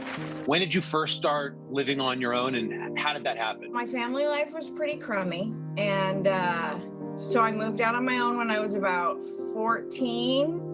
And so how did it pan out for you at that age? What happened next? What was the next big sort of chapter? Heroin kind of hit the scene. No clue about anything, you know, sharing needles and just dumb kids. And what do you remember about like using for the first time? Did it have an immediate impact on you? I just remember feeling like this is how I should be feeling, you know? Yeah. After 2 decades of living on the margins and 3 stints in prison, Heather stopped using heroin in 2014. Looking back, she describes her drug use as a coping mechanism. Because it's such a struggle out there, you know, to worry about the few things that you have and where you're going to sleep. And substance use disorder a lot of times is a coping mechanism for dealing with being homeless. You've been sober for 7 years now. Where do you consider yourself on your kind of mental health and wellness journey? I think that I am doing really well. This last year's been hard. I still suffer from a lot of anxiety. You know, I run a tape in my head that, you know, things are going to happen how they're supposed to happen. And I kind of run that ticker tape when I start to spin out about anything. Heather has also been able to turn her life experience into a full-time job, working as a peer specialist at Seattle's Downtown Emergency Service Center. And what does a peer specialist do? A lot of us have lived experience in mental health issues, substance use disorder. We can relate to clients and know the places that they've been to. You couldn't be the superwoman you are now had you not gone through all of those years of what you saw, what you experienced. It gave me the opportunity to be who I am today. And in loving myself, I can love others and help other people. One of those other people is Chris Clark, who attends a weekly art therapy class led by Heather. Chris suffers from bipolar disorder and was placed in permanent supportive housing after living on the streets for 3 years. I can't imagine what I'd do without my housing, and I can't imagine where I'd be if I didn't have it. Being homeless certainly adds to your mental issues. I wound up seeing a case manager, and he convinced me to start taking better mental care of myself. For Chris, focusing on his mental health has made all the difference. The past 3 years, I've come a long ways with my mental health. My apartment wouldn't look like this. When he's not tending to his fish tanks, houseplants, and terrariums, he's making hot meals for people experiencing homelessness. Today I'm making vegetarian garden spaghetti. A lot of people that I deliver to, I actually known from when I lived on the streets with them. There you go, baby girl, enjoy. What's up, man, you want some food? Thank you. This is spaghetti. People ask me all the time, why do I do it? And I'm like, because I've slept where you've slept, you know. So what do you want to say about the homeless to viewers watching who think they have an opinion about the homeless? What do you want to say to them if they're willing to open their minds here for a minute? You know, many of us take for granted being able to shut a door or go to our refrigerator and eat something. And these people struggle every day just for these small, minor things. And feeling safe is a human right. And not everybody gets to feel that way. Anybody in the tent? I got hot food. You know, homelessness is obviously such a problem, and it's complex. But what we're seeing in Mind Matters in this digital series that we're doing, we're exploring sort of the intersection of mental health as it intersects in various parts of society. There are certain troubling things, and that's access to care. We see it in communities of color. We see it in the homelessness issue. It's hard enough to get people just to talk about, you know, we're trying to break a stigma. It's normalized to talk about mental health. Then when someone does, and there's no access to care, it makes it just that much more disheartening. But Heather was incredible. By the way, since we filmed that, she's been promoted now. She's working as a housing stabilization specialist, helping to keep formerly homeless clients in permanent supportive housing. So we appreciate Heather. I love what you said about being able to relate to them because they were them. Yeah. And your hearts are with them. You can't help but think right now how hot it is in Seattle, on the streets of Seattle right now. And those people are, you know, they need somebody who understands what they're going through to help snap them out of that. We have, you know, they say that the data is like, you know, 500,000 people are homeless every night in this country. 25% of them are have severe mental issues. So it's really tough. But, you know, hopefully in shining a light on it, finding people like Heather who were in that situation, now giving back. Who understand, you know, doing some good work in a tough area. Carson, that was terrific. Thanks so much for sharing that. Great, buddy. Coming up on Hoda and Jenna, my special guest co-host, Savannah Guthrie. Don't miss the fun. I'm rolling up my sleeves for science, so I'll survive if I contract this virus. For family dinners, family vacations, family anything. For traveling somewhere beyond my living room. And for the Rebels, there is no greater feeling than being in the stadium and cheering on Ole Miss. And now it's your turn. Roll up your sleeves, America. Plan your vaccine, because every shot counts. Visit planyourvaccine.com and make your plan. It has been a long year. Yeah, where it's been anything but normal. Well, now there's hope. The COVID vaccines. I know. It's been a little confusing. Like really confusing. So it's more important than ever to make a plan. Visit planyourvaccine.com to find out where and when to get your vaccine. What are you waiting for? Roll up your sleeves and plan your vaccine. Plan your vaccine. Plan your vaccine. Hi, everybody. Good morning. Welcome to Today. Future's looking bright. Are you ready? Half of all U.S. adults now fully vaccinated. A huge lift is underway for one of the most celebrated cities in this country, Cleveland, Ohio. This is the greatest location in the nation. We're having a baby. Wow. The big reveal is under the lid. Hey now. Things are looking brighter, so we want to help you find the fun in 21. Music is back. Y'all were exactly what we needed. It has been a long year. Yeah, where it's been anything but normal. Well, now there's hope. The COVID vaccines. I know. It's been a little confusing. Like really confusing.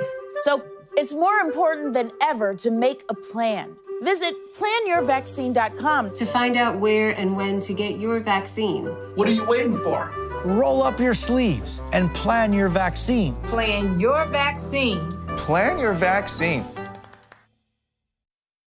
Welcome back. Today on Hoda and Jenna, Ed Sheeran surprised one of his biggest fans, and we have the sweet video.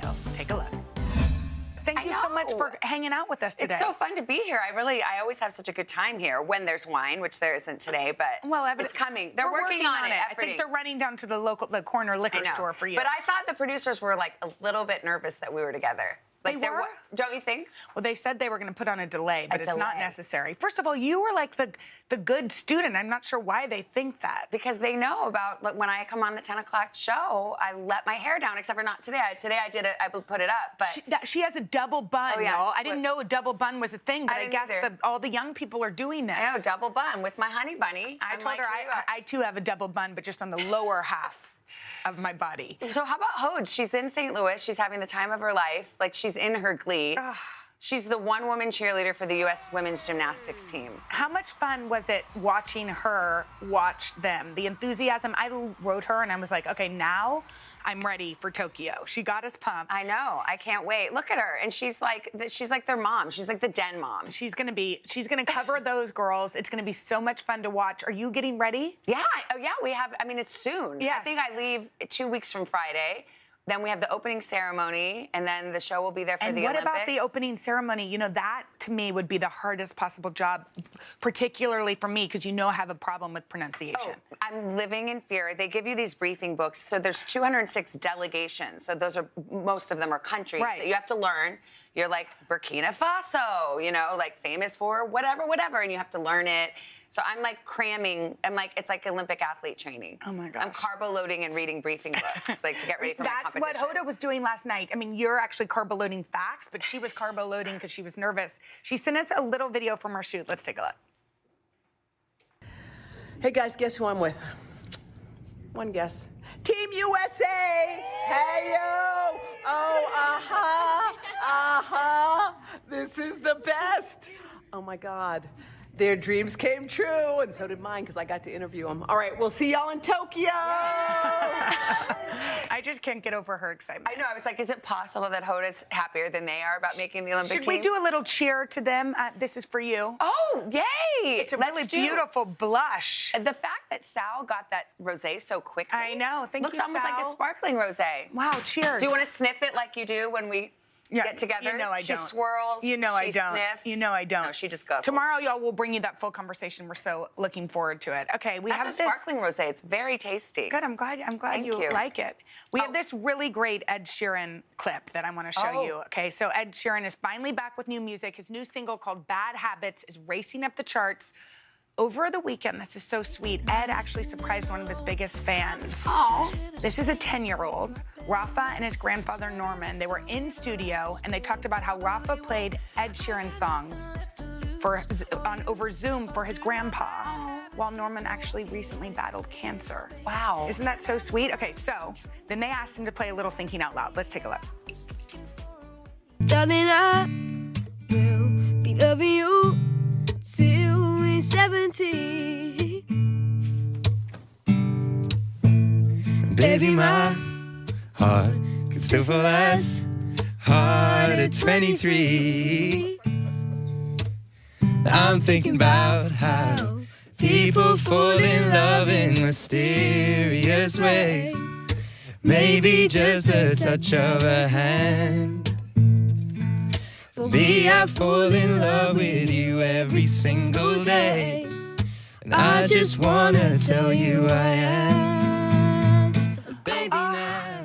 How sweet is that? I can't believe he had such composure to not even, I would have been like, Ed Sheeran! He had such composure. He kept singing, and Norman's face was worth 1,000 words. Ed Sheeran is one of the world's biggest sweeties. He came on our show before, I always tell you this, and ate an entire pizza with all of us, the crew. We had a pizza segment, and he just kept coming over and eating the pizza. Before he played, right? Yeah, there he is, see? He's just like, oh, you got any more of that One pizza? more slice, Hey, one more slice. Listen, you got pepperoni? Anyway, he's just a nice, normal guy who happens to be Very wicked talented. Yeah. Well, speaking of talented, you're a talented guitarist. Are you insane? And I think we have a guitar. No, stop it. Right here. No. I think we have a No. guitar right here. You know Thank what? you, Gavin.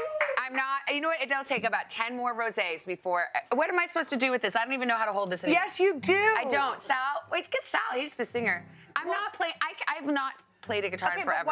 but what was your go-to song? I mean, I liked, all those chick songs, like depressing. I used to write songs because I had like real bad boyfriends. By the and I'd way, be like, our kids. You lie. No, I'm just kidding. Our kids are in a band They do together. guitar, yeah, and they write wrote a song songs, called yeah. Together, which is really a beautiful Yeah. hit one day. Gosh, look at the time. No. Come on, just something I can sing. I mean, I don't know. Busted Flat and Baton Rouge. I wish. Oh, waiting for a train. Can you play it? No. What can you play? And I was feeling near as faded as my jeans. But what can you play? Because we have a guitar. Nothing. Was this Honestly, a bust? it's a bust. I can't think of anything because it's been so long. Also, this is out of key. Did anyone tune this guitar? Oh, Sal, sorry, you did a great job. Okay, This might have been a bust. No, I love the guitar, but I'm terrible. I can't. You're not terrible, Yeah, though. and I can't. I'm like, I used to sing at weddings like all the time. You know that, You were right? a wedding singer. I literally would sing at my friends' weddings. I think I've done like 10 different What weddings. was your go-to song? I mean, I used to do that Elvis Presley song, I Can't Help Falling in Love with You. Well, that's one I That would was have liked sweet. to hear. I did Nora Jones once. Just a lot of different little folky songs. You've had some, quite But the since job. then, I don't know what's happened to me, but I actually do know. I have a drink every night with an entire lime in it, and my voice is so hoarse I can't sing I anymore. know your mom said you need to stop with the lines. I know, she's right. She's You're like, gonna get acid reflux. I think I have it. I think I have silent reflux. Okay. But it's not that silent, it's scratchy. I sound like a man. I know. Your kids are off for camp. I know, I'm so excited. Are you I got to get the kids out of the house. Are yours driving you crazy? Yes, but your kids are actually out of the house and going. They Yes. are, but last night, Mila said to me, I really miss Vale. Oh, let me tell you, every day when we wake up, she says, can I do a Zoom play date with Mila I'm today? so sweet. Every single day. These girls miss each other so much. We have to get them together. Yeah, will you tell what Mila said one time to us about why they're friends? Oh, she said to me, I was picking them up from the bus, and Mila goes, I overheard her say to Vale, do you know why we're not sisters? And no, she goes, do you know why we're best friends, Vale? And Vale said, no, why? She goes, because God couldn't handle it if we were sisters. Isn't that just the sweetest? They're the cutest. Anyway, yeah, off to camp. I'm telling you, I think a lot of parents are sending their kids to camp, and it is like time to go. It's time. Anyway, it's Read with Jenna time. Yes, it is. Okay. Or as I like to call it, RWJ or hashtag RWJ, and July is coming. We're doing this one early, y'all, so you can get your books for your long weekends, okay? We wanted to give everybody a head start. So drum roll, please. Our book for July is called Hell of a Book by Jason Mott. I left it. I gave it to you.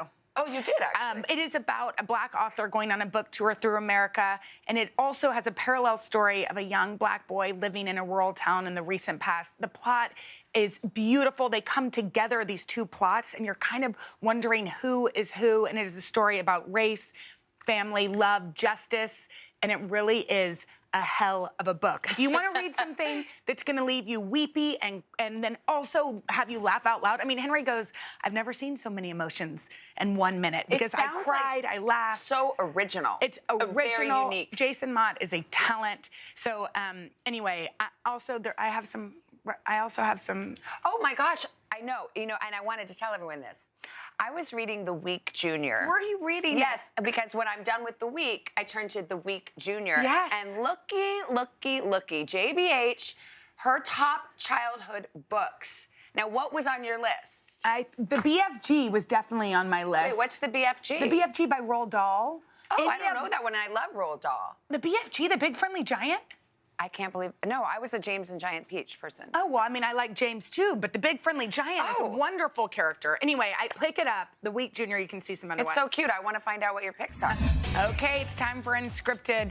And there's some big news around Tiara, which my daughter found out from the kids in the neighborhood.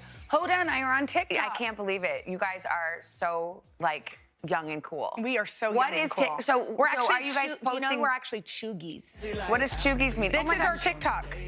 Let me see. Oh my gosh. Whoa.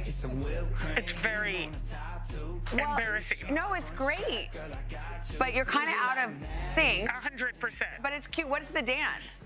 This is to this great song called Like Fancy. Oh, I like it. And anyway, we did that. So what happens on TikTok?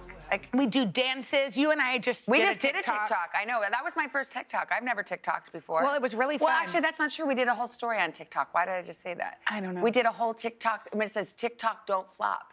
That's like a thing. Is that a thing? I It's a had thing. no idea. But all I know is that please follow us at Hoda and Jenna because we're going to give you some behind-the-scenes info. Yeah. And do some funny dances where we're not in sync, but hopefully we will. Are you Yeah. inspired to set up an account? I'm not because I don't understand it, but I will say that my husband loves to look at TikTok videos. Really? Yes, it's really weird. I look at the baby videos along with Megan Fox, and he he's looks looking at at TikToks. TikToks. But by the way, that's not all. It's not like dirty or something, No, right? Yeah. No, Okay. I hope Just- not. okay. But can I just tell you, in case TikTok wasn't enough, my mind is blown because we are now a podcast. We're a podcast. We're all a podcast. Starting this morning, if you missed any of our show, you can listen to us wherever you get your podcast, whenever you want. So all you have to do is subscribe and listen to Today with Hoda and Jenna whenever you get your podcast. Again, or go to that QR code right by Savannah and download that podcast.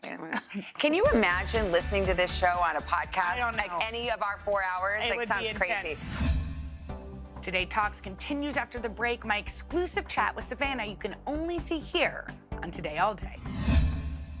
Our Across America journey here in Louisville, Kentucky, Cleveland, reporting on an America rebuilding after the pandemic. How narrow a window do you have to really get kids back where we would want them to be? NBC Nightly News with Lester Holt. Hi, everybody. Good morning. Welcome to Today. Future's looking bright. Half of all U.S. adults now fully vaccinated. Al is in Cleveland for our Reopening America series. This is the greatest location in the nation. Music is back. Y'all were exactly what we needed. Our week-long journey begins here in Orlando, Louisville, Kentucky, Cleveland. Our Across America journey reporting on an America rebuilding and reimagining a future after the pandemic. Breaking news tonight, the ceasefire in the Middle East after 11 days of deadly violence. Richard Engel is on the ground. Do you think there's a connection between policing and racism? How narrow a window do you have to really get kids back where we would want them to be? NBC Nightly News with Lester Holt. This is about 50 votes. If you can't get bipartisanship here, where are you going to get it? If China decided to cover this up, can we ever actually get a definitive answer? What happens if we don't act on police reform this year? If it's Sunday, it's Meet the Press. For breaking news in our changing world, download the NBC News app.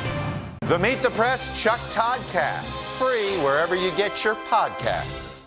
For breaking news in our changing world, download the NBC News app. Welcome back to Today Talks and our exclusive content you can only see here on Today All Day. I love Today All Day. Don't you? Yeah, but do you watch this show? I don't watch actually my- front it. It's called Today Talks. Oh, Today Talks. I have not seen Today Talks, but I'm very excited about Today in 30. You know, So you're more excited about Today in 30 than Today Talks? I mean, I'm just excited that 4 hours of show gets condensed into 30 minutes. I mean, the fact that they can do that is it's pretty a incredible. feat of technology. I always love it when you come here because we are good friends in real life and you can kind of tell. Like, It's I hope we fun. don't talk too fast. You think people can I hear think us? so. I think we're annoying. I think we think we're really funny and charming, and everyone else is like, ugh, please get Hoda back. I can't take it that is anymore. not They're like, get her off. We saw her from 7 to 9, or we avoided putting it on. No. But no, I love coming on. I think it's fun, and I also feel like dangerous on this hour. I know, you let Like, I yourself want to go. just do something. I was like, let's do a double bun. Where's the wine? You know, when Like, when she said, let's do a double bun, I was in my dressing room and I thought she really was asking for the double bun to be her bun and my bun. And it took me back to 3rd grade when somebody would call and be like, we're wearing green tomorrow. yeah, we were going to be twinsies. Well, actually, it did occur to me, like, we could both have a double bun, and then it would be like a quadruple bun. I said no, but only because... Please silence your cell hello? phones. Mom? Is it your mom? It's your mom. No, it's the producers being like, kill it. Okay, when You're Megan done. Fox was on Today and her little kids walking in the I background. mean, amazing. And also, I couldn't stop looking at her. I know. She's like the most gorgeous. You said just like looking in a mirror. Oh, I was being sarcastic. I looked at her, then I looked at myself, and I was sad for myself. No, she's so beautiful. she is those amazing little looking. kiddos, it just like that world seems like it was so long ago when we would work from. You're still Yeah. sometimes in the basement. Yeah, I do sometimes. And kids pop in. Yeah, Vale actually comes down in the morning. Like, she has to sneak away because she's not supposed to come down, but she has come down, and actually she's kind of helpful because there's a printer and I'm all wired up and I'm doing it all myself, and I'm like, can you go grab those scripts off the But printer? how can she do that and still stay? Like, my child would then want to be on television. Well, first of all, both of our, Mila I and know. Vale are like A Star is Born. Yes. I call Mila Cisa Demila because she's a director. She's going to be a film director. She's the director and a Vale, star. No, Vale is the star. Vale's the star. They They're were in both a stars. production of Alice in Wonderland. Yeah. And Vale played the caterpillar, and Henry still goes zip. Zip. I said zip, zippity doo. Henry said even this weekend, he was like, Vale just has such stage presence. stop and I it, go, well, I some wonder more. where that came from. Oh And my he was gosh. like, Mike? Both of us were like stage moms, like, yeah, you got this. But the reason that she doesn't come on TV is because, and I know you know this, look, when you're kids, you're like, I know. But like, the do thing not is, come in. the difference between your children and mine is mine won't listen to that. They're like, hey, and you're talking about serious things. Well, that's the thing. It's like, it's cute if it happens on your show. Yes. It's not cute No, if it's like it's 7 in the morning. 7 is some horrible story It's or politics. inappropriate. Like, it's like you don't need like a fuzzy-headed, bed-headed kid. being It's like, also "Hey, kind of world." hard to concentrate. Well, like I was yeah. having, even though Megan is one of the most beautiful women in the world, I still was looking at her children because there's something so cute about it. What was the cutest thing was how they were like, thought they weren't on. I They know. thought they were like Invisible. sneaking past, and they were just like crawling on. They were doing like that, you know, the Yes, army crawl. Yeah. Well, you know what, Savannah? I'm so glad you could join me on this episode of Today Talks. I never miss Today Talks. Well, I as hope I you was don't saying. miss it. I hope it's something you continue to put into your repertoire right after Today in 30. Today in 30. Okay, On that's Today it. All Day. That's it for this episode of Today Talks. For more, keep watching Today All Day.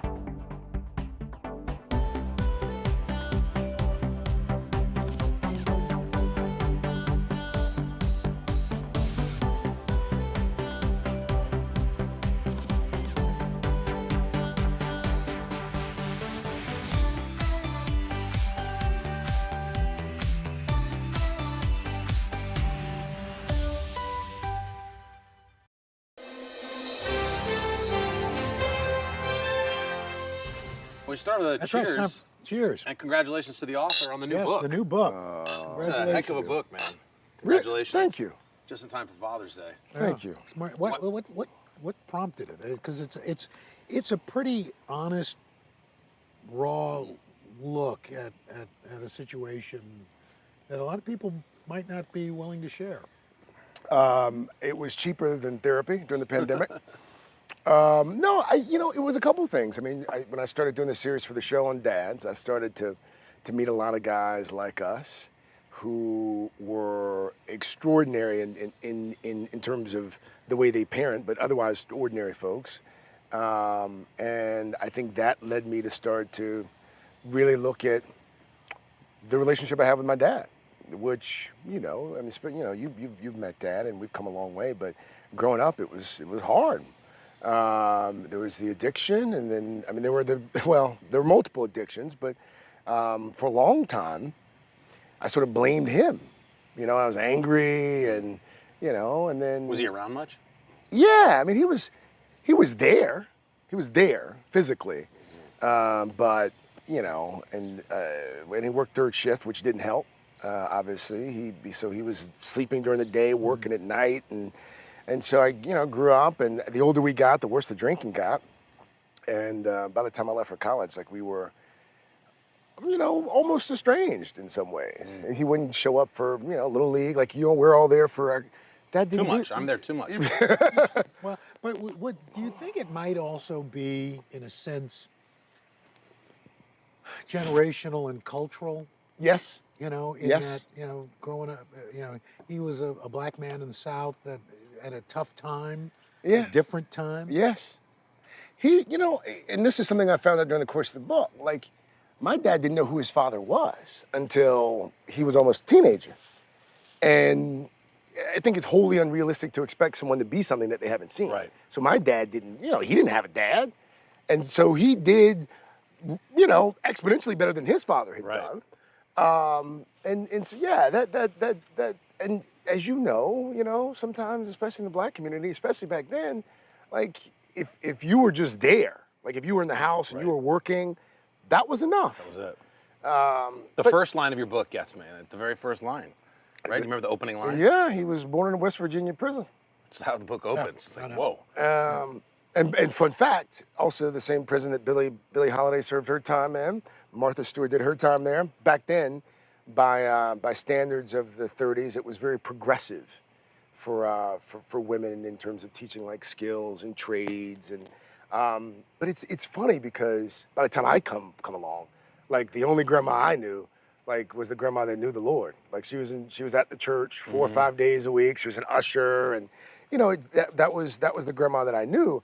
I wish I had known what I knew now, like back then, because I could have peppered grandma with all kinds of questions. Right.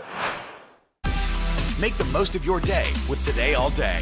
Get closer to all your friends at Today in a whole new way. Today in 30. We give you a mix of everything you love about our show in a mere 30 minutes. Shop today with Jill Martin. We're helping you shop like never before. The latest styles and biggest names. Today food. Things are heating up in the Today All Day kitchen. Cooking essentials and recipe inspiration. Is that ready? Are you ready? Oh, I'm so ready.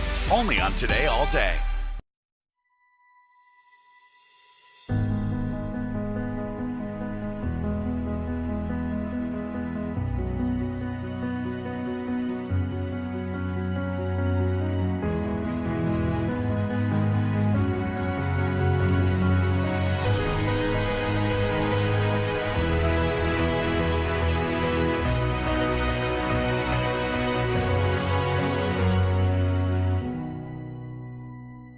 The Meet the Press Chuck Todd Cast, free wherever you get your podcasts. Our Across America journey here in Louisville, Kentucky, Cleveland, reporting on an America rebuilding after the pandemic. How narrow a window do you have to really get kids back where we would want them to be? NBC Nightly News with Lester Holt.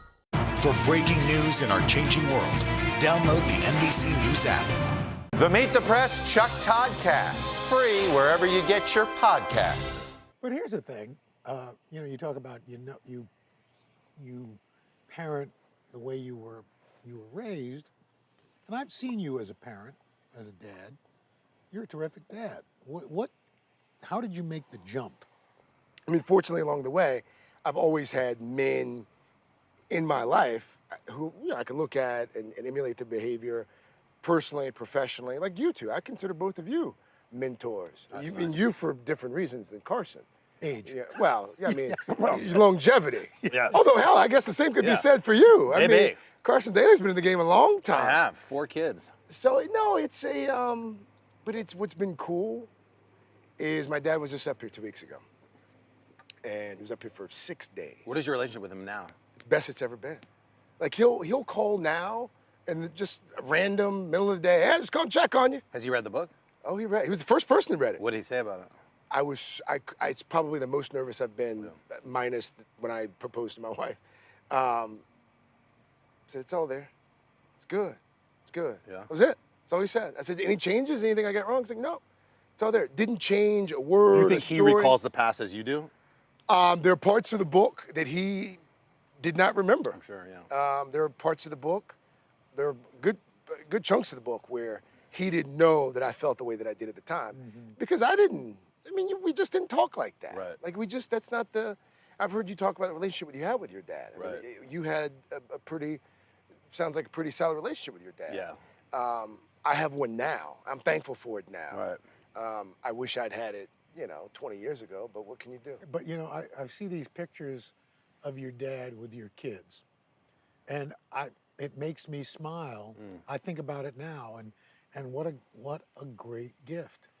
It's the greatest gift, Al. When he was up here a couple weeks ago, he played in that driveway. He played basketball with Dell. So great. In like 90-degree heat. That's all Dell will ever know. Oh, yeah. Exactly. Which is all that matters. Riding bicycles. We went to Dell's soccer game. He's on the sideline. Like, he's like coaching the team. Like, he was that into it. First 30 seconds of the game, my son hadn't scored all season. First 30 seconds of the game, dribble, dribble, dribble, shoot, score. And my dad was like standing like inches away from me and got to see that. He never made it to any of my soccer games or baseball games, a couple baseball games, but having him experience that, right? I don't know. It really, in terms of our relationship right now, it's just, I'm so thankful for it.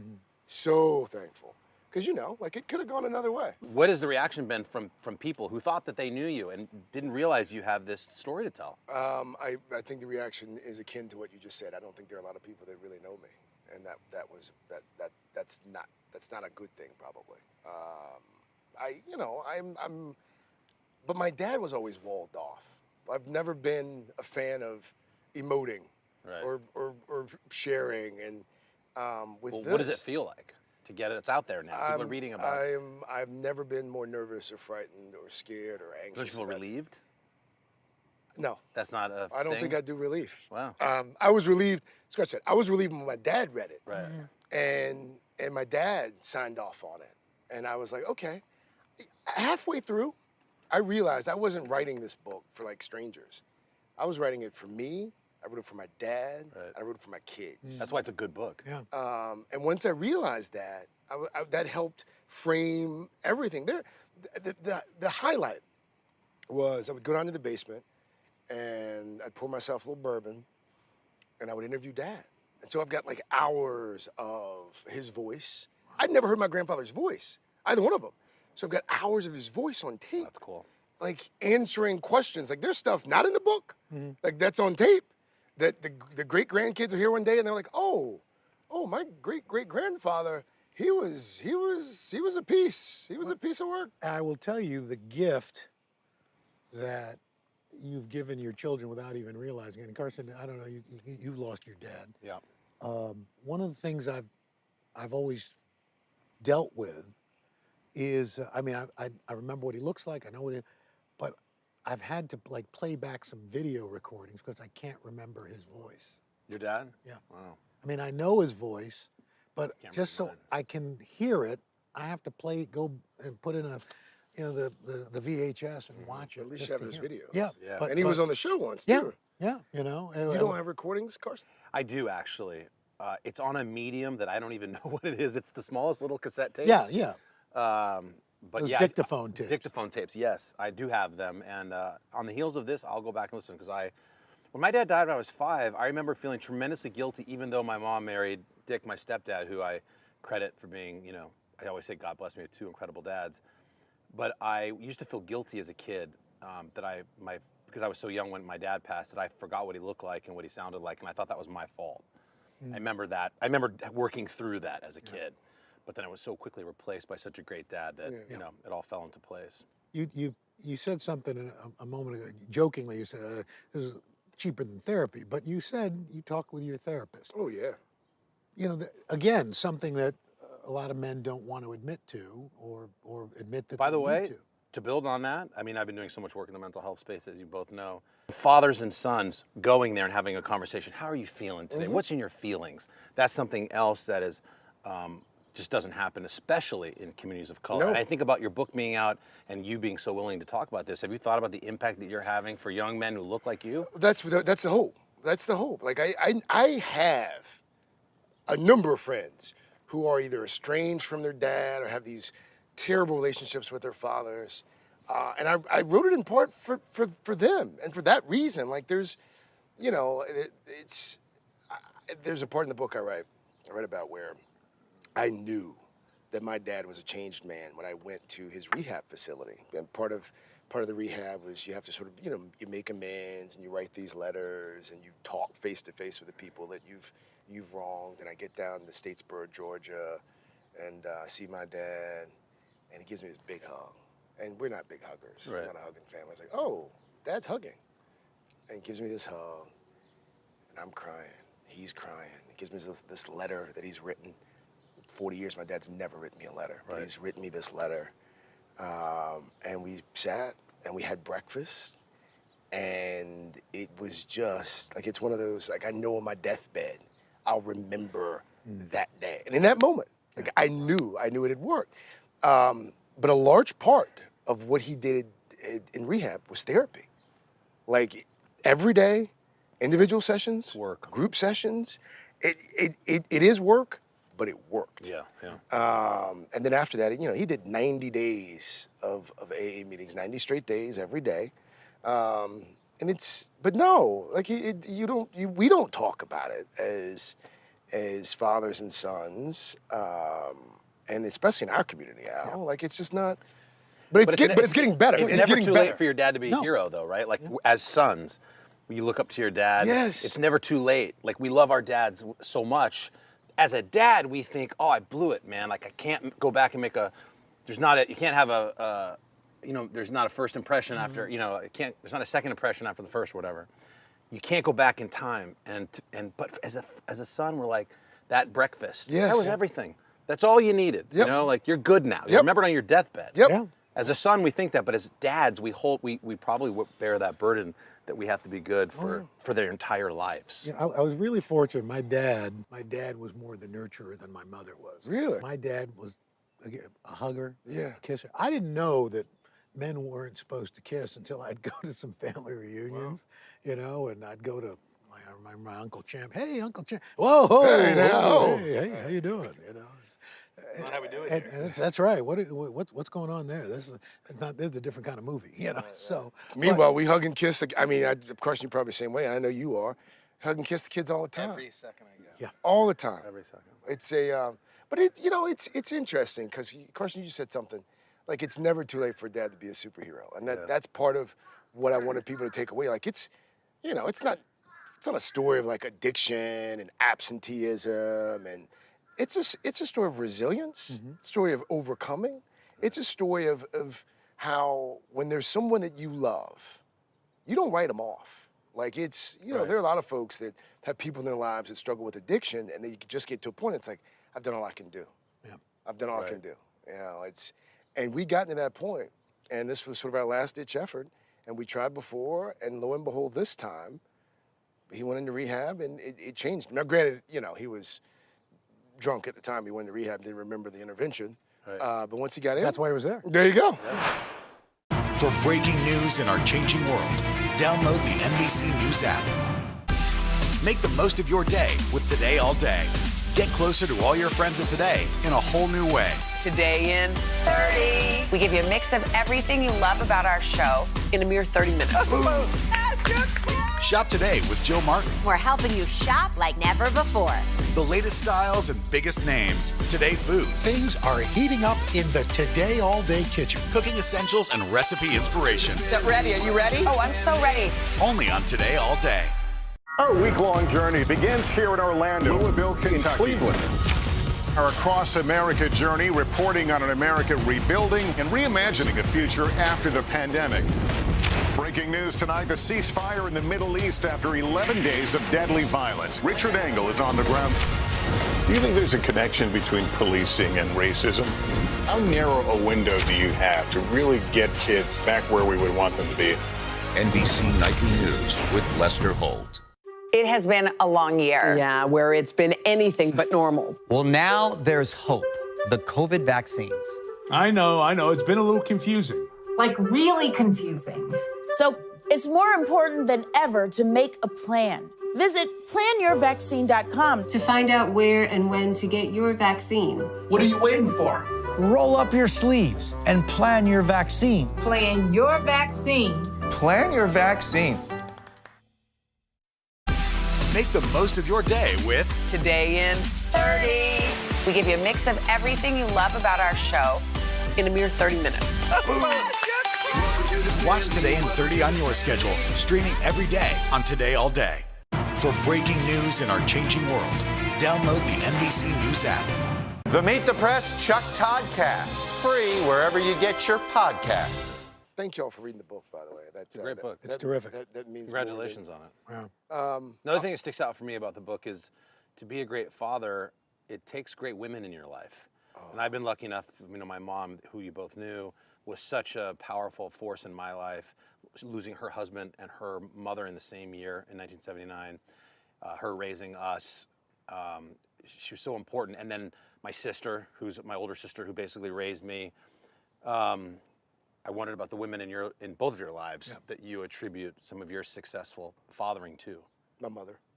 Like there's like you can't be as good of a father as you are now without her, right? No way. Right, me neither. Not even fatherhood. Like I would personhood. Yeah. Like my mother, God bless her. Like she grew up in the 50s and 60s. To moms. To mothers. To moms, because we get the Father's Day, but we all know behind every Good father is an even better great mother. woman. Yeah. No, my mom, she grew up 50s and 60s. First, like to integrate her high school.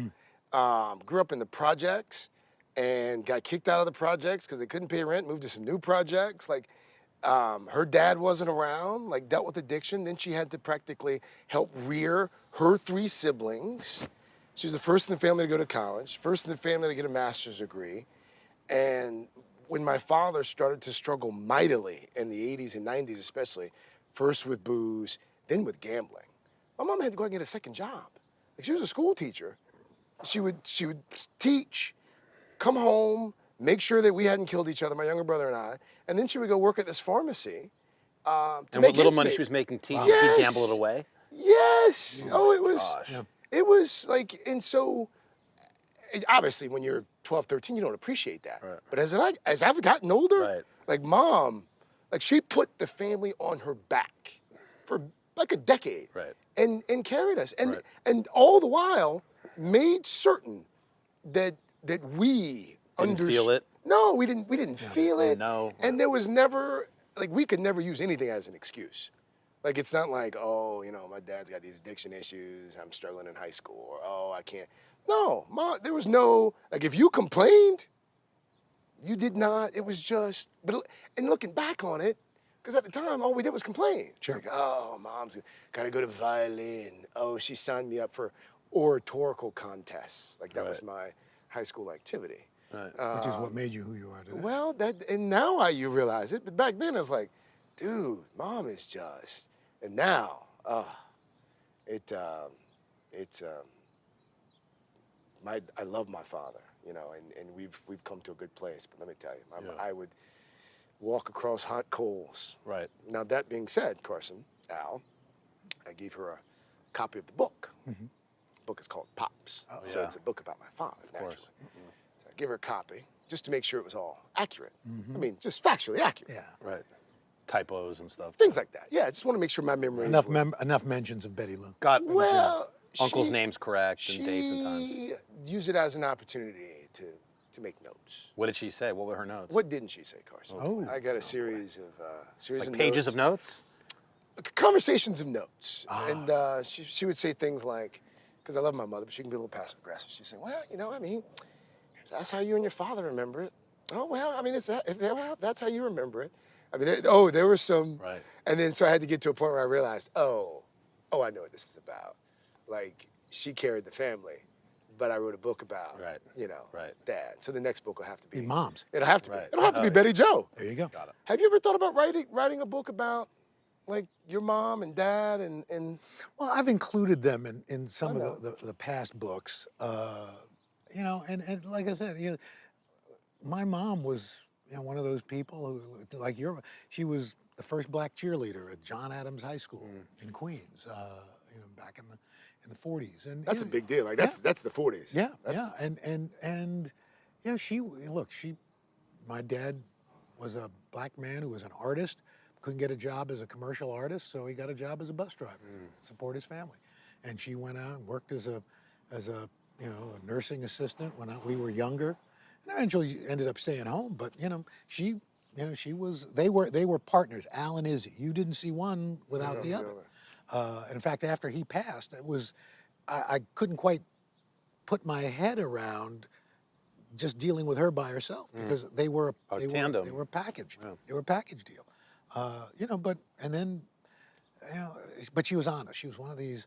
When I did the toast for Leela Courtney's wedding, you know, one of the things my mother said when she first met Deborah, after they got to know each other for a while, you know, she said, Deborah said, "Oh, I love you, Mom," and she goes, "Well, you know, I like you a lot. I don't know you well enough. to Love's a say big I word. love you, but I like you. I'm sure I'll come to love you." And I was like, oh boy. And don't think I didn't hear about that. Right. But they did come to love each other. And I'm so fortunate that, you know, Deborah puts up with me, you know.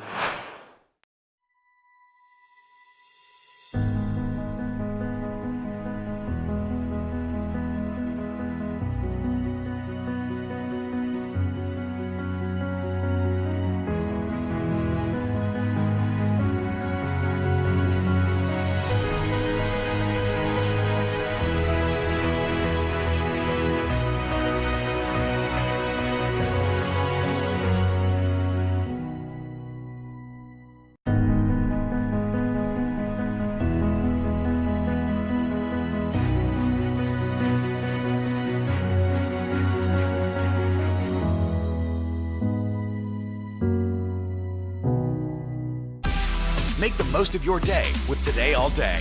Get closer to all your friends at Today in a whole new way. Today in 30. We give you a mix of everything you love about our show in a mere 30 minutes. Shop today with Jill Martin. We're helping you shop like never before. The latest styles and biggest names. Today food. Things are heating up in the Today All Day kitchen. Cooking essentials and recipe inspiration. Get ready. Are you ready? Oh, I'm so ready. Only on Today All Day.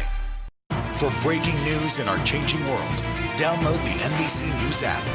The Meet the Press Chuck Toddcast, free wherever you get your podcasts. For breaking news in our changing world, download the NBC News app. I think we try and extract some things that our parents did that we like about parenting, and then there's other things they did for us that I actually don't think was great. Like an example is my mom gave my sister when she was 16 a new car, and that was like, wow, she gets a new car at 16, that's pretty cool. And then she proceeded to, every time my sister did anything remotely on, she'd be, give me the keys of that car. Oh. Give me the key. I bought you a car, and I'd be like, that's not fair. Like, oh yeah.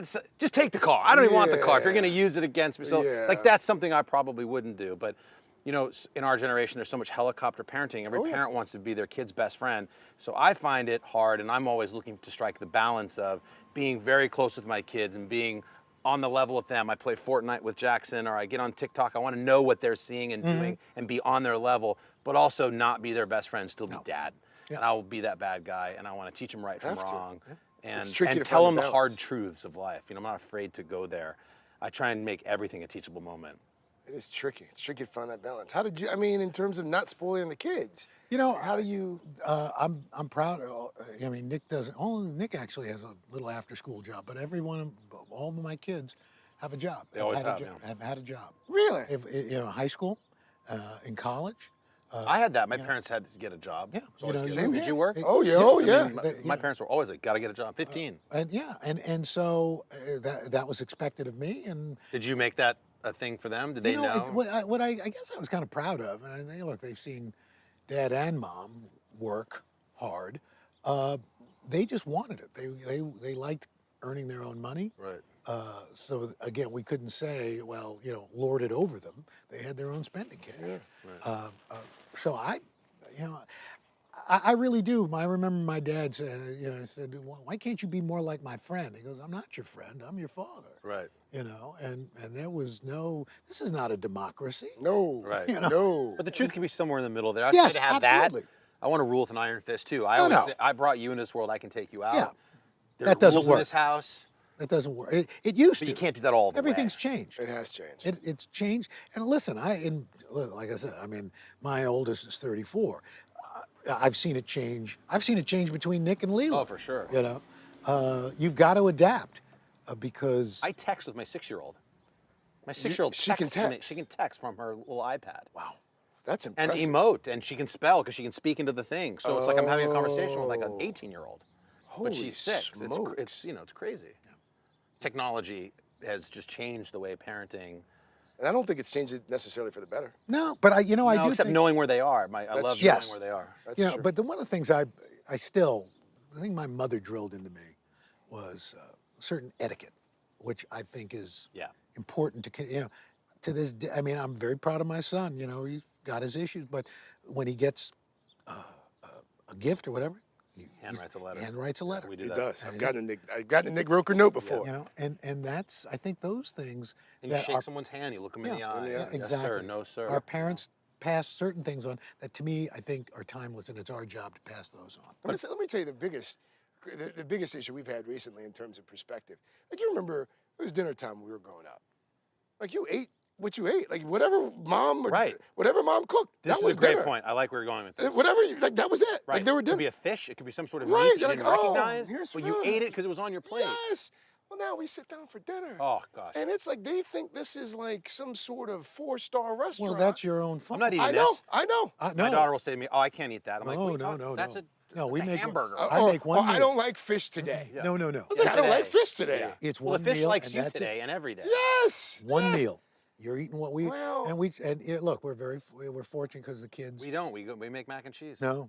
Pasta. not right. What They we're get like eating. 3 options every dinner. This is the generational difference. It Like, is. I want to be like that. Well, it's But just listen. We fall. No, we don't feel like fighting in that moment. We just want, it's going to ruin my dinner. That's it. Make them some mac and cheese. That's it. It's been 3 nights in a row, so what? That's it. Why ruin the night? No, because in the long term, it's easier. It's not the right answer. You fight no, listen, I get it. But again, I don't, right now, I don't have 4 kids under 12, 13. I don't have 2 kids under 8. But early, and I never had, I mean, I had Courtney, and then 11 years later, I had Leela and Nick. So I never had, I always outnumbered them. That's true. Right. That's a good point. I don't know how you do it. Like your name came I love up. every second of it, and it's great. My wife. I mean, it's my wife, man. One point I want to get for Father's Day. Yes. How great is it to watch your kids be with each other? And I was thinking about Courtney getting married and Nick there dancing. What is it like? How great is it to see your kids with each other? The sibling thing. You know, Jack and Etta kind of fight a little bit, but I'll catch them sometimes. And they're it's at night. Good night, Jackie. And she'll come over and good night. I love you. I love you. They have their own little exchange, not prompted by me or Siri. And it's like, that is the greatest moment. It's and it's funny. They go, I think as they go in and out, as they're Yes. growing old. But Yes. once they get to a certain age, they know that the love is there. These 3 people or 2 people, that is the love that will never go away. That they know each other has each other's back, and that it's them against us. So as a cohesive unit, they can come after us.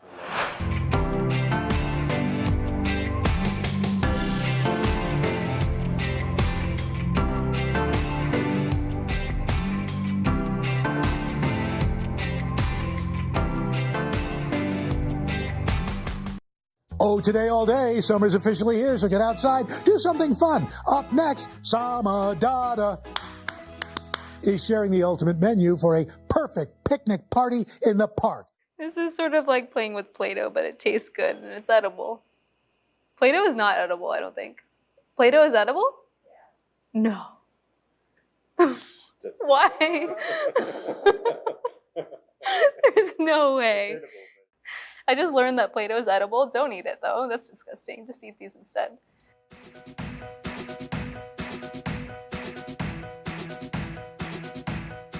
In the summer months especially, it's really nice to get outside and take advantage of your local parks. And listen, I am your dream picnic guest because I never come without the most important thing, food. So I'm gonna show you how to make 2 of my favorite recipes for your next #picnic party, my easy homemade turmeric hummus, and my favorite spiced chickpea burgers with a delicious red pepper sauce. Some may say it's sacrilegious to make hummus with canned chickpeas, but you know what? Convenience is a gorgeous thing, and you can still get a really delicious result with the canned chickpeas that have been sort of hibernating at the back of your pantry for quite some time. If you're freaked out at all by making hummus at home, just don't be, because you know what? All you need to make it is a blender. So let's start. Starting with my canned chickpeas, adding these straight to the blender. They're so cute. I'm gonna go ahead and add my tahini. You cannot have hummus without tahini. It is like peanut butter and jelly, you know what I mean? So don't forget it. You just simply can't have hummus without it. It makes it nice and earthy and creamy and flavorful. Okay? You've got those really savory flavors from that tahini, from the chickpeas, so now we need a little bit of tartness, and that's where our lemon juice comes in. Just gonna roll the lemon to release some of that juice.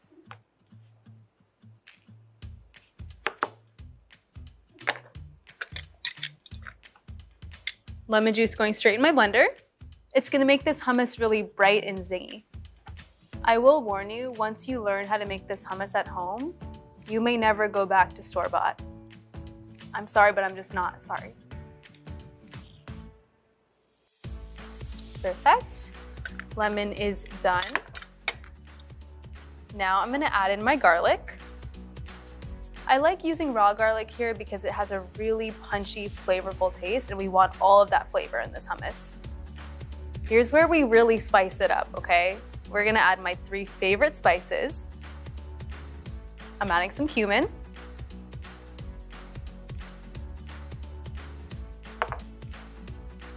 Adding some paprika for a little hint of smoke and spice.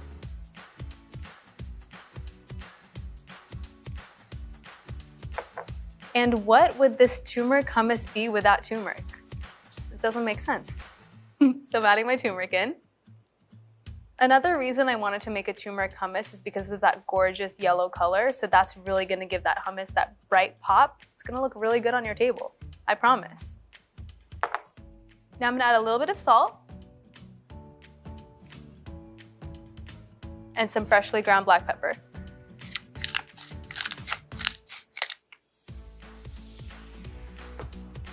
Now I'm just gonna blend.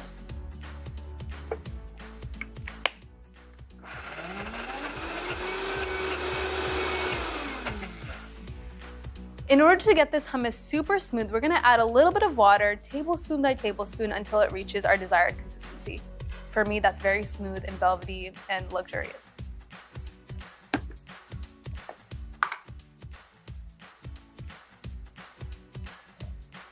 Starting with just a bit.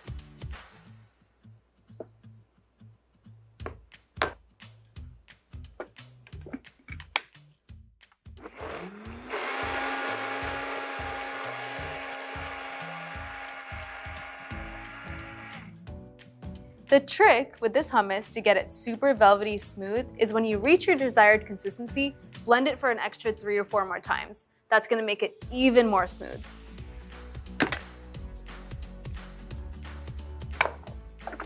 Like, look at that.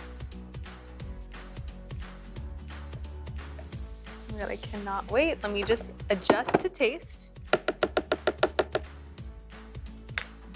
See if it needs anything.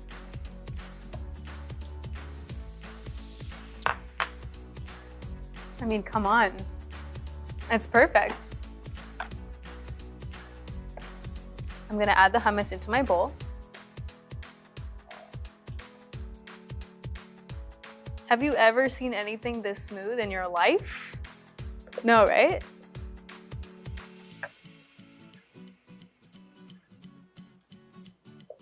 Okay. Now, let me show you how to adorn this hummus. I'm gonna smooth it out. I created a little swoosh so that the olive oil and spices have a little home.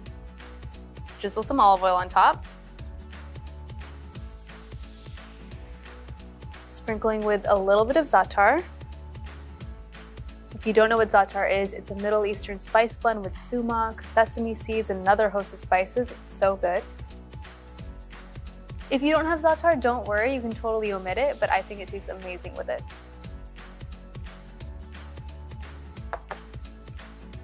I'm gonna add a touch of paprika just for a little color. This works as a nice contrast to that bright yellow that the turmeric gives this hummus. I mean, look at how pretty that is, right? But we're not done yet. I have this gorgeous platter of fresh vegetables here, and I'm just gonna cut them and adorn them around my hummus.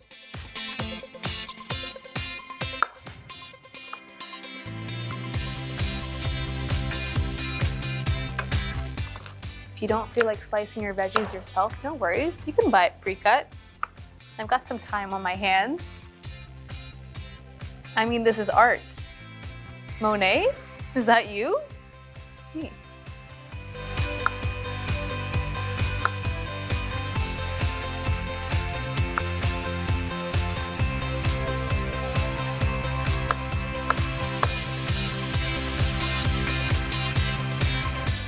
I think I made a masterpiece. I'm not trying to be conceited, but like, are we all looking at the same thing here? Doesn't this make you want to be one of my picnic guests? Maybe? So pretty. Need to take a picture. My phone really does eat first. I know that's cliche, but it's true. Oh my God, I was immediately taken aback by how pretty this looked. I cracked myself up. I'm taking like 20,000 pictures. I think 12 would have been fine, but okay. I think I got the shot. Can confidently say I got the shot. I'm gearing up. Okay. This is the most both exciting and tragic part of making hummus, is that part where you ruin the art. But it's okay. This is what it's for. Okay, I'm going in.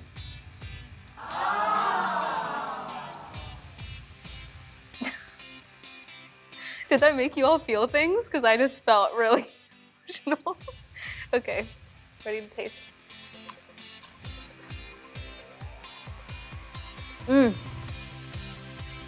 It's so good. Something so flavorful paired with a simple, crisp vegetable, just like, these vegetables just gotta glow up. Thanks to this hummus, it's art. It's art. No picnic would be complete without a sandwich, so I'm gonna show you how to make my favorite chickpea burger with a red pepper sauce. I'm gonna go grab the ingredients.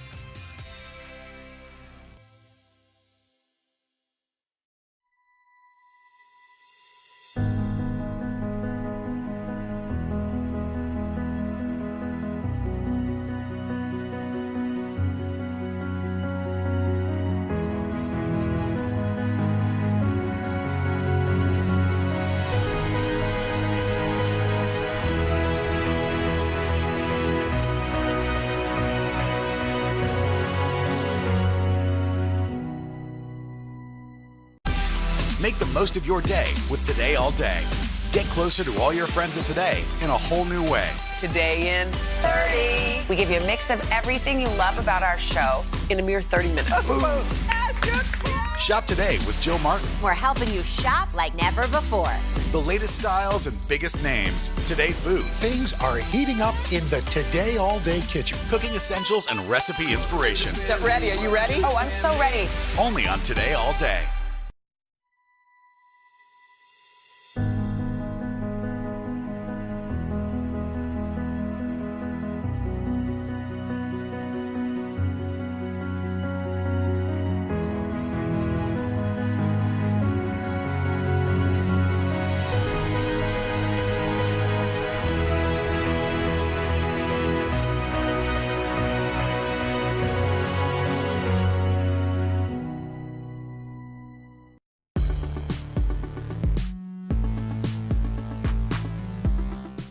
To turn your favorite hummus into my red pepper special sauce, first cut 2 peppers in half and de-seed them.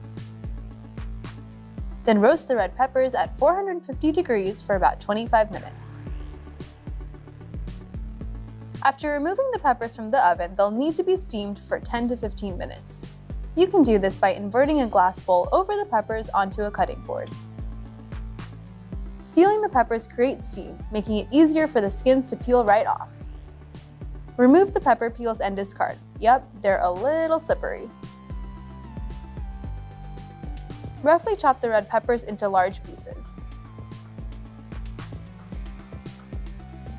Add 2 cups of your favorite hummus to a high-speed blender. Homemade or store-bought will do just fine. Now, drop in your roasted red peppers.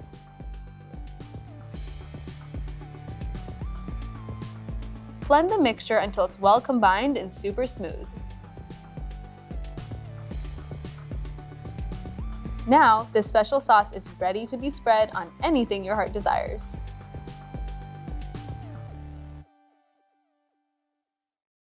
For breaking news in our changing world, download the NBC News app. Make the most of your day with Today in 30. We give you a mix of everything you love about our show in a mere 30 minutes. Savannah and Hoda bring you what you must know. The biggest moments of the morning. One Republic! Exclusive interviews. Why did it work for you? You're right. I am more talented than the rest. And important headlines. Major medical news this morning. Watch Today in 30 on your schedule. Streaming every day on Today All Day. Good morning, everybody. Welcome to Today. Future's looking bright. Are you ready? We're going to do our part to spread the word on the importance of vaccines, so crucial for reopening America. A big day around here. A very special naturalization ceremony. Many of them doctors, nurses, other essential workers. If you are a nurse, thank you. Spring has sprung, guys, and we want to fill this season with some fun and surprises. Yes. This is the face of excitement. Celebrating Earth Day. Let's change the world. Love it! The Meet the Press Chuck Todd Cast, free wherever you get your podcasts. This is about 50 votes. If you can't get bipartisanship here, where are you going to get it? If China decided to cover this up, can we ever actually get a definitive answer? What happens if we don't act on police reform this year? If it's Sunday, it's Meet the Press. Our week-long journey begins here in Orlando, Louisville, Kentucky, Cleveland. Our Across America journey reporting on an America rebuilding and reimagining a future after the pandemic. Breaking news tonight, the ceasefire in the Middle East after 11 days of deadly violence. Richard Engel is on the ground. Do you think there's a connection between policing and racism? How narrow a window do you have to really get kids back where we would want them to be? NBC Nightly News with Lester Holt. For breaking news in our changing world, download the NBC News app.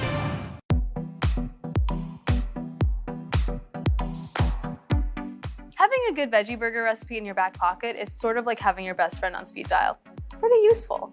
And I don't know if people are really using speed dial anymore, but you get the point. My chickpea burgers are deliciously spiced, they're super hearty, and they're perfect for when you want something substantial that still happens to be plant-based. First things first, I want this burger to have a lot of complex layers of flavor, so I'm gonna saute some onion and garlic to put in it. Just gonna dice my red onion. I'm only using half here.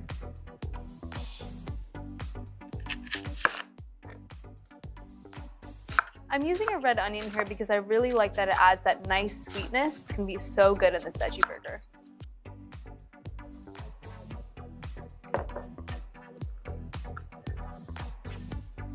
Also, aesthetically speaking, I know it's what's on the inside that counts, but aesthetically speaking, these red onions are really pretty. That purpley red, we love it. Red onions are diced. I'm now gonna mince my garlic. Great way to mince garlic. All you're gonna do is take your clove, use the flat edge of your knife, get some of your aggression out, and then start mincing. I'm gonna do this with all of the rest of my cloves.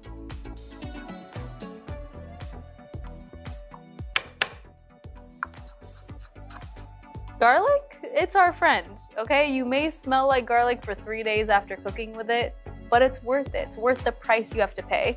We wanna extract all of that garlicky flavor. It's so good. And we're mincing it really finely so that we can get out all of that flavor, all of that aroma, all of that garlic perfume that will plague you for the next 3 days. All right. Now I'm gonna heat my pan and add some olive oil.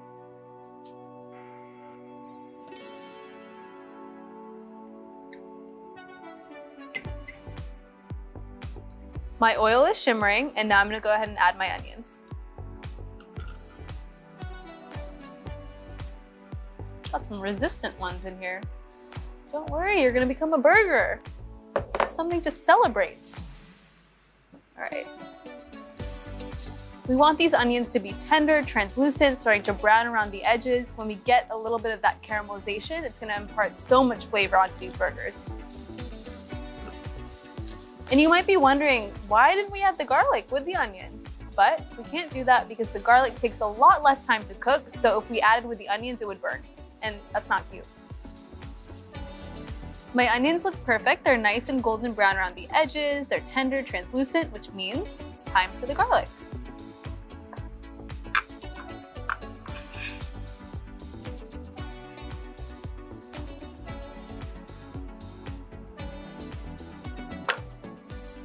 Okay. Doesn't need too much time to become a little brown, about 2 minutes. Don't forget, and I'm reminding you here, to season with salt and pepper.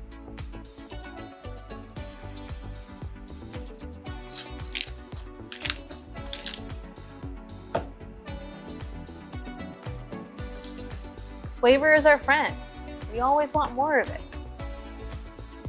Okay, this looks amazing. The garlic is nice and golden, it's got some color. I'm gonna set this aside to cool and then get to work on the base of my burger. For the base of this burger, I'm starting with some cashews. I know that sounds crazy, but cashews are buttery and delicious. They really allow this veggie burger to be hearty and meaty without any actual meat. So I'm gonna add that into my food processor. I'm using raw cashews here, unsalted, completely raw. This is important.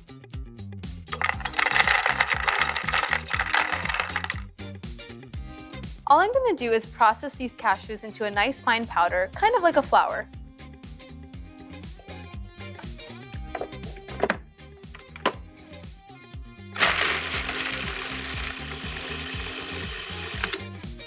Looks pretty good. All right, this looks perfect. Let me just show you the texture real quick.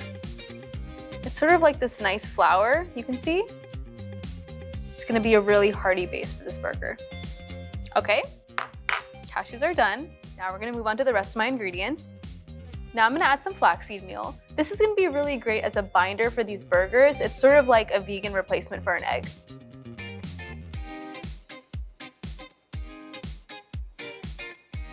Okay, looking cozy in there. And because I can't live my life without any spice, it just simply is not possible, I'm gonna add my spices. Starting with a little paprika. And just know, these spices aren't gonna make it spicy, right? It's gonna be flavorful, it's gonna add a lot of body and taste. That's what we like. A little bit of turmeric. Yum. Some cumin. And finally, some coriander.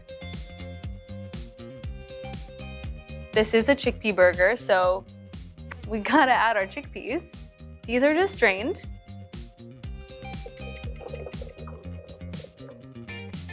And now we're gonna process.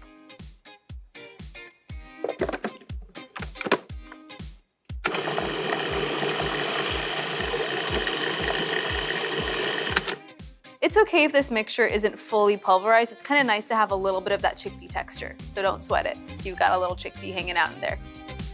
Now I'm just gonna add some olive oil, and then remember my onions and garlic from earlier? These are going in there as well.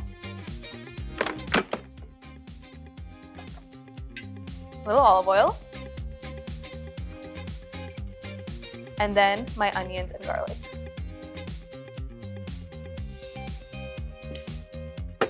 Perfect. Okay, you probably guessed this, but we're gonna process one more time.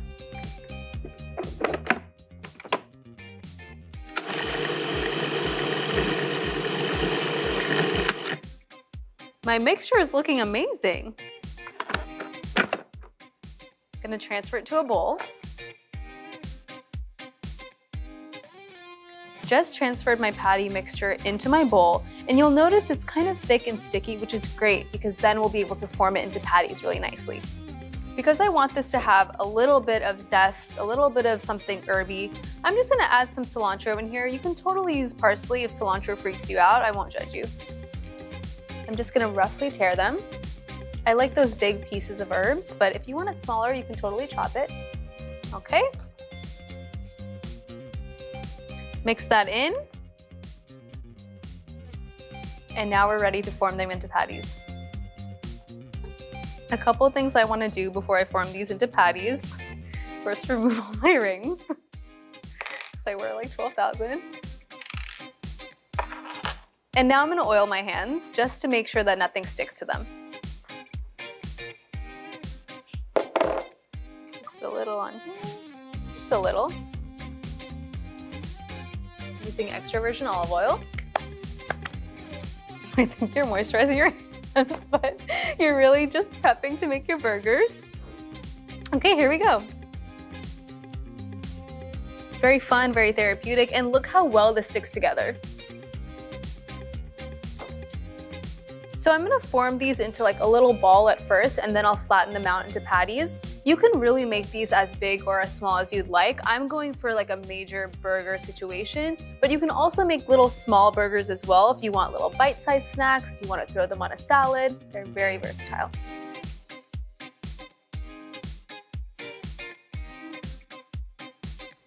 See how virtually nothing is sticking to my hands? You can thank the extra virgin olive oil for that.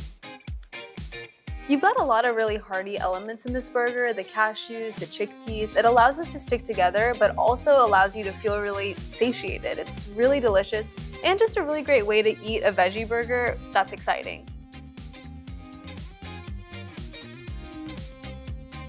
I'm gonna put these in the oven at 375 degrees for about 15 to 20 minutes. Make sure you flip them once halfway through baking. And if you don't wanna eat them now, don't worry, you can freeze them for another day. They're perfect for meal prep.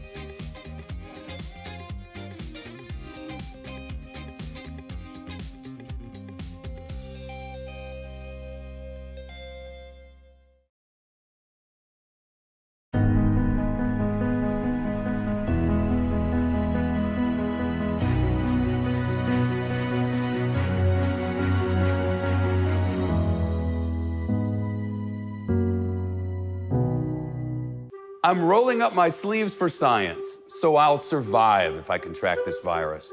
For family dinners, family vacations, family anything. For traveling somewhere beyond my living room. And for the Rebels, there is no greater feeling than being in the stadium and cheering on Ole Miss. And now it's your turn. Roll up your sleeves, America. Plan your vaccine, because every shot counts. Visit planyourvaccine.com and make your plan. For breaking news in our changing world, download the NBC News app.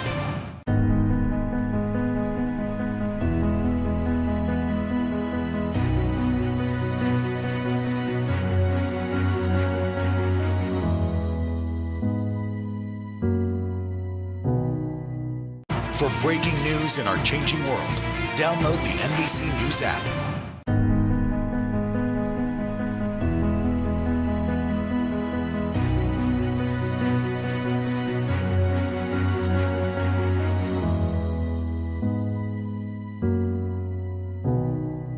The Meet the Press Chuck Toddcast, free wherever you get your podcasts.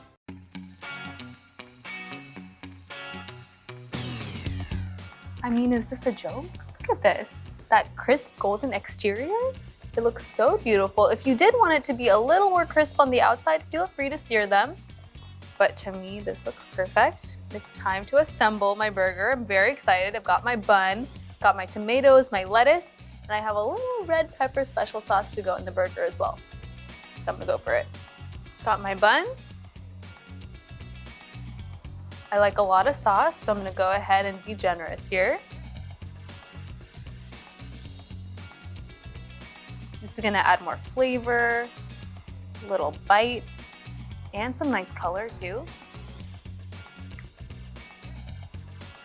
I'm gonna spread both sides of the burger, both buns, here as well. The red pepper sauce is like tangy, a little sweet. These are roasted red peppers. Okay. Now for my star. Go ahead and add one of my burgers. Straight onto my bun. It's like it was meant to be there. It's almost upsetting how perfect it looks on that burger bun. Okay. Gonna add a little fresh tomato. And some lettuce for some greens in my life. Okay, time for that other bun. I mean, come on, look at that. Doesn't that look good? Look at the colors. I gotta take a picture. Doesn't it look good? Okay.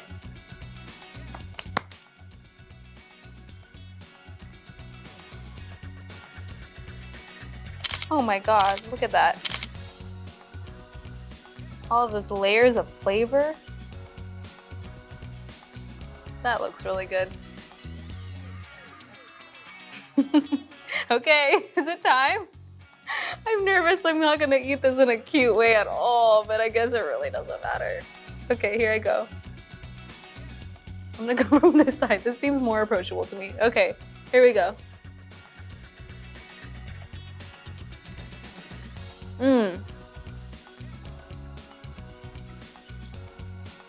I mean,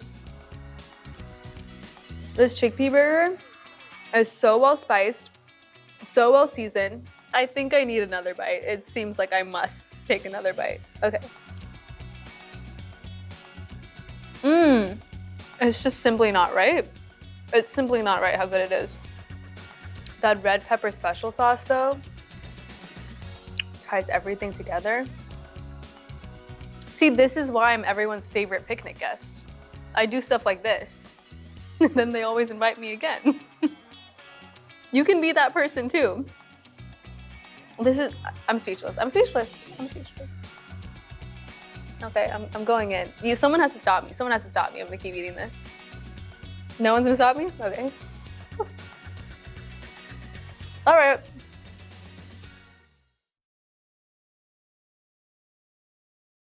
Going to Central Park is one of my favorite things to do in New York. It's the perfect place for a picnic party. I invited my sister and my best friend for a little afternoon lunch. Yay! Come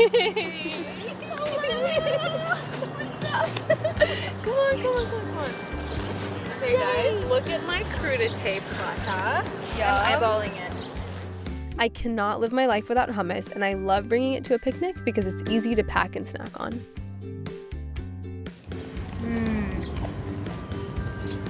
We love a fresh veg. And Yeah, hummus is so good. What do you think? Hummus is so good. My chickpea burger is one of my favorite plant-based meals. It's hearty and comforting, plus it's great hot or room temp. Oh, I like that you're taking photos. That makes me happy. Are you contemplating? Okay, cheers. Cheers. Looks like Shake Shack, honestly. It looks like Shake Shack. It's nice. Okay. Doesn't it? This looks fake. Looks like a Krabby Patty.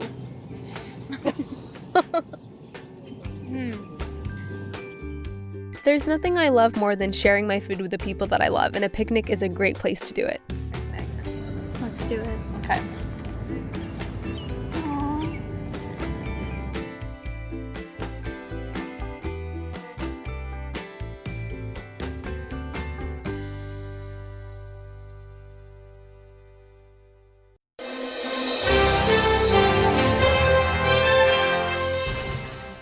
You know how we know it's also going to be a good day? Leah Remini is in the house. For years, she's made audiences laugh on the hit sitcom King of Queens. And if you haven't noticed, I think she's actually funnier in real life. Her scripted stuff is good, but yeah. Leah is one of our favorites. She's bringing that signature wit to her newest gig as host of Game Show Network's People Puzzler. Leah woke up early in L.A. Girl, you got up at the crack of dawn for us?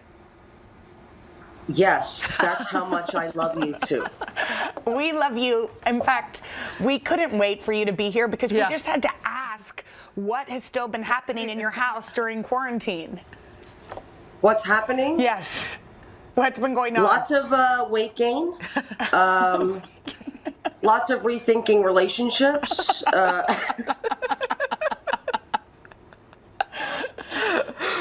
Other than that, not a whole lot, ladies. How about you? Where is your husband? Right now, probably sleeping. Where's he been for the last couple weeks? Have y'all been hanging out? No, I try not to. We like the other day was, I don't know, this probably happened last time we spoke, but like he came in the room that I was in watching TV and I looked at him like, do we not have a kitchen with a TV? I don't know. Why are you? Aren't we living together but have our own spaces? Don't we have our own spaces? You know what's funny? You were talking. I mean, so many of us. I mean, it's so funny because I don't think we stand. I haven't stood on the scale much during this time. Definitely not. Because I'm afraid of it. Are you afraid The of scale? it? Yeah. Yes. Babe, I put on jeans the other day just to do it. Like I was like, I'm tired of sweats. I'm tired of. I literally couldn't get like a leg in, and I was starting to Google like, is there something happening in the air because we've been in the house so much? I was like, maybe something scientific happened where it condensed super sealed my clothes to change the fibers. I mean, I literally was starting to Google it. And then I was like, as I was shoving food in my mouth.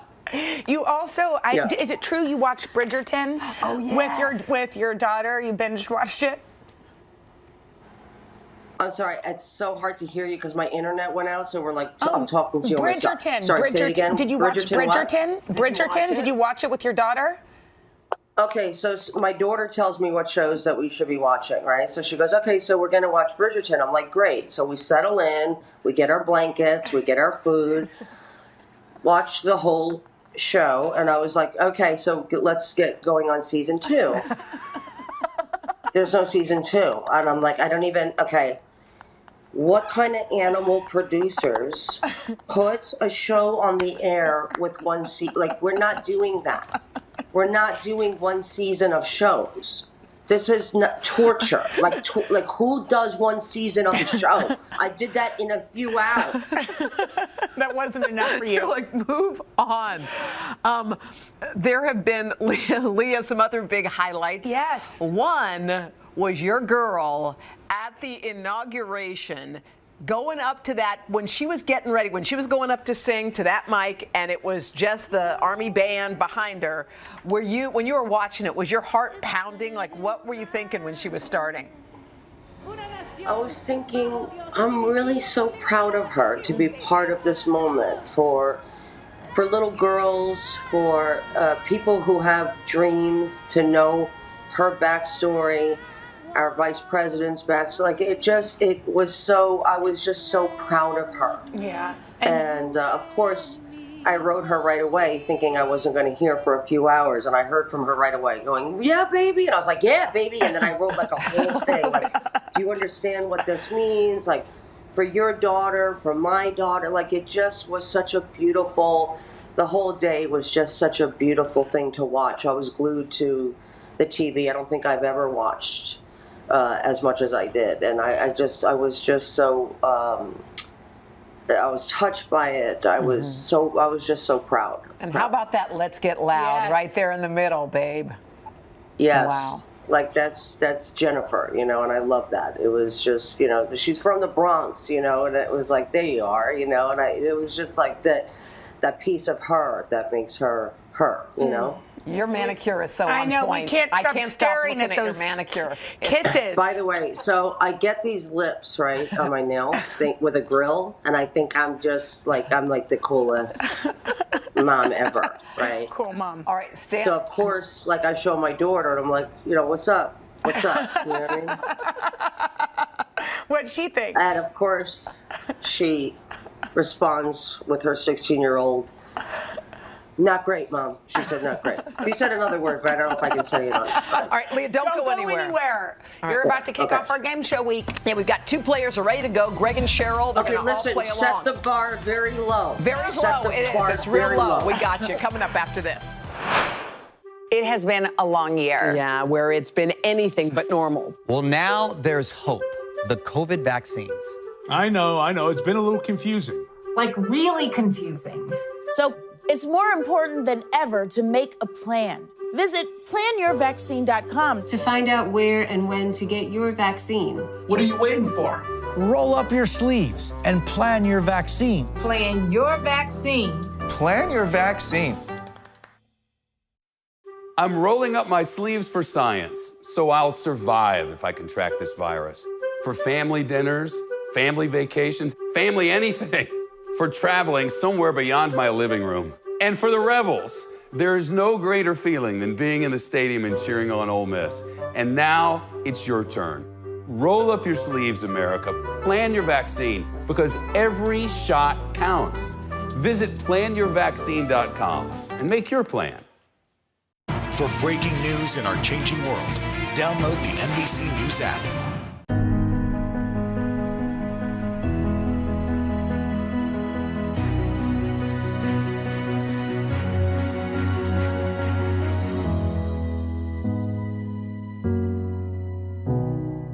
The Meet the Press Chuck Toddcast, free wherever you get your podcasts. For breaking news in our changing world, download the NBC News app.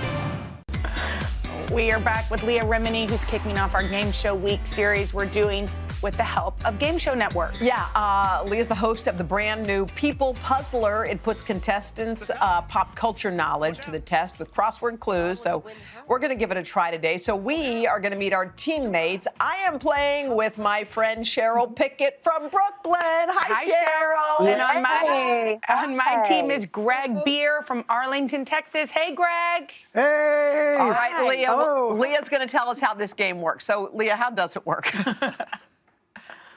Yeah, good question. I mean, I have producers who are talking in my ear telling me how to do the show. It's a crossword puzzle. Okay. Okay, we're ready. So usually how it works. So this is how it works. Let's just start, okay? Okay. We're ready. All right. So we're gonna say one down, right? So we have the puzzle up. Okay. We go one down. Uh-huh. And I'm gonna give you a clue. Okay. M as in Mary, and here is your clue. Ready? Who's going first? Or we both go? Hoda. Okay. Hey, Hoda. Uh-huh. Team. Okay, ready? Yeah. Okay, something nice for your fingernails. Oh, you know this, Cheryl. You got it. Yeah, manicure. Yes. Boom. Way to go, Cheryl. All right. Are you guys ready? Is it our turn? My turn? Yeah. Yes. Okay, let's go, Yes. Greg. Yeah. Okay. Okay. I'm All ready. right. Here we go. 2 across, and you get a letter E. And here's your clue. Mascara pumps them up. You know this one. Greg, Eyeliner? come on. Eyelashes. Good. You know, first of all, let me just, you don't get to say and then go to another answer. Oh, so what was the first answer? We're going to let it slide. What was okay, the first ready? Yes. Yeah, eyelash. I said eyeliner. Eyelashes. Yeah, you said, right. All right, forget it. Nobody's playing. Okay, Okay, we're ready? ready. It's already a hot mess, everybody. Okay. Okay, we're ready. Hold on, you ready? Yes. 3 across, your letter W. Okay, here's your clue. Painful process seen in the 40-year-old virgin. Cheryl, you know this. Come on, Cheryl. Waxing. Yes. Good job, Cheryl. Way to go, Cheryl. Here you go. Okay, here we go. Right. Okay, 3 down. Here are your clues for letters. WR, and here is your clue. Botox reduces them. You know it, Greg. Wrinkles. Yes. Go, Greg. Okay, here we go. Hoda, you ready? Ready, honey. Okay, here we go. 4 down. You got an S, and here is your clue. Type of magnolias in title of Julia Roberts movie. Steel. Go, Type of girl. magnolia. Cheryl, you don't need me. Okay, ready? Jenna?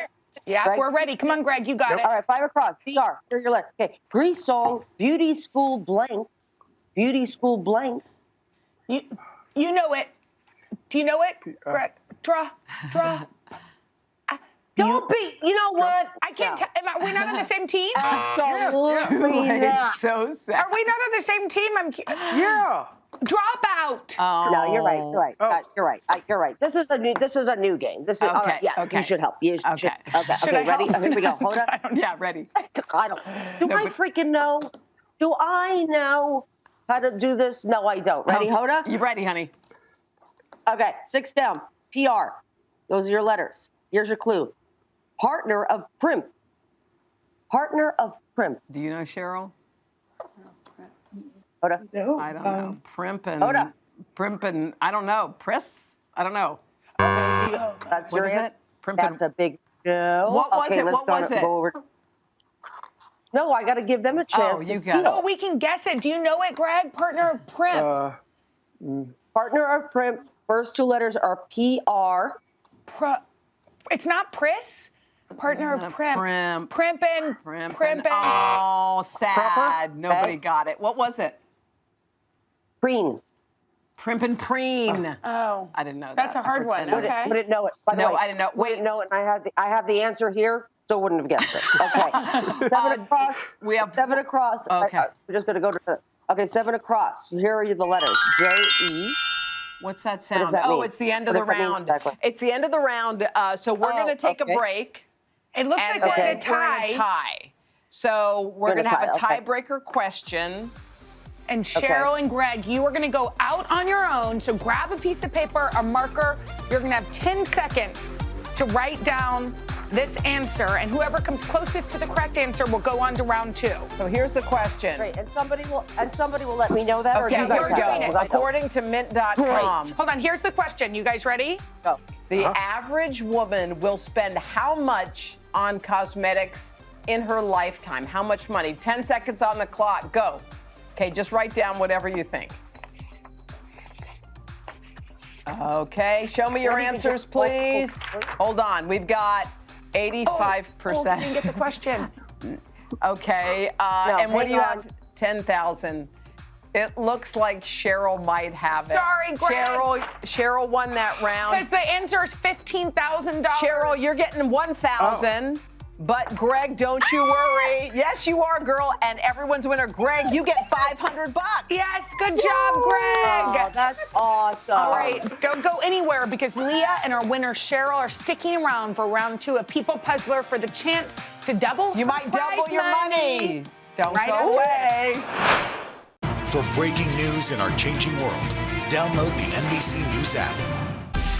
Make the most of your day with Today All Day. Get closer to all your friends of today in a whole new way. Today in 30. We give you a mix of everything you love about our show in a mere 30 minutes. Shop today with Jill Martin. We're helping you shop like never before. The latest styles and biggest names. Today food. Things are heating up in the Today All Day kitchen. Cooking essentials and recipe inspiration. Is that ready? Are you ready? Oh, I'm so ready. Only on Today All Day. I'm rolling up my sleeves for science, so I'll survive if I can track this virus. For family dinners, family vacations, family anything. For traveling somewhere beyond my living room. And for the Rebels, there is no greater feeling than being in the stadium and cheering on Ole Miss. And now it's your turn. Roll up your sleeves, America. Plan your vaccine, because every shot counts. Visit planyourvaccine.com and make your plan. Make the most of your day with Today in 30. We give you a mix of everything you love about our show in a mere 30 minutes. Savannah and Hoda bring you what you must know. The biggest moments of the morning. One Republic! Exclusive interviews. Why did it work for you? You're right. I am more talented than the rest. And important headlines. Major medical news this morning. Watch Today in 30 on your schedule. Streaming every day on Today All Day.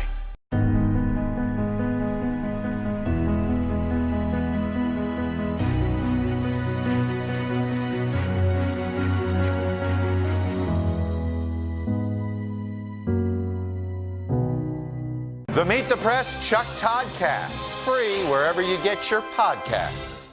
For breaking news in our changing world, download the NBC News app.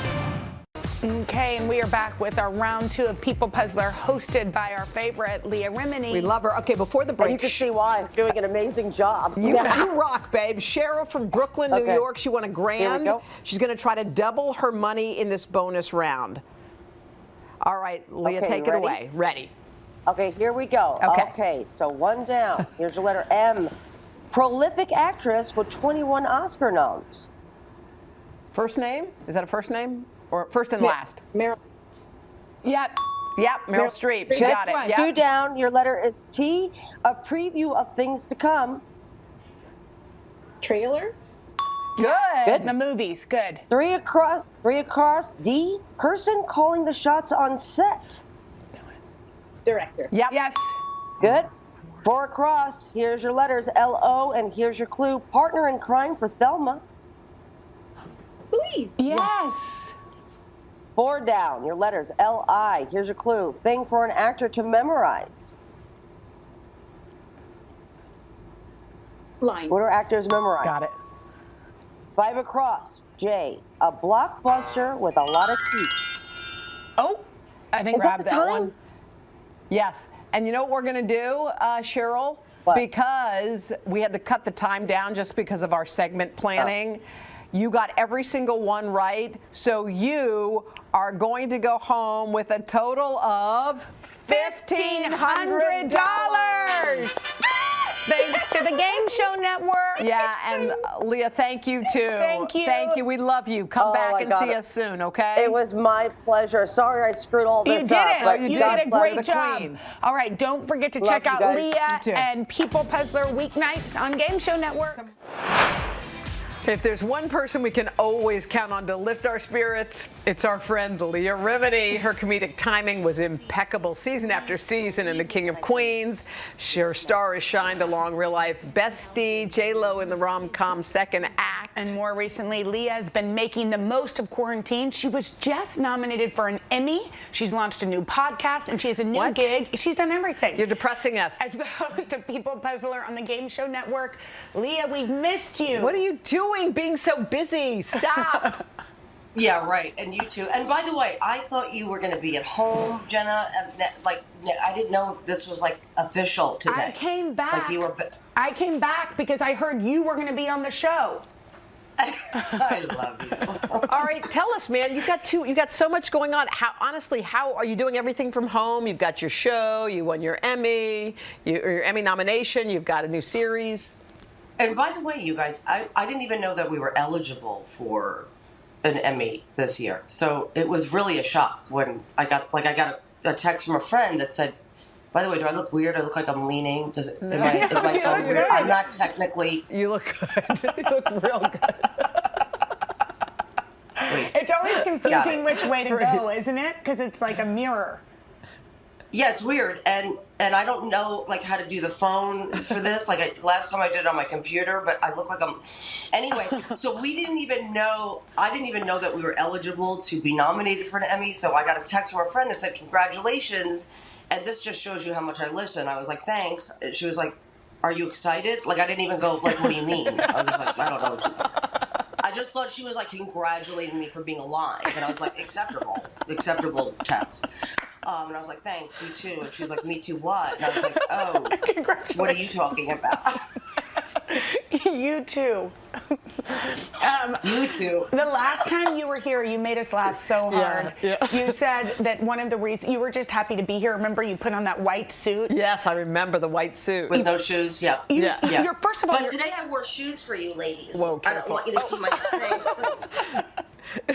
Our director just yelled, yikes. Yikes. So Yikes. there's that. Why yikes? Well, because you were hoisting your leg up. They have a thing called Spank Alert around here, although it doesn't but look I like. held it. I held it. I held it. He didn't. He wasn't sure. So are you getting on your sweatpants more often now? Oh, look at your nails. Are you out of your sweatpants more often, or are you still quarantining? No, I'm quarantining, but I have taken to putting makeup on just to do it. Mm-hmm. Like, and I put lashes on, and I've just been walking around the house in full hair and makeup. Well, did you dress up for your Why not? 50th birthday when you had your big party at your house? Yes, right. So I was supposed to have a party, and I kept making plans, and so this is what we're going to have. And then it was like, okay, you can only have like 10 people. And I was like, well, that's my family, so there's no point in that because I see them every Sunday for bagels and lox. So I was like, that's no. And then it was like 25, and then I was like, I can't, I was looking at the list. I was like, what do I do? I told them, like, don't bring your wife, don't bring your, so it's getting weird, and it was a big birthday, but I was like, we just can't celebrate it in the way that, I would want to celebrate it. But, I have my family here, and good enough. And really, my daughter turned 16, so she had a big birthday. My birthday's on June 15th, and hers on the 16th. And so really, when you have kids, it's really about, you don't matter as much anymore. And there she is, looking as happy as can be. And by the way, that's the face most of the time. Wait, I heard you had a special drive-by for her birthday, a drive-by parade. Is that true? Right. So at the end, it was like a couple hours in. I started drinking pretty heavily early on in the day, and somebody said, "Come outside. You should go outside for a second." So I went outside, and then Jennifer drove by, and she serenaded me and brought me my gifts. Aww. And isn't that so sweet? And she sang like 5 songs to me from across the car. But I refused to not hug her because I know she's been great and I've been good. So I've been tested 1,000 times. I shouldn't say 1,000 times because it's not easy to get that test. No. By the way, but anyway, and it was a lovely moment. I got to sing with my friend. Oh, well, that was cool. She did that for your birthday. What did you do for hers for her birthday? Nothing.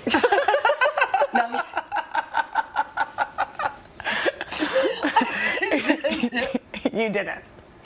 No. She's a huge cookie fan, so I sent her like 10 dozen cookies. 10 dozen. But they were special. They came with salt, and they were kind of like these gourmet chocolate chip cookies. But I know what you were trying to do there. It's the thought. Yeah, we know exactly. You told us that if she came out with not gaining 15 pounds out of the quarantine, you said, you would be mad. I know what you were doing with those cookies, sending them to her. You have to try. It's like she refuses to gain any weight. After the appearance, right? She's like, send me. I heard that you were, saying whatever. Send me the link. So I had to go and find the show, and she wanted it queued up to because I work for her apparently, and I had to queue it up where I said what I said, and then I think she tweeted a picture day or the next day. She did. I'm like, back at it, let's get it. I was like, you've been getting it. You've been getting it, Jennifer. Well, we wish we could talk about all your other projects because you got that cool game show, but we're excited. It's called People Puzzler. People are going to watch it. Yeah, the People Puzzler on the Game Network and the podcast. I hope that everybody can tune in. It's Fair Game Podcast. Fair Game. Scientology Fair Game. And you can go to fairgamepodcast.com. And we sure appreciate your love and support. Well, we appreciate you. Leah. You're so fun. Thank you, Leah.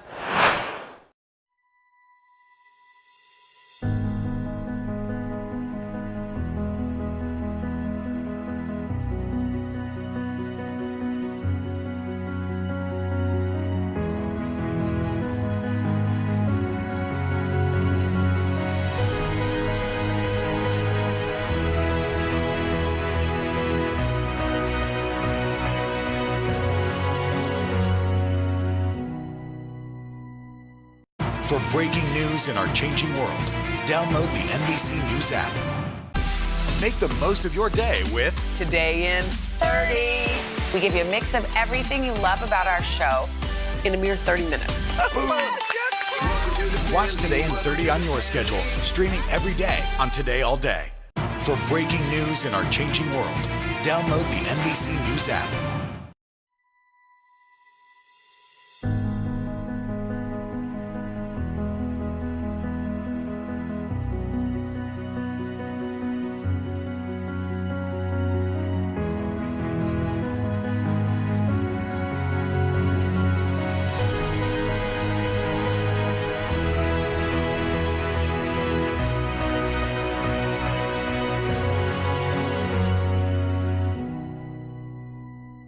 The Meet the Press Chuck Toddcast, free wherever you get your podcasts.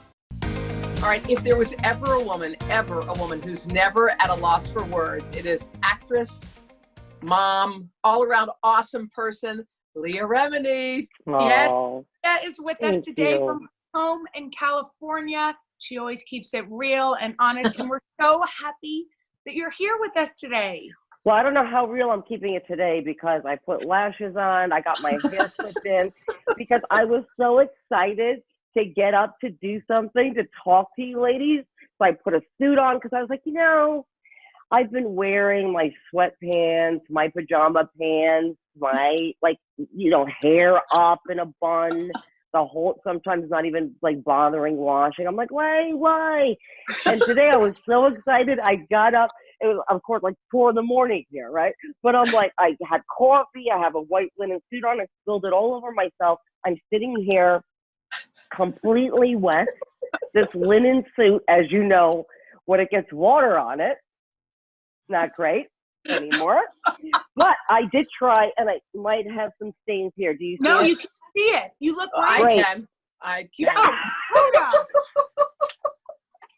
Hoda. She knows we don't care. Hold on, Leah. I have to ask you, do you feel different now that you got up and got dressed and put on makeup? Does it make you feel better? So much better. I mean, it's these little things that you take for granted, like having a job, leaving the house, feeling good, putting lashes on. I mean, it's not completely on right, but I still feel a little better than yesterday. So what That's how I get through. What has a yesterday, what's every day like for you? Give us a little rundown.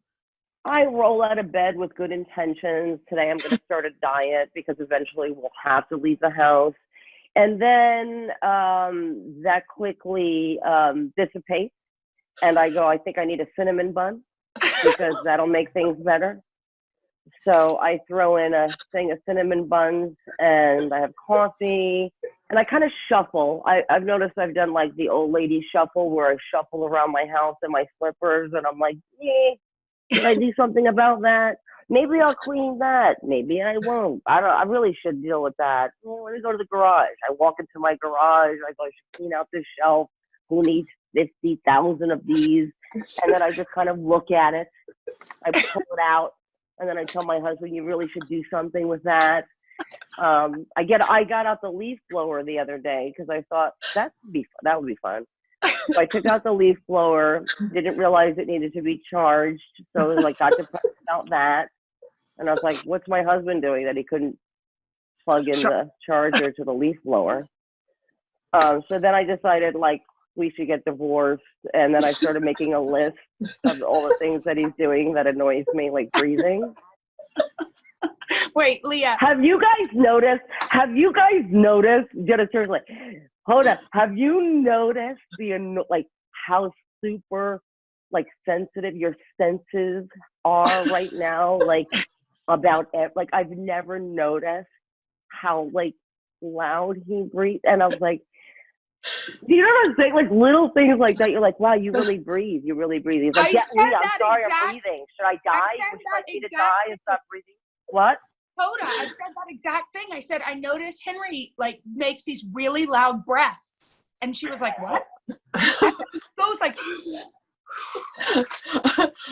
You know what's so funny? It's so funny because Joel's so neat. Joel never has anything out of place. Now, if he ever, I'm a mess. Like if you could see where I'm sitting, you'd be grossed out. Really? Okay, I'm sitting in pile. So Joel left his toothbrush like over on the right. I'm like, what's it doing there? Like all of a sudden, I'm the police. I mean, he does nothing but clean up after me. And now I'm like, oh, he left his Wall Street Journal there. The one paper. I'm like, what is wrong with me? It's so funny, like how you notice things you never noticed before. We've been married 20-something damn years.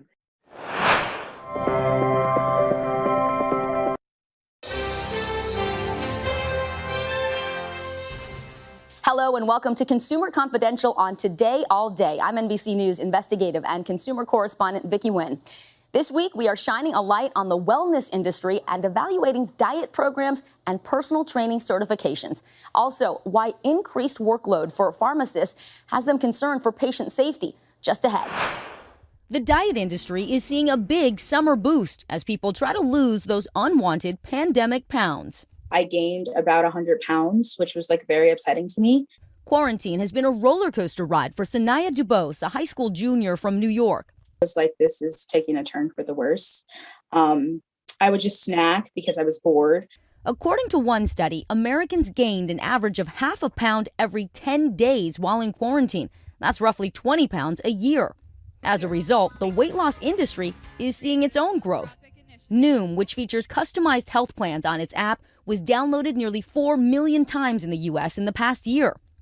Medifast, offering a coaching and meal replacement plan called Optavia, projects its revenue will top $1.4 billion this year. That's nearly double what it made in 2019. Weight Watchers, now known as WW International, is reporting a 16% jump in digital subscribers from last year. Nationwide, from children to teens to the elderly, the disruption in routines meant a disruption in healthy habits. I think there's probably 4 main reasons why people are gaining weight. One is that stress can lead to weight gain. People were not engaging in as much exercise. They may not have been eating healthy food. And I think one of the biggest drivers is that many people increased their alcohol consumption during the pandemic. Sanaya just started her first week using Noom. She hopes to reach her goal weight in time for her prom next year. I intend on having one of the best nights of my life. And good luck to her. She's on the right track. Well, Dr. Azar points out it is more important to think of a long-term health pattern than a short-term solution when you're undergoing something like this. I know how you get kind of gung-ho and you I can't even. so Don't look hard. out. I saw you at the pantry with the Doritos. I was there getting them myself. you. That actually happened. What you have to do is stop eventizing weekdays now the pandemic is hopefully coming out of it. So if you're like me, you didn't have to work. Your sister's in your bubble. Hey, come on over. It's Tuesday night. Yeah. Let's make steaks. My son lost a tooth. Make a cake. Stop making a party out of everything. Agreed. Let's have some cocktails, day drinking, all that stuff. Exactly. We have to start flexing back into normalcy. I have to start, not you, me. Yes. I mean, 100 billion%. But what if you're like, I'm over it. No more Zoom happy hours with my college friends. What do we do? It's true. It is about a reset. Our nutritionist we talked to said, really, losing the pounds when it comes to weight control, it's 80% the food, 20% exercise. So choosing a program is important. Meal replacement programs tend to be effective because it's portion control, calorie control. You want to look at your budget. These things aren't free. And then finally, you're really looking at, sustainability. Is this something that's going to put you on a track to develop good habits that you can then carry on by yourself? Yeah, it's got to click in with you. 'Cause Yes. certain things, like my sister likes one thing, I like something else, but you have to find the one that's sustainable for you. Know thyself. Know That is thyself. so important, Yeah. right, Hoda? Like, the people who say, okay, I'm going to cut out carbs. Like, that's not me. If you told me that, the first thing I do is inhale a bread bowl. Because I just couldn't do that. So, but some people like regimen. Tell me exactly what I'm going to eat, 3 meals, 2 snacks. Other people want a broad array, a menu, so you need to know that. The one thing to be aware of is any program that wants you to get onto really expensive supplements right off the bat, or, you know, diuretics, because you'll see that instant weight gain, but it's weight loss, but it's water loss. Yeah, you can't do it long term. You mentioned the cost. I mean, a lot of these programs are not cheap. So what should folks keep in mind with regards to a budget? And it's tricky to compare them side by side. So we went online. We also looked and called these programs. Some are giving you a price per day. Others are giving you a price per month. So you want to make sure you're comparing apples to apples. You also want to take a look at what's included. Are we talking about the food? Do you get a counselor or a dietitian that you can consult with? Will you get perks like recipes? So it's not just, you know, the bottom line cost. It's what do you get long term. All right. Vic. Thank you, Vicki. Thanks. Learned a lot. And Carson's tips. That's Carson, I love your tips. Got to stop eventizing weekdays? Yeah, well, the alcohol does it. I mean, the alcohol, think about that. The alcohol and the extra food. I mean, try that first maybe before you jump into a program. Exactly. Cut that out. Getting into the gym to get in shape, one of the quickest ways you can see results is to work out with a personal trainer. 4, come on. There are nearly 300,000 fitness trainers in the U.S., but how do you know if your trainer actually knows anything about physical fitness? There's nobody to create a national standard for personal trainers in America. Editor-in-chief of Men's Health Richard Dormant says a professional trainer should have serious credentials. And with various training certifications out there, the magazine took a deeper dive into how some of those credentials are barely worth the paper they're printed on. Give me a sense of the range of certifications and the knowledge level that you need. It's everything from a bachelor's degree and months of study and exam taking to Googling the answers to a test in your home kitchen and having a certificate the next day. So I wanted to see what it takes for me to become a certified personal trainer. But I'm not gonna go to the gym or take any classes. I'm gonna do it right here at my desk with this online course. I found a number of online courses offering same-day personal training certificates for a price. I chose expertrating.com, which charges $69.99. Check out the course requirements: internet access, an email account, and familiarity with medical terminology and anatomy is a plus. Check, check, and check. First question, should insulin-dependent diabetes clients get a medical authorization before undertaking training? Well, it's a yes or no. I'm gonna guess yes. How many calories does 1 gram of fat provide? Well, I don't know, but I'm gonna Google it. Google says 9. Some of these questions are tricky, but nothing Google can't handle. I passed my test with a score of 72. Ta-da! Here it is. Vicki Wynn, certified personal trainer. Meet real personal trainer Don Saladino. He has over 20 years of experience training some of Hollywood's biggest stars like Ryan Reynolds, Scarlett Johansson, and Hugh Jackman. How does the average person know what's the difference between someone with just a piece of paper and someone who has actual experience? Every gym should have a bio on their trainer. I'd like to know about their experience, their certifications. They should know a fair level of anatomy. I'm not saying that they have to graduate with a degree in anatomy and kinesiology, but they should understand movement quality. He says a good trainer will always start with an assessment. The training session should always start with a questionnaire. That trainer should be asking you, health history, was there any injuries, any illness in the family? So if they're just jumping you into a session or putting you on a bike and having you pedal without actually looking at your movement, I think that's a good sign that that coach is just trying to put you through a workout and not necessarily train you. Don shows me what a training session should look like. Bring that left leg in line a little bit more. Guidance from someone who has more than a piece of paper. Really interesting. Yeah, thank you. We did reach out to the website where I got my certification in basically 30 minutes. We asked them multiple times for comment. They did not respond. I can't imagine why. You didn't even do that well on the test, right? No. High school me would be so embarrassed that I got a 72 out of 100 and I could use Google the whole time. Right, but there's your certification. You know, you said something that's really interesting. There's a difference between somebody who's just gonna, or he did, somebody who's just gonna put you through some workout, anybody can do that, versus actually train you, because it's not cheap. Exactly. It's not cheap, and different gyms have different certifications. You don't actually have to have any certificate to call yourself a fitness trainer, but there are some good ones, the gold standards, and we put up a little graphic to show you, but the Certified Strength and Conditioning Specialist, that's sort of the gold standard, and there are other highly regarded credentials there. You can see them on your screen. So those are things to ask. It means that they need additional training, months of training, a bachelor's degree in some cases. That way, at least they have an understanding of the body. They didn't just go on the internet like I did You and also get one don't of want to these. get hurt. I mean, trying to push yourself and doing things your body can't do. That is the most important thing. Dawn said, no pain, no gain is a myth. It shouldn't be painful to work out. And if your trainer is having you do things that hurt you, that's a red flag. Our week-long journey begins here in Orlando, Louisville, Kentucky. Cleveland. Our Across America journey, reporting on an America rebuilding and reimagining a future after the pandemic. Breaking news tonight, the ceasefire in the Middle East after 11 days of deadly violence. Richard Engel is on the ground. Do you think there's a connection between policing and racism? How narrow a window do you have to really get kids back where we would want them to be? NBC Nightly News with Lester Holt. Make the most of your day with Today All Day. Get closer to all your friends at Today in a whole new way. Today in 30. We give you a mix of everything you love about our show in a mere 30 minutes. Shop today with Jill Martin. We're helping you shop like never before. The latest styles and biggest names. Today food. Things are heating up in the Today All Day kitchen. Cooking essentials and recipe inspiration. Is that ready? Are you ready? Oh, I'm so ready. Only on Today All Day.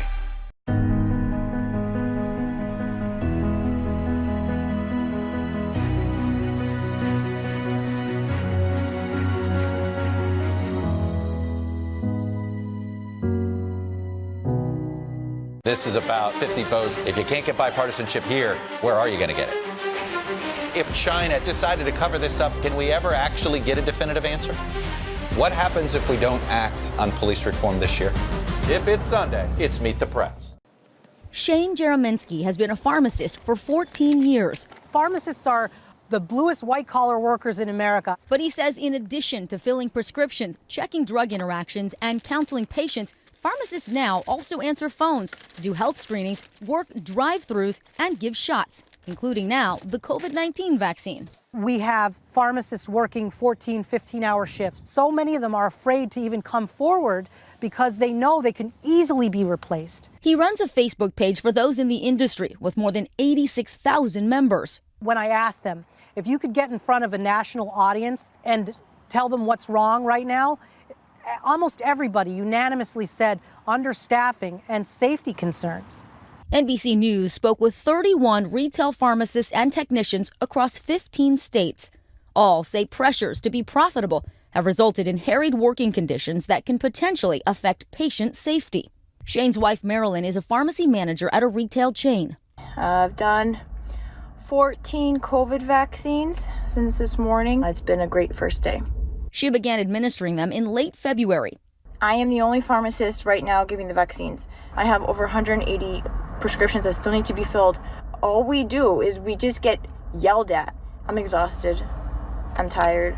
What's your biggest concern about the COVID-19 vaccine coming to pharmacies like yours? Not having enough staff and it being administered properly. NBC News reached out to the two largest retail chains administering COVID vaccines. Both say patient safety is a priority.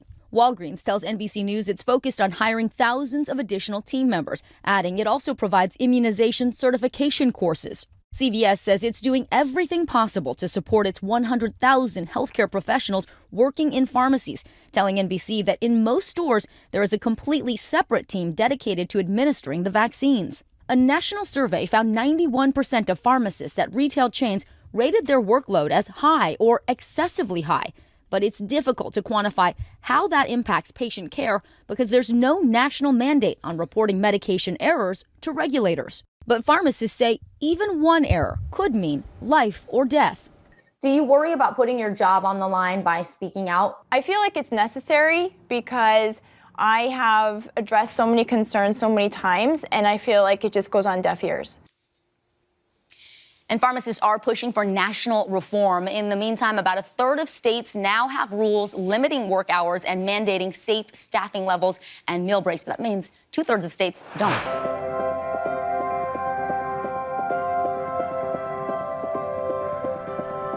The pandemic transformed nearly all aspects of our daily lives, including how we eat. Just ahead, we learn the creative ways restaurants pivoted to stay afloat. And with takeout meals seemingly more popular than ever, where does all that packaging go? Those answers and more coming up on Today All Day.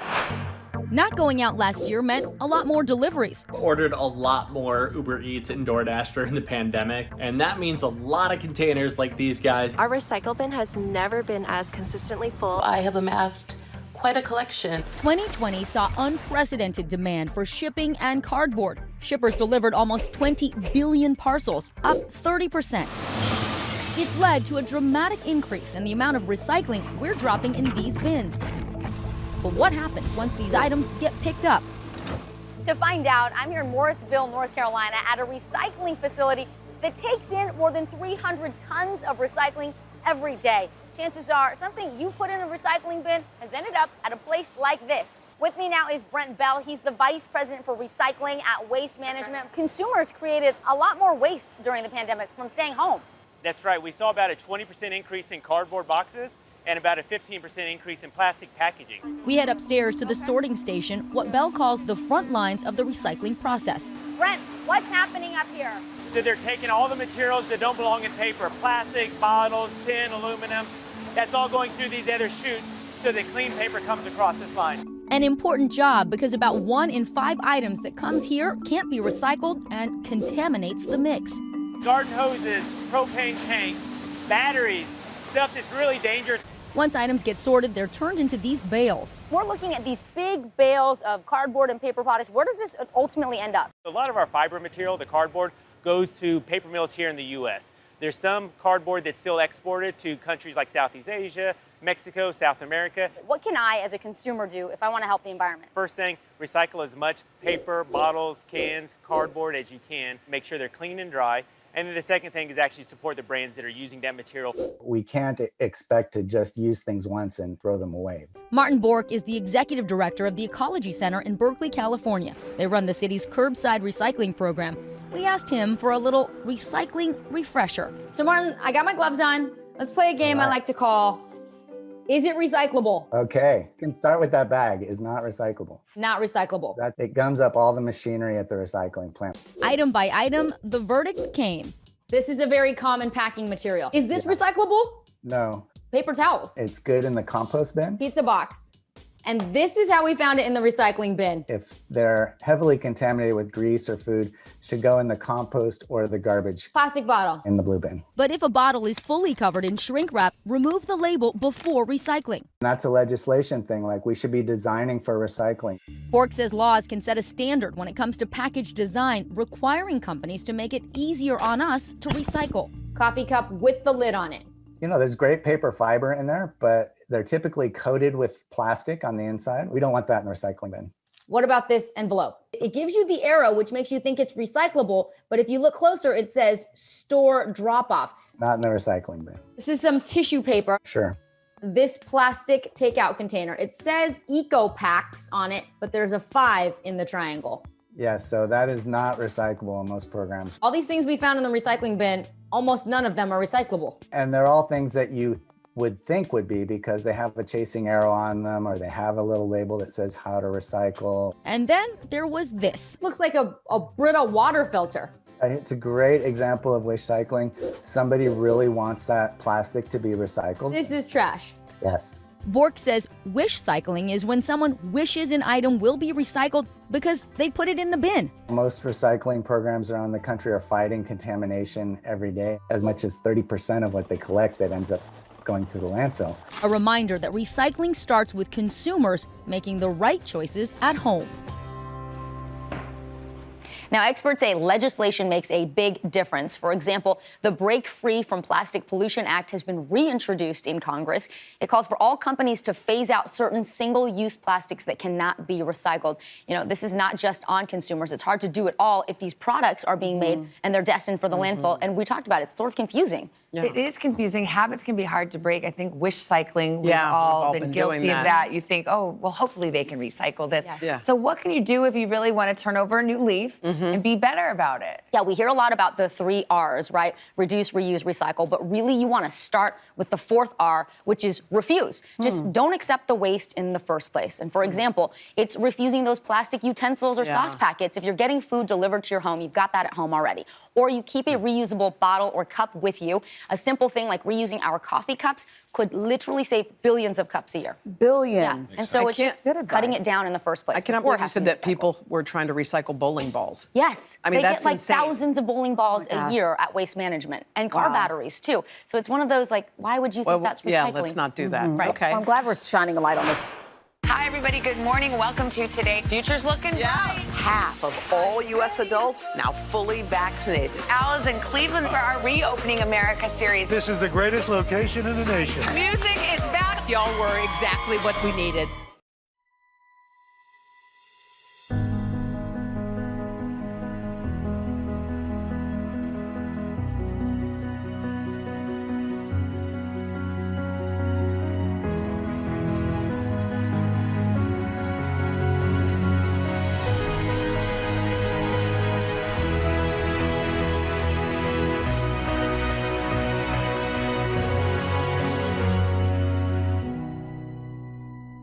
Hi, everybody. Good morning. Welcome to Today. Future's looking bright.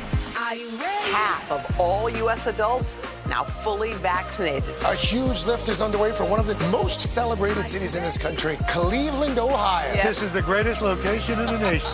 We're having a baby. Wow. The big reveal is under the lid. Hey now. Things are looking brighter, so we want to help you find the fun in 21. Music is back. Y'all were exactly what we needed.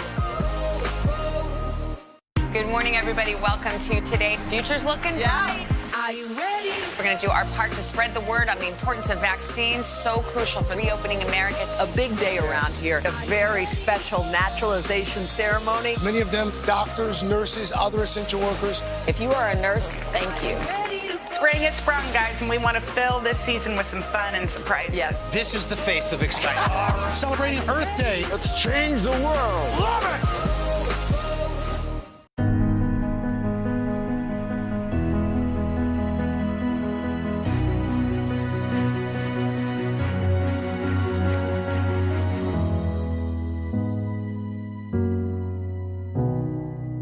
When the pandemic shut down restaurants across the country, 8 million workers lost their jobs overnight. The National Restaurant Association reports 110,000 restaurants closed for good. That's 17% of the nation's eateries. But a new lifeline, ghost kitchens. They're a delivery or pickup-only restaurant that accepts call-in or online orders. No dining room, no service staff, just cooks who make the meals. So how exactly do these ghost kitchens work? I'm here with Jamil Labou. He's the co-founder of Wing Champs. Jamil, tell me, how has this helped your business? It's been beautiful. It gives me the flexibility to still make it home to my kids. It takes the pressure off of running a physical location of my own right now. If people want to order Wing Champs, they can't go to a restaurant to do it. What do? Well, they order off our site online, or they go to Uber Eats. Jamil used to sell his wings from a food truck, but permit fees, labor, and truck maintenance all added up. He says renting a ghost kitchen means having all the tools for restaurant-quality food without the extra costs of a traditional restaurant.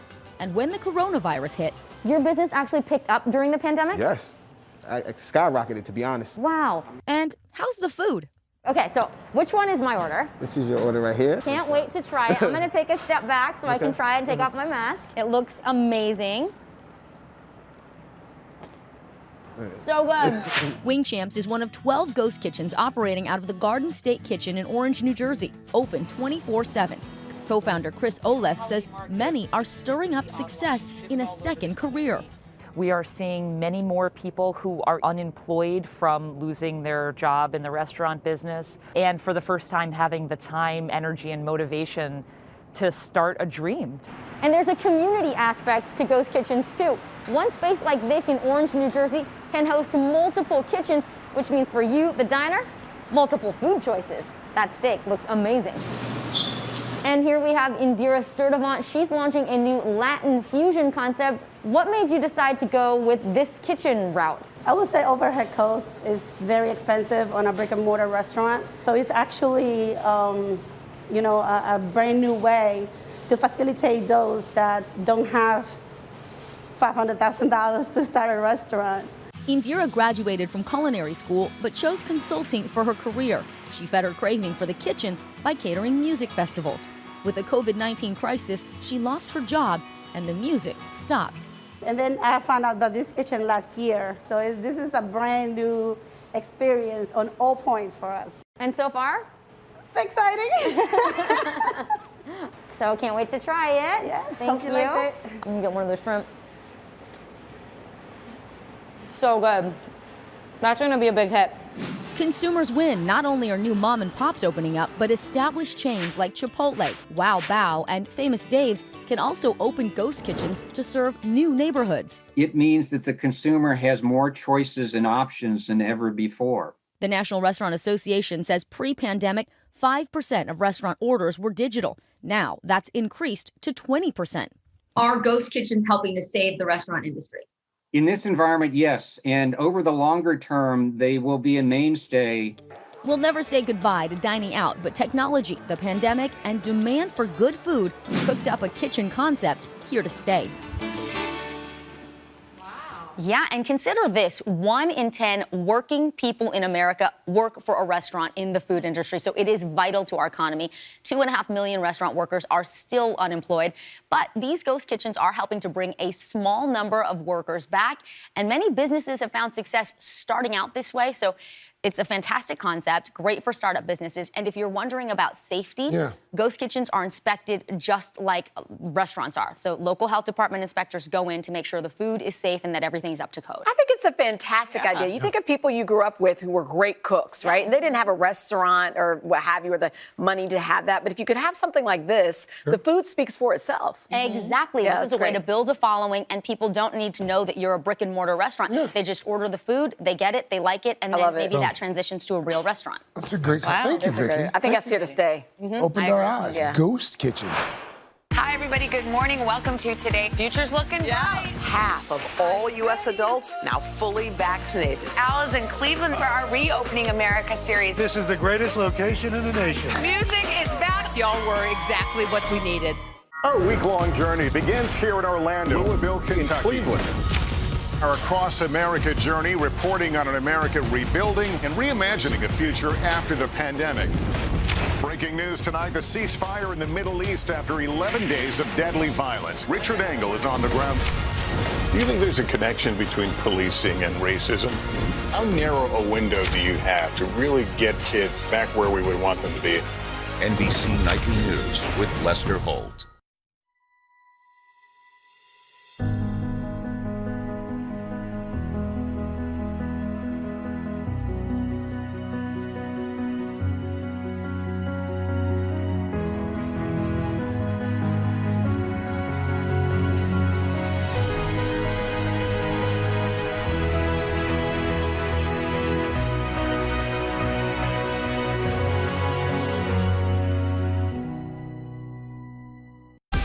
Make the most of your day with Today in 30. We give you a mix of everything you love about our show in a mere 30 minutes.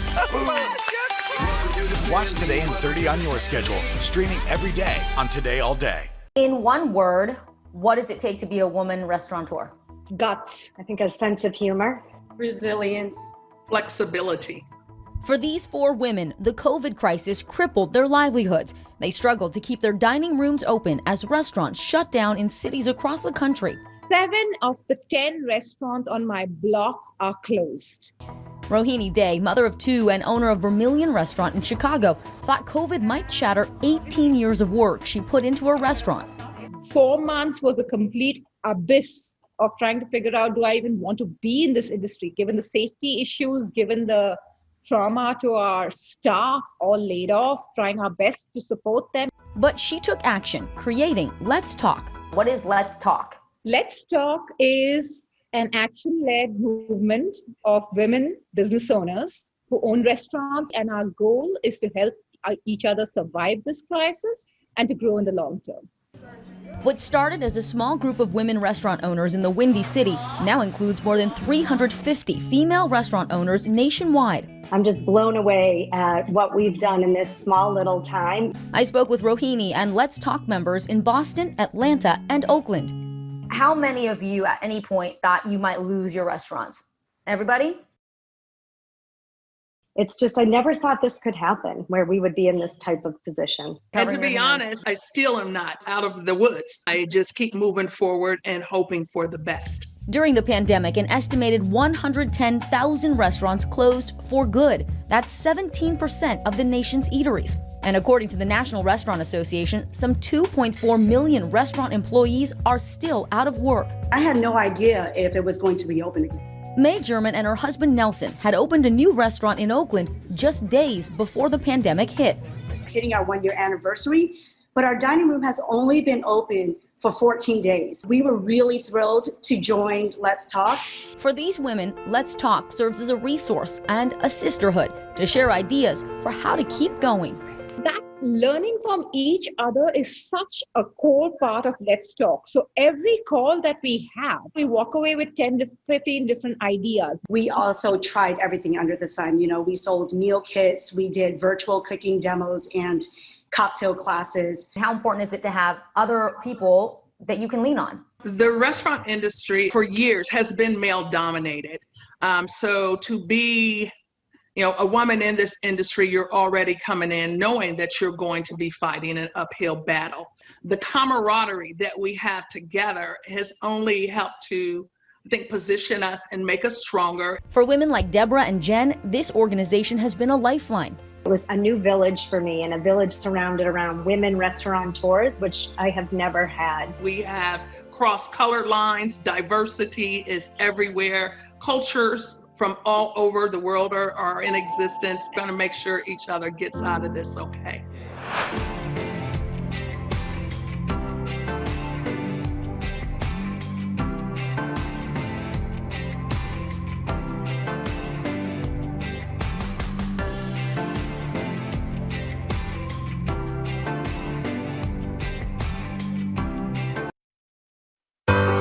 These are places we may not be able to visit for a while.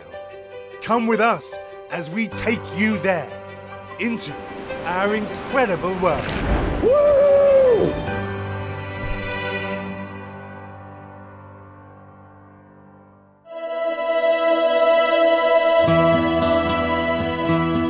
We are sailing the Mediterranean in search of lost civilizations to rediscover the great cities that vanished in the ancient past. Their legacy has lingered in our collective imagination for centuries, a reminder of our human frailty when faced with the awesome, destructive power of nature. And where better to begin than among the islands of Greece, where history and legend collide. You look like a Greek god. Okay, I'm a Greek man. I don't know about the other. Skipper Theo Marinos navigates us to our first port of call, the spectacular island of Santorini, or as the Greeks know it by its ancient name, Thera. With its white stucco houses teetering on the edge of sheer cliffs, to many, this is a bucket list vacation destination, a tourist paradise where the sea here is as warm as a jacuzzi. That's great. But the warm water is a reminder that Santorini is an active volcano. 3,500 years ago, a colossal volcanic eruption ripped out the heart of this island. Everywhere you can see evidence of this awesome destruction. Ancient ash, a pumice mantle over 100 foot thick, blankets the entire island. A great city buried beneath. Streets, 3-story houses, beautiful wall paintings preserved. But the people who lived here, obliterated. These were the Minoans, an advanced race who ruled the seas. And this island was an important outpost of their vast maritime kingdom. Now in this island of Atlantis, there was a great and wonderful empire. And many now believe the inspiration for the legend of Atlantis, first written about by the philosopher Plato. There were earthquakes and floods of extraordinary violence. And in a single dreadful day and night, the island of Atlantis was swallowed up by the sea and vanished. Some experts say that Plato's Atlantis was located in the middle of the Atlantic Ocean, but others believe that the inspiration was the destruction of Santorini. Atlantis civilization existed here in Santorini. Our skipper certainly thinks so. Plato described a circle island with a volcano in the center, destroyed in one single night. That happened to Santorini. And scientists here have recently discovered that the eruption from this supervolcano was even more destructive than previously thought. In terms of the consequences of the eruption, it is likely the worst explosion mankind has ever known. But the destruction didn't end there, says Kostas Sarnalakis, one of the world's foremost experts on tsunamis. The initial wave is about 300 feet high. Following in the wake of that colossal wave, we sail 90 miles south to the island of Crete, legendary birthplace of Zeus, and the heart of the Minoan Empire. Archaeologist Dr. Sandy McIlvray has spent more than 30 years investigating what happened to the Minoan civilization here.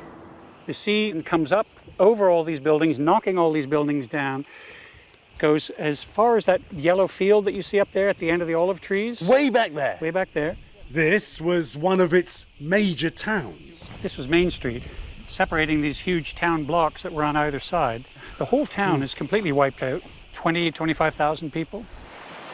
Down at the water's edge, you can find spectacular evidence of the tsunami's destruction. There's some bone, wall plaster, more pottery, basically churned up households. These are fragments of an amphora, like a big two-handled jar. Okay, there's the base of a cup. See that round base? Goes like that. Sides come up here.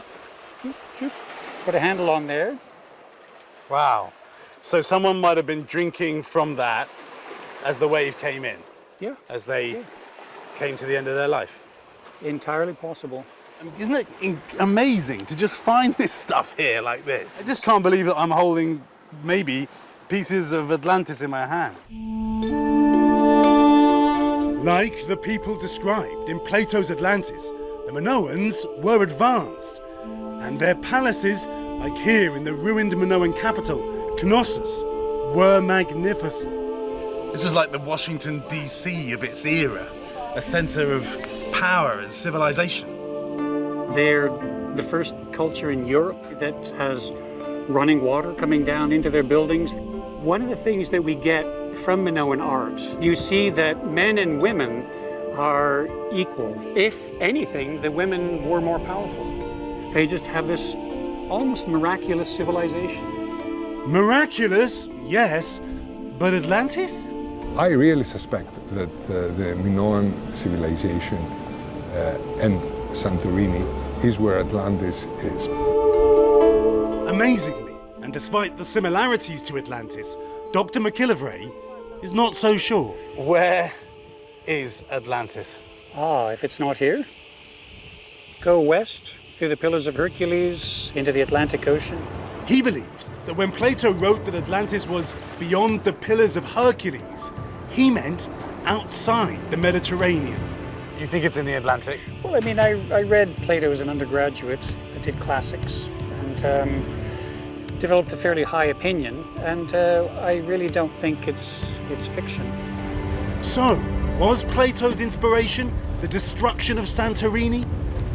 Or is it just a story? Or perhaps, just perhaps, is there a lost Atlantis somewhere beneath the ocean? Next, we travel west, across the Mediterranean, to another lost city. It too was destroyed by a volcano, but this place is definitely not a legend. Pompeii. For breaking news in our changing world, download the NBC News app.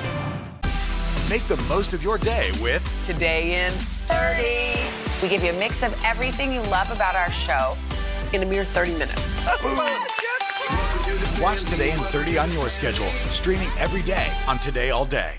Good morning, everybody. Welcome to Today. Future's looking bright. I Are you ready? We're going to do our part to spread the word on the importance of vaccines, so crucial for reopening America. A big day around here, a very special naturalization ceremony. Many of them doctors, nurses, other essential workers. If you are a nurse, thank you.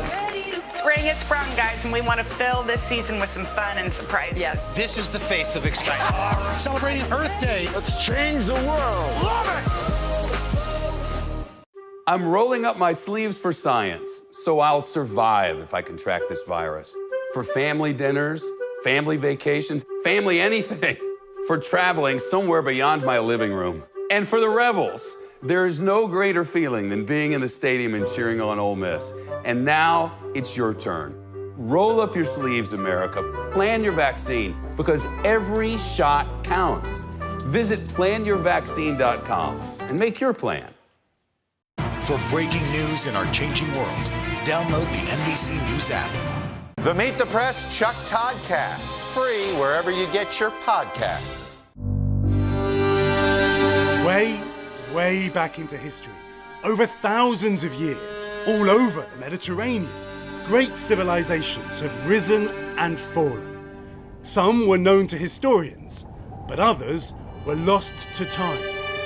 Troy in Turkey, like Atlantis, was thought to be a fiction until an archaeologist who believed the story was based on fact began excavating this hill and found it. When a Swiss explorer disguised as an Arab traveler entered this canyon, he rediscovered the secret hidden city of Petra. One of the most exciting finds ever. As recently as 20 years ago, divers off the coast of Egypt found the ruins of an Egyptian city that had been swallowed by the sea.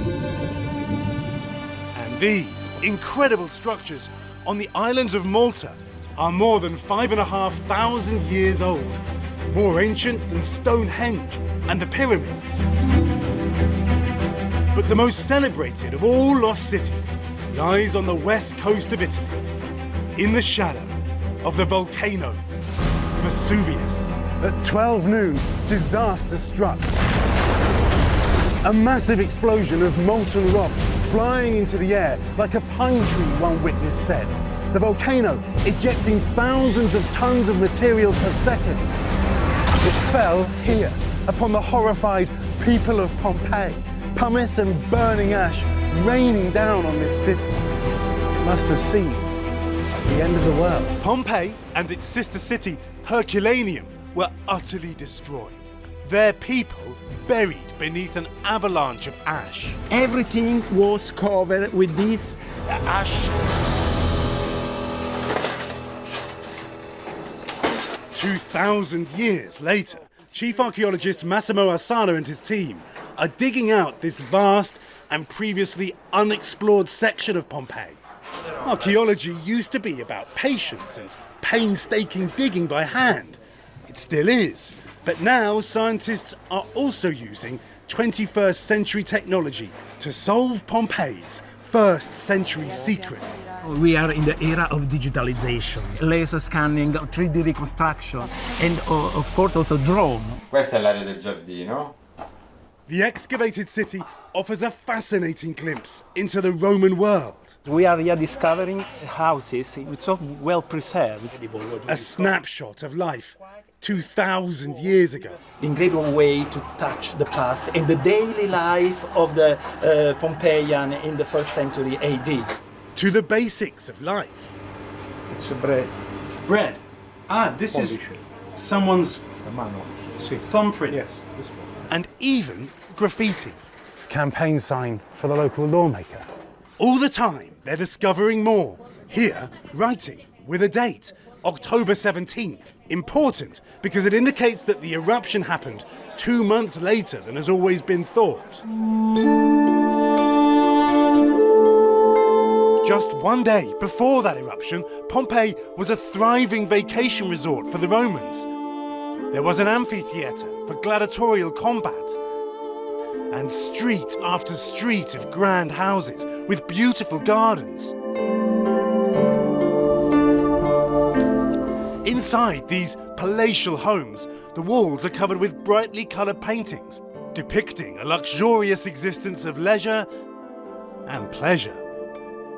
What a life these folks had. But for many, a terrible death. Thousands fled in panic, waiting to be rescued from the beaches by the fleet of galleys under the command of the great Roman admiral, Pliny. Others were not so lucky, suffocated by burning gas, then buried in a deadly rain of falling ash. This famous figure is crouching, as if in prayer, certainly in terror, and we're only now truly learning of the horrors they were going through. Back at the excavation, the professor and his team are uncovering more bodies and using the latest techniques are beginning to find out more about who these people were. Like this man, buried beneath a massive block of masonry. He tried to escape with a few coins, not really a huge amount of money. So we understand the status of this person. Now, for the skeleton, we started also the DNA analysis, and we will know everything about his biography. And these two victims of the volcano are believed to be a master and his slave. The team has even found the bodies of petrified horses. And this skull, found on the shore near Pompeii, is now being examined in another lab, with more CSI. Could it be, as many experts think, the skull of Pliny, the very man in charge of the Roman fleet who died while trying to rescue the survivors from the disaster zone? We should, soon, have the answer. And perhaps also the answer to Pompeii's greatest mystery. Because although more than 1,000 bodies have now been recovered here, what happened to everyone else? The population of ancient Pompeii was 30,000. 30,000 people. Inside the town. But they are out there, somewhere, says Professor Osana, hidden beneath the ash. And maybe, tantalizingly, there are other cities, other great civilizations, perhaps buried beneath the desert sand, or submerged beneath the sea, forgotten by history, but just waiting to be found.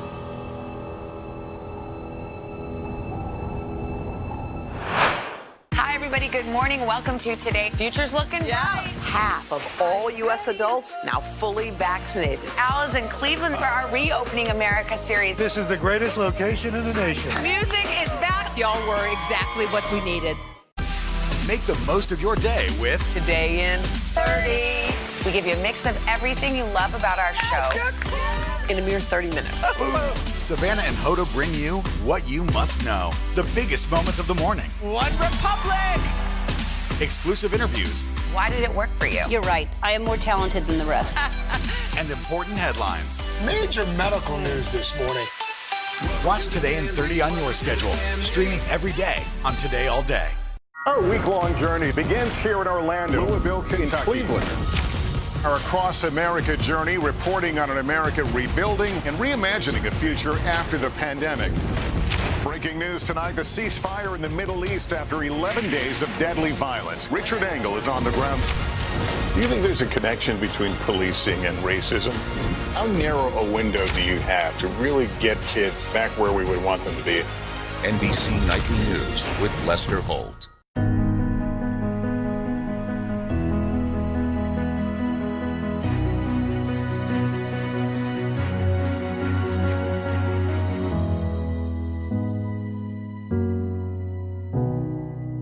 It has been a long year. Yeah, where it's been anything but normal. Well, now there's hope. The COVID vaccines. I know. It's been a little confusing. Like really confusing. So it's more important than ever to make a plan. Visit planyourvaccine.com to find out where and when to get your vaccine. What are you waiting for? Roll up your sleeves and plan your vaccine. Plan your vaccine. Plan your vaccine. These are places we may not be able to visit for a while. Come with us as we take you there, into our incredible world. Woo!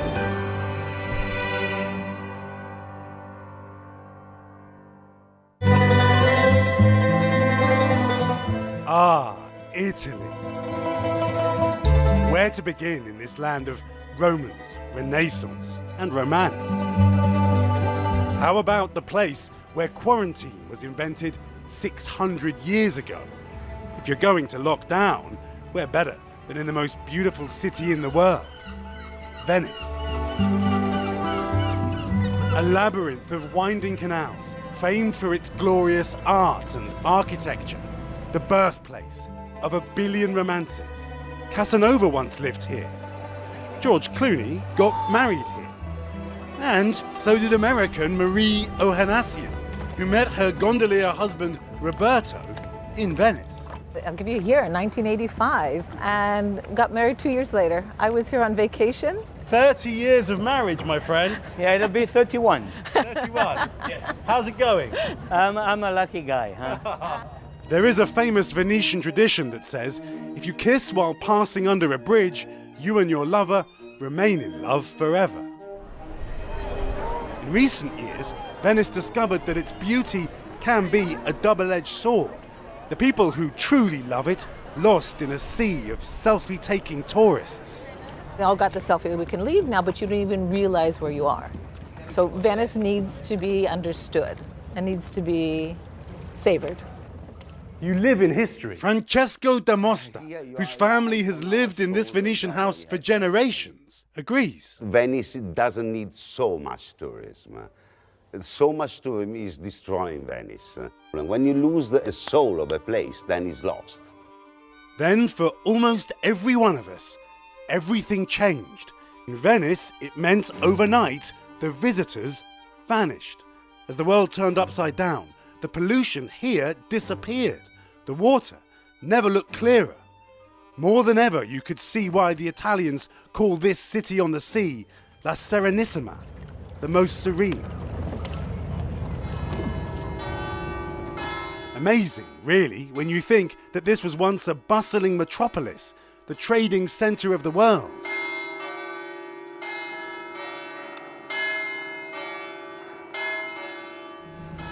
And by truly exploring this enchanted city, you can find that history around every corner. The family that lived here at the Palazzo Pisani were modern-day billionaires, merchants of Venice. Hello. Now it's cared for by Giovanni Gio. I can't believe this was someone's home. Of course it was, absolutely. It's been a home of the Pisani family for over 4 centuries. Imagine the history this home has seen, the highs and lows, and survived it all. Just about. 200 rooms and 400 windows. I know that because we have to fix it every year. That's a lot of windows to repair. Within the walls of the palazzo, there's a trail of secrets. There are Masonic symbols everywhere. There are many and many secret passages everywhere.